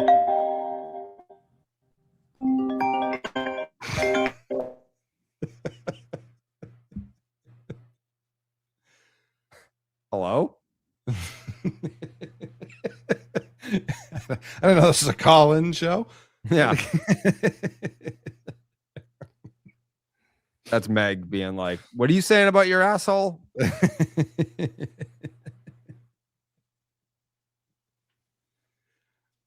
Did I ever see the Hulkster lose clean to any black wrestlers? The Rock? Jared and J. and Coley. Yeah. The Rock is half black.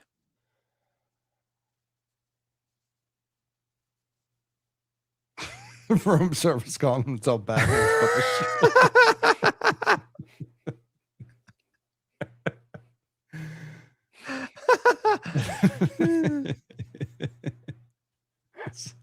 It's a Detroit shrimp cocktail. All right.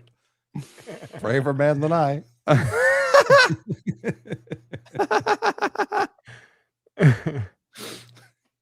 Detroit room service shrimp.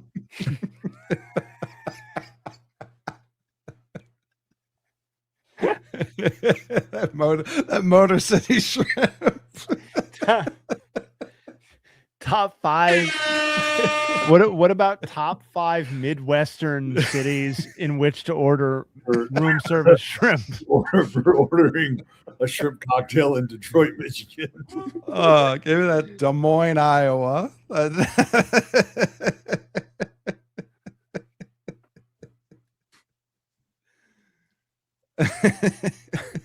8 Mile shrimp.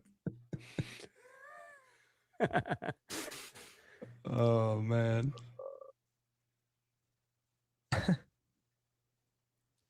The hemorrhoid cream order was being ready. Yeah. Safe. Motor City shrimp is crazy. Dallas is like, no, you trust me, it's great. It's fucking incredible, man. It was outstanding. Yeah. Yeah, Nice. we'll check in with you tomorrow during the recording. Yeah. I'm sure they flew it in from North Carolina. Nice atomic horseradish accompaniment. Yeah. You're gonna be atomic horseradish later. It was great. Yeah. Can we fast forward to Dallas fighting for his life on the toilet in an hour? Doctor said he'd never seen iodine levels so high. Never in his life. He's gonna be shitting blood until 5 o'clock in the morning. The Flint roll.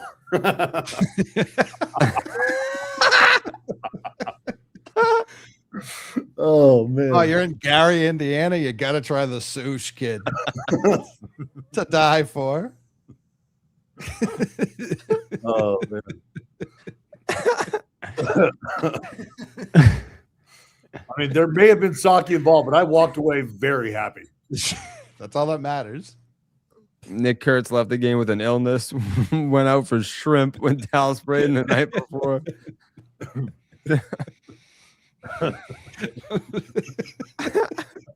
I need a fucking shirt that says Motor City Shrimp. That's a fucking high A baseball team if I've ever heard. I spent 2 months with the Motor City Shrimp.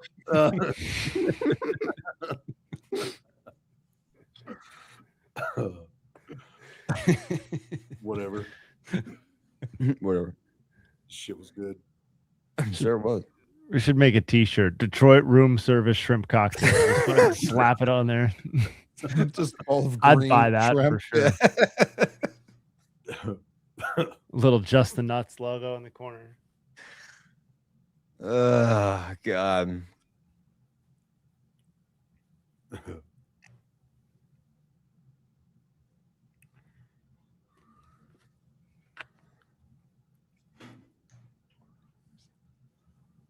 Hunter Goodman off the bench. He and all of his fucking 48 homers in the first half. Jesus. Just talking to Kurtz after the game. Yeah, I saw you came out of the game with the nil. Yeah. Motor City Shrimp, DB. Me and DB got that room service Motor City Shrimp last night.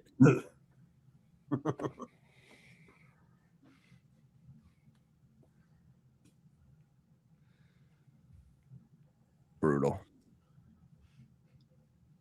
I'm just picturing a shrimp just revving the fuck out of a motorcycle.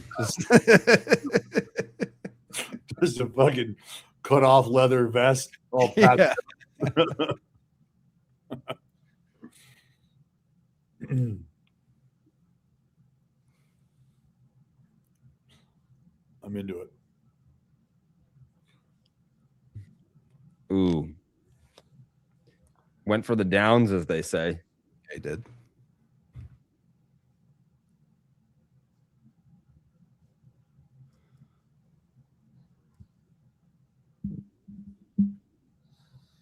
What the fuck? I can't do that.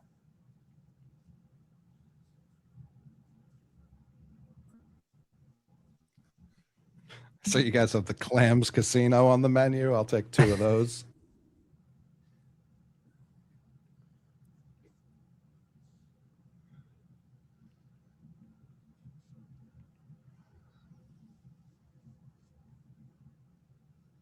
I might have to top this off with some pepperoni pizza tonight. Oh wow. Just a fucking animal, Coley. I can eat like a motherfucker. It's completely undoing the salad. It is. It's towards really the whole. I mean, the salad, the asparagus, the steak. I even went mild carb with the potato. Now I'm just gonna fucking ruin it all. Heavy carb with the pepperoni. Yeah. Prepping for a long day of just sitting on my ass tomorrow calling a game. Yeah, Detroit style and Boston. I don't even. I mean, New York style pizza. That's for me. It's the best. Detroit style shrimp. You know how we do on this side of the tracks. Not a bad take, Jack. I don't hate that take at all. I don't know what was going on with Clams Casino in the early 2010s, but deep in his bag. Who? It's a producer. Not something I expected you to know. No idea. Just chatting with the chat, you know? Chatting it up. Mm-hmm. Mm-hmm.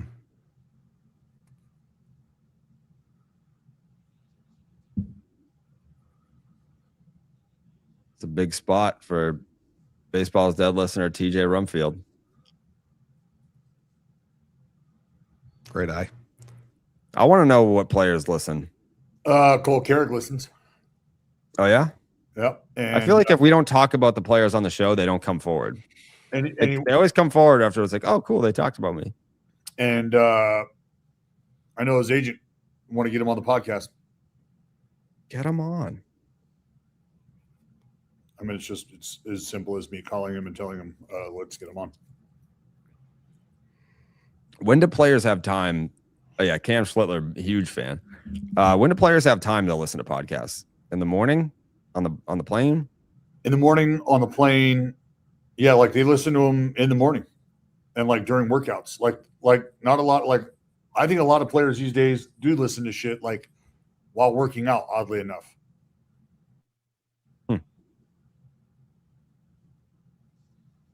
Or I need every bit of angry music when I'm doing legs. They just get up in the morning, or like, you know, like if they're playing video games, like that's what they're doing. Like old fucking Chalowski. Throwing a podcast, play video games, throwing some highlights, just consuming.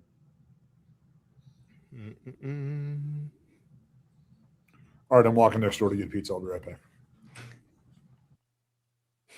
This guy's fat, man. Didn't he just have dinner? They call him Diabetes Dallas.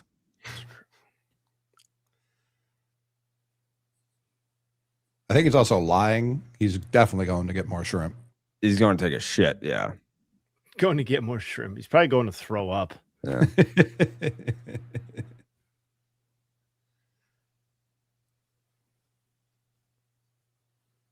What do you think the odds are that Cam Schlittler comes on the podcast? High. You think? I would think low. I think he's addicted to it. Like, I think if you stop talking about him for a while, he would be like, I need to go on to make him talk about me. I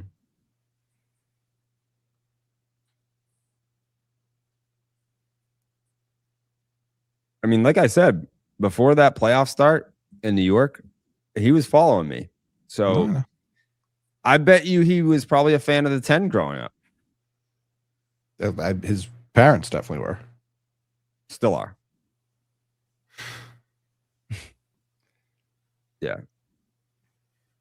His dad definitely has the City Connect Section 10 shirt.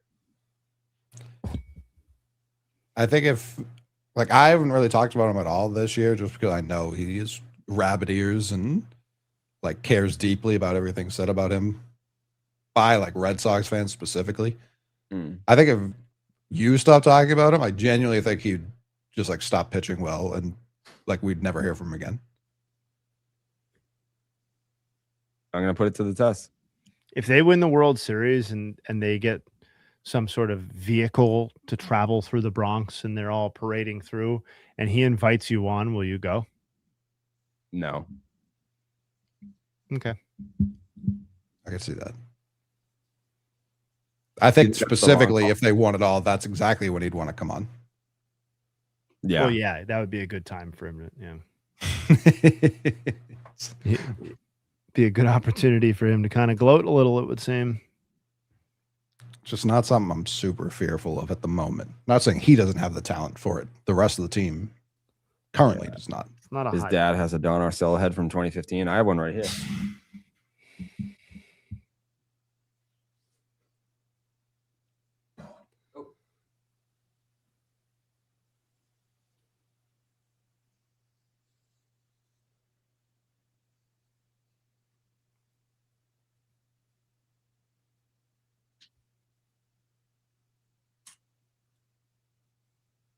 Coley, hit the bang for me. Bang! Bang! You now your turn. Sound like Hitler. Oh my God. Look at Donnie. Shout him out. This is an original. Shout out. You know who was real helpful with that ordeal? Steve. Oh, I couldn't have done it without him. Mhm. How many of these do we make? 1,000? That feels like there were so many boxes. Do you think that how many of these do you think are like no one has ever texted me or tweeted me being like, "Hey, I have one." Like they're just I don't know where they are. No, I mean, I'm sure a bunch of them ended up on the ground. Like Section 10 wasn't big then either. You know what I mean? Was it even a thing? It was the first year of Section 10. But I mean, like, it's not like people got them and like put them under their seat. Like, there's a video of the entire section waving them. Oh yeah, no, like trust me, I handed them out. I just don't know how many. Like those people didn't know who. Obviously, I was. I don't know how many. Well, it was your section, so the people who sat around you knew who you were. I mean, in 2015, I probably had like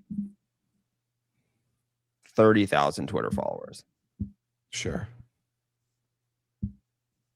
But of the people who had a Don Arcella head, if we made 1,000, 5 of them knew who I was. Right. That place couldn't have been closer. Huh? How close was this pizza place? Oh, it was actually Jenny bought the pizza and she's right next door. That makes way more. I was like, that incredibly efficient strut next door. So she's gonna hear you fighting for your life in about an hour and a half. Buddy, I'm as well oiled of a machine as it gets. That's the problem.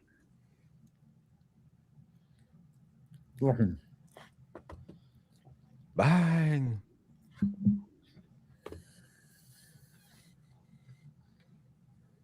Big Magic Johnson. What has he done? Well, he's a business person. He's got AIDS.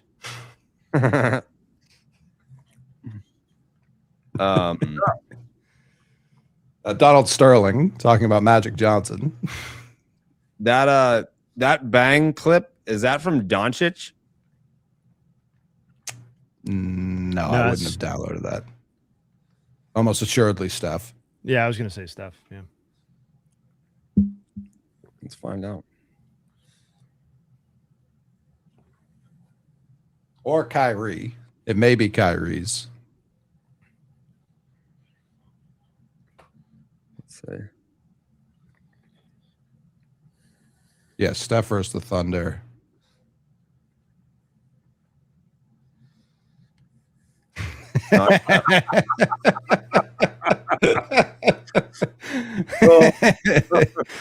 Honorable mention just off the board. No, he's hit the double like 6 times, I want to say.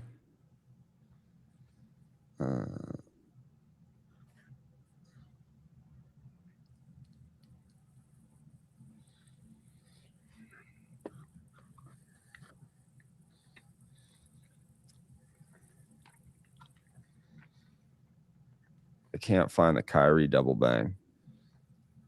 It might not have been a double bang. I'm just thinking what else could have evoked that much like hoarseness in the bang. I think it was Doncic. I simply wouldn't have added that to my board. I can assure you.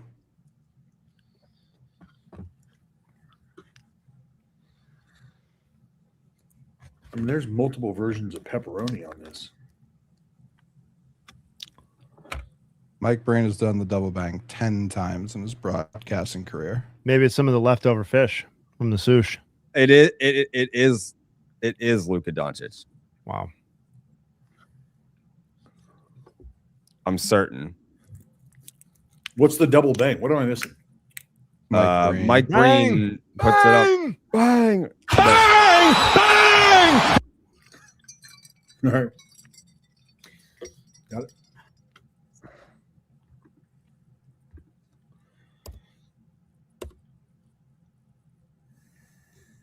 I'm 100% sure it's Doncic.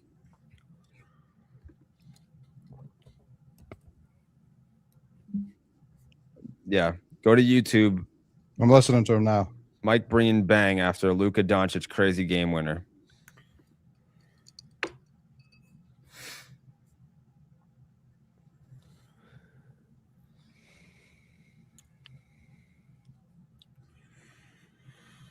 Oh. Jared Jones. He said he was fine with it.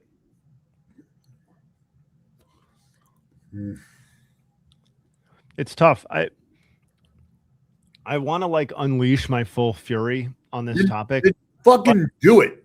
But like I feel like my heart's not fully in it because both of these guys are like they are coming back from injury. Like both guys are. Like Jared Jones just missed a huge amount of time. And I know he's been back longer than Yuri's been.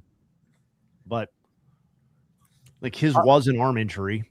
I understand where you're coming from because my thought is it's easy for me. This is why, like, I'll be honest and I'll be very candid about this right now.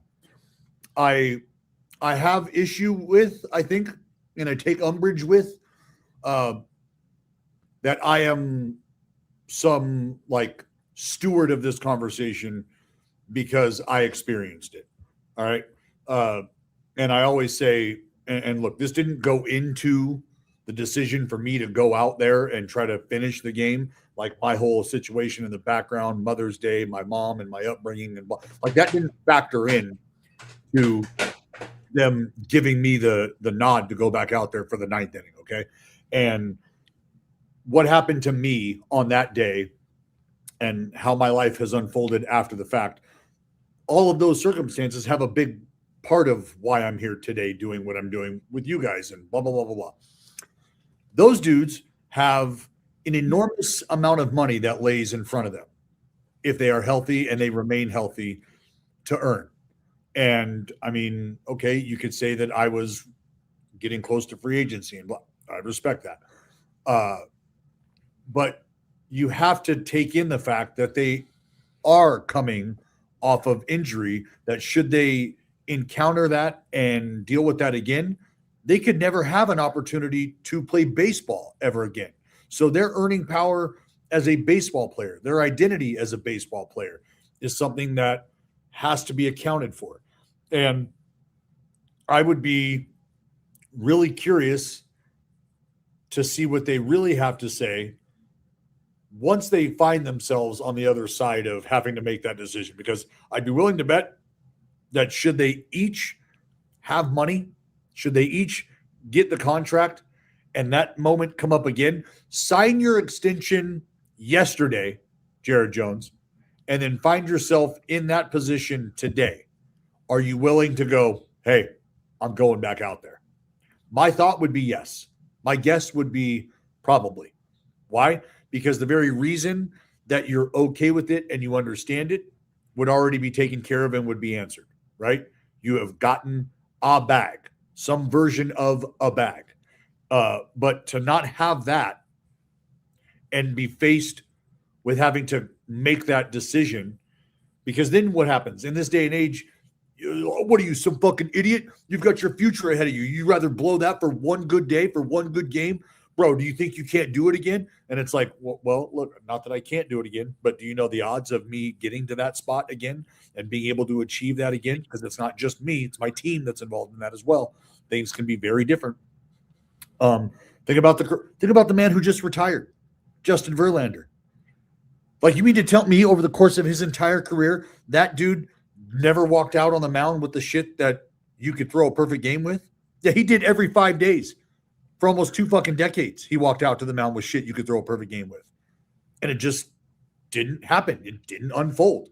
So thinking about all of that, like, how do you not understand where they're coming from in regards to being protected? But I say, and again, it's easier for me to say because I've been there and I've done it, that, man, you should experience this. Like, oh, no shit, dude. That was pretty sweet. No way. Tell me more. Like, yeah, of course. Of course. And that's where, like, are we being, as sport lovers, as baseball lovers, are we being robbed of baseball moments? That's what it feels like, isn't it? Like Jared made the point earlier about. Go ahead. No, it is a sanitized thing. Like, we are absolutely being robbed of moments, and we are being robbed of moments.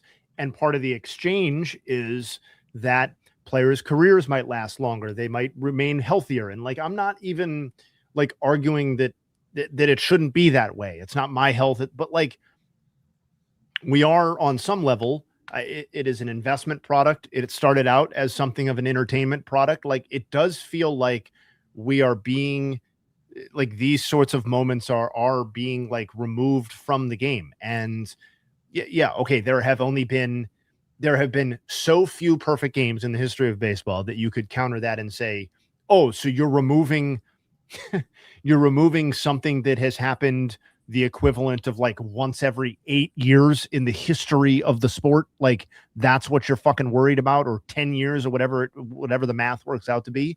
And it's like, okay, yes, the sport will continue. It'll still be a product that I'm interested in.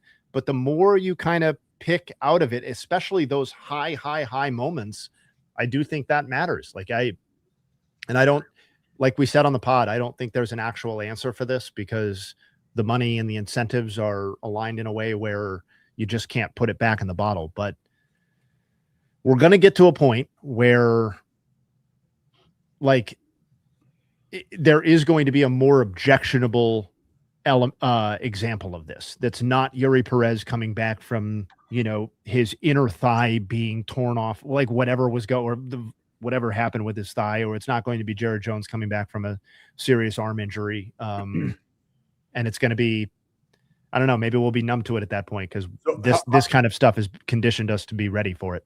How old is Jared Jones? 26? Maybe not even. That sounds. He is 24. Yeah, 24. Turns 25 in August. Okay. So if you remember the study done a couple of years ago by Dr. Meister, he came out and said that tendons, and specifically UCL, are not fully developed and fully mature until 26 years of age. So for Jared Jones, he's 2 years away from having his tendons being, or his ligaments being fully developed, fully mature. So even replacing it, you're still replacing it with a less than fully mature replacement ligament. You're internally bracing a less than fully mature ligament. So there's probably some monitoring that they'd like to do. Would we all understand that? I think so. So to what extent does that occur now? Because are we talking, like I would ask this, how is he allowed to go 81 pitches 2 starts ago? Right. And then is allowed to go 6 innings here, 77 pitch, because what we understand, what do you think's more laborious? What do you think has more stress on the individual? 81 pitches over 4 2/3 innings or 77 pitches over 6 innings? Because one tells you that he was far more efficient in the other, right? Far more efficient. I mean, you even can go back to his last outing, 73 pitches over 4 innings. All right. On average, that's 18 pitches per inning. This outing that he just went through, he was averaging less than 13 pitches an inning. So if we really want to get down to the nitty gritty, like I would question where the lines of delineation are. Sure. Yep. That's an interesting thought. Is it worse to start and stop and have a longer hours outing as opposed to, like you said, obviously you don't want to be throwing 77 pitches in 4 innings. That's usually not a good sign for your team, but is it almost better to be throwing them in succession like that as opposed to starting and stopping? I'm going to answer an important question quickly, Coley. You dab and then you go blunt, just to wash that dab down. But you, like, how do I say it? Like, speaking from experience, when you're working deeper into ball games, you almost get to a point where you're saying to yourself, can you guys just fucking roll over quickly so I can get back out there and get to work? Because I'm feeling this. Like, I want my body to feel good. My body's responding. So I think the longer you end up waiting in between, especially later in the outing, that can probably, I think there's probably an effect there that takes place. I will never, I mean, I'd be curious to hear or read any sort of science behind it. Because that's an interesting thought. But if you are, again, if I'm waiting 30 minutes in the 7th inning for this half inning to unfold, right? But I'm coming off an inning in which I threw 8 pitches. Like half the I threw just as many warm-up pitches almost as I did pitches that were considered stress or, high stress game speed, if you will. And if on average I'm throwing 12 over the course of my outing, I mean, that's 3 pitches less than the average that I would throw every inning. So I'm quite literally on a roll and I'm performing at a more efficient clip than I ever have. So I want the ability to go back out there and continue to test this, because one perspective could be, well, I haven't even gotten close to that red line per inning, right.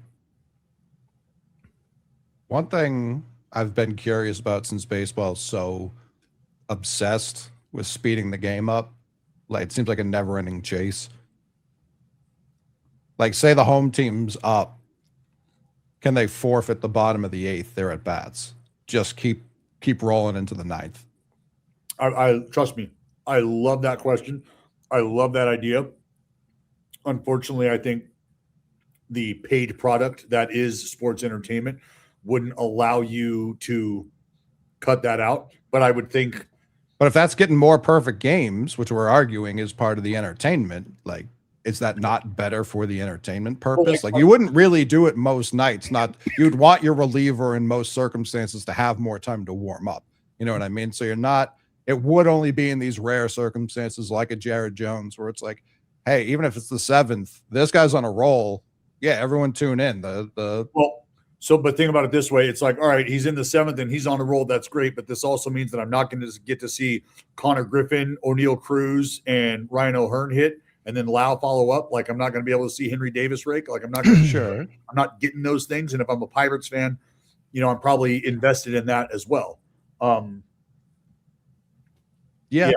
But no, I trust me. It's an interesting thought, because if that's something where you're like, because we've all thought about it, even as pitchers, we joke about it. Like, it's the. Yeah, I wish I could stay on the mound. Yeah. And it's the 6th inning, 7th inning, and you're up fucking 8-2, and you're like, hey boys, you good? You good if we just take like a 5-minute breather here while we're out on the field, and then I just go back at it? Like, what? No need. We've got enough. Let me do what I'm doing. Right. Yeah. I mean, I don't think that we would ever get there, but I don't think so either. I didn't think like we'd have pitch clock and shit either. Like, I don't know. Like, I know you probably haven't seen what the NBA is trying out in summer league right now. They're trying to make all free throws just one shot. Oh, yeah, worth the value of the foul, right? Yeah, which I fucking hate. Like I I really don't like it at all. That's like I mean it isn't kind of like the intentional walk being out Sure. right? Because I've been a part of games, I've watched games where not being able to just play catch like that can fuck you up, and you end up like, I wish people understood how difficult it was to go from trying to throw fastballs and sliders to then just trying to like kind of ease one in there, but kind of not, and it'd have to be kind of way the fuck over there, right? And especially like, you know, it's opposite hand, so I'm throwing this arm side, which is a really good opportunity for me to end up sailing this motherfucker. Right, bad shit can happen. And if we're playing a game, part of the game is, can you execute this portion of the game?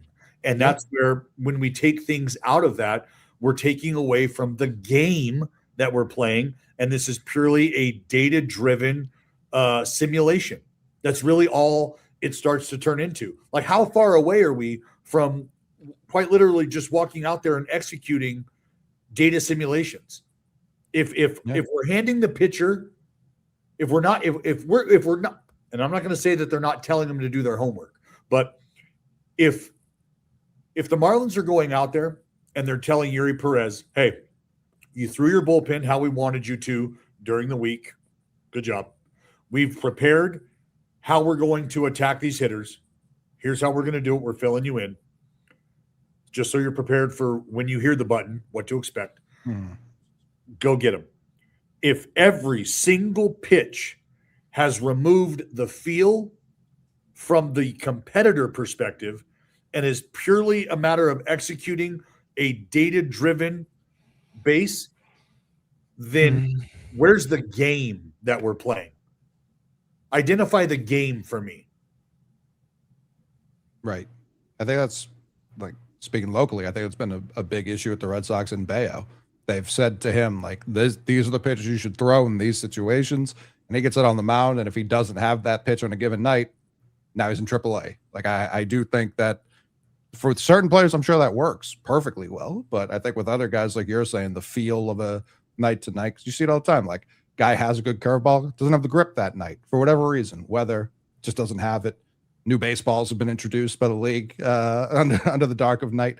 A lot of different reasons. Oh, the baseball. My God. My God. I could show you pictures. You know what? Let me see if I can do it without getting anybody in trouble. The baseballs. Holy shit. These are balls that are getting sent out to teams to go throw.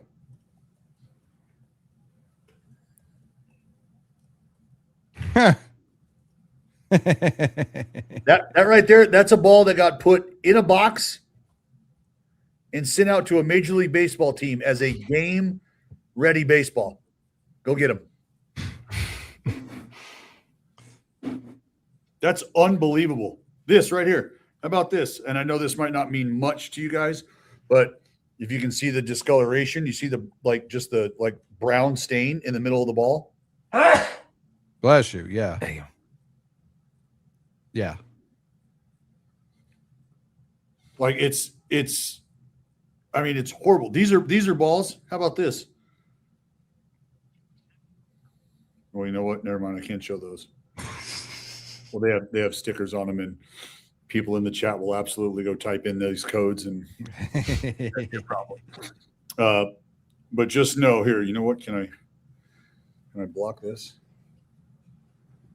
Like this right here, those are balls. Jesus. Those are balls that were put in boxes, and they said, yep, go ahead. Game ready.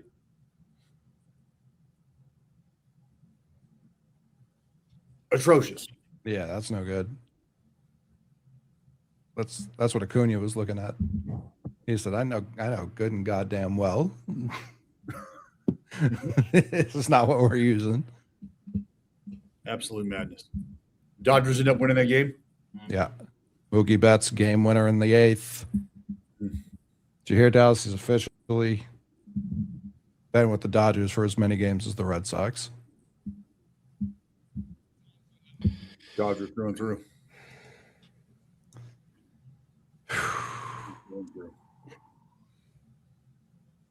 Sad. Very sad. Yeah, but you guys saved all that money, right? Oh, yeah. What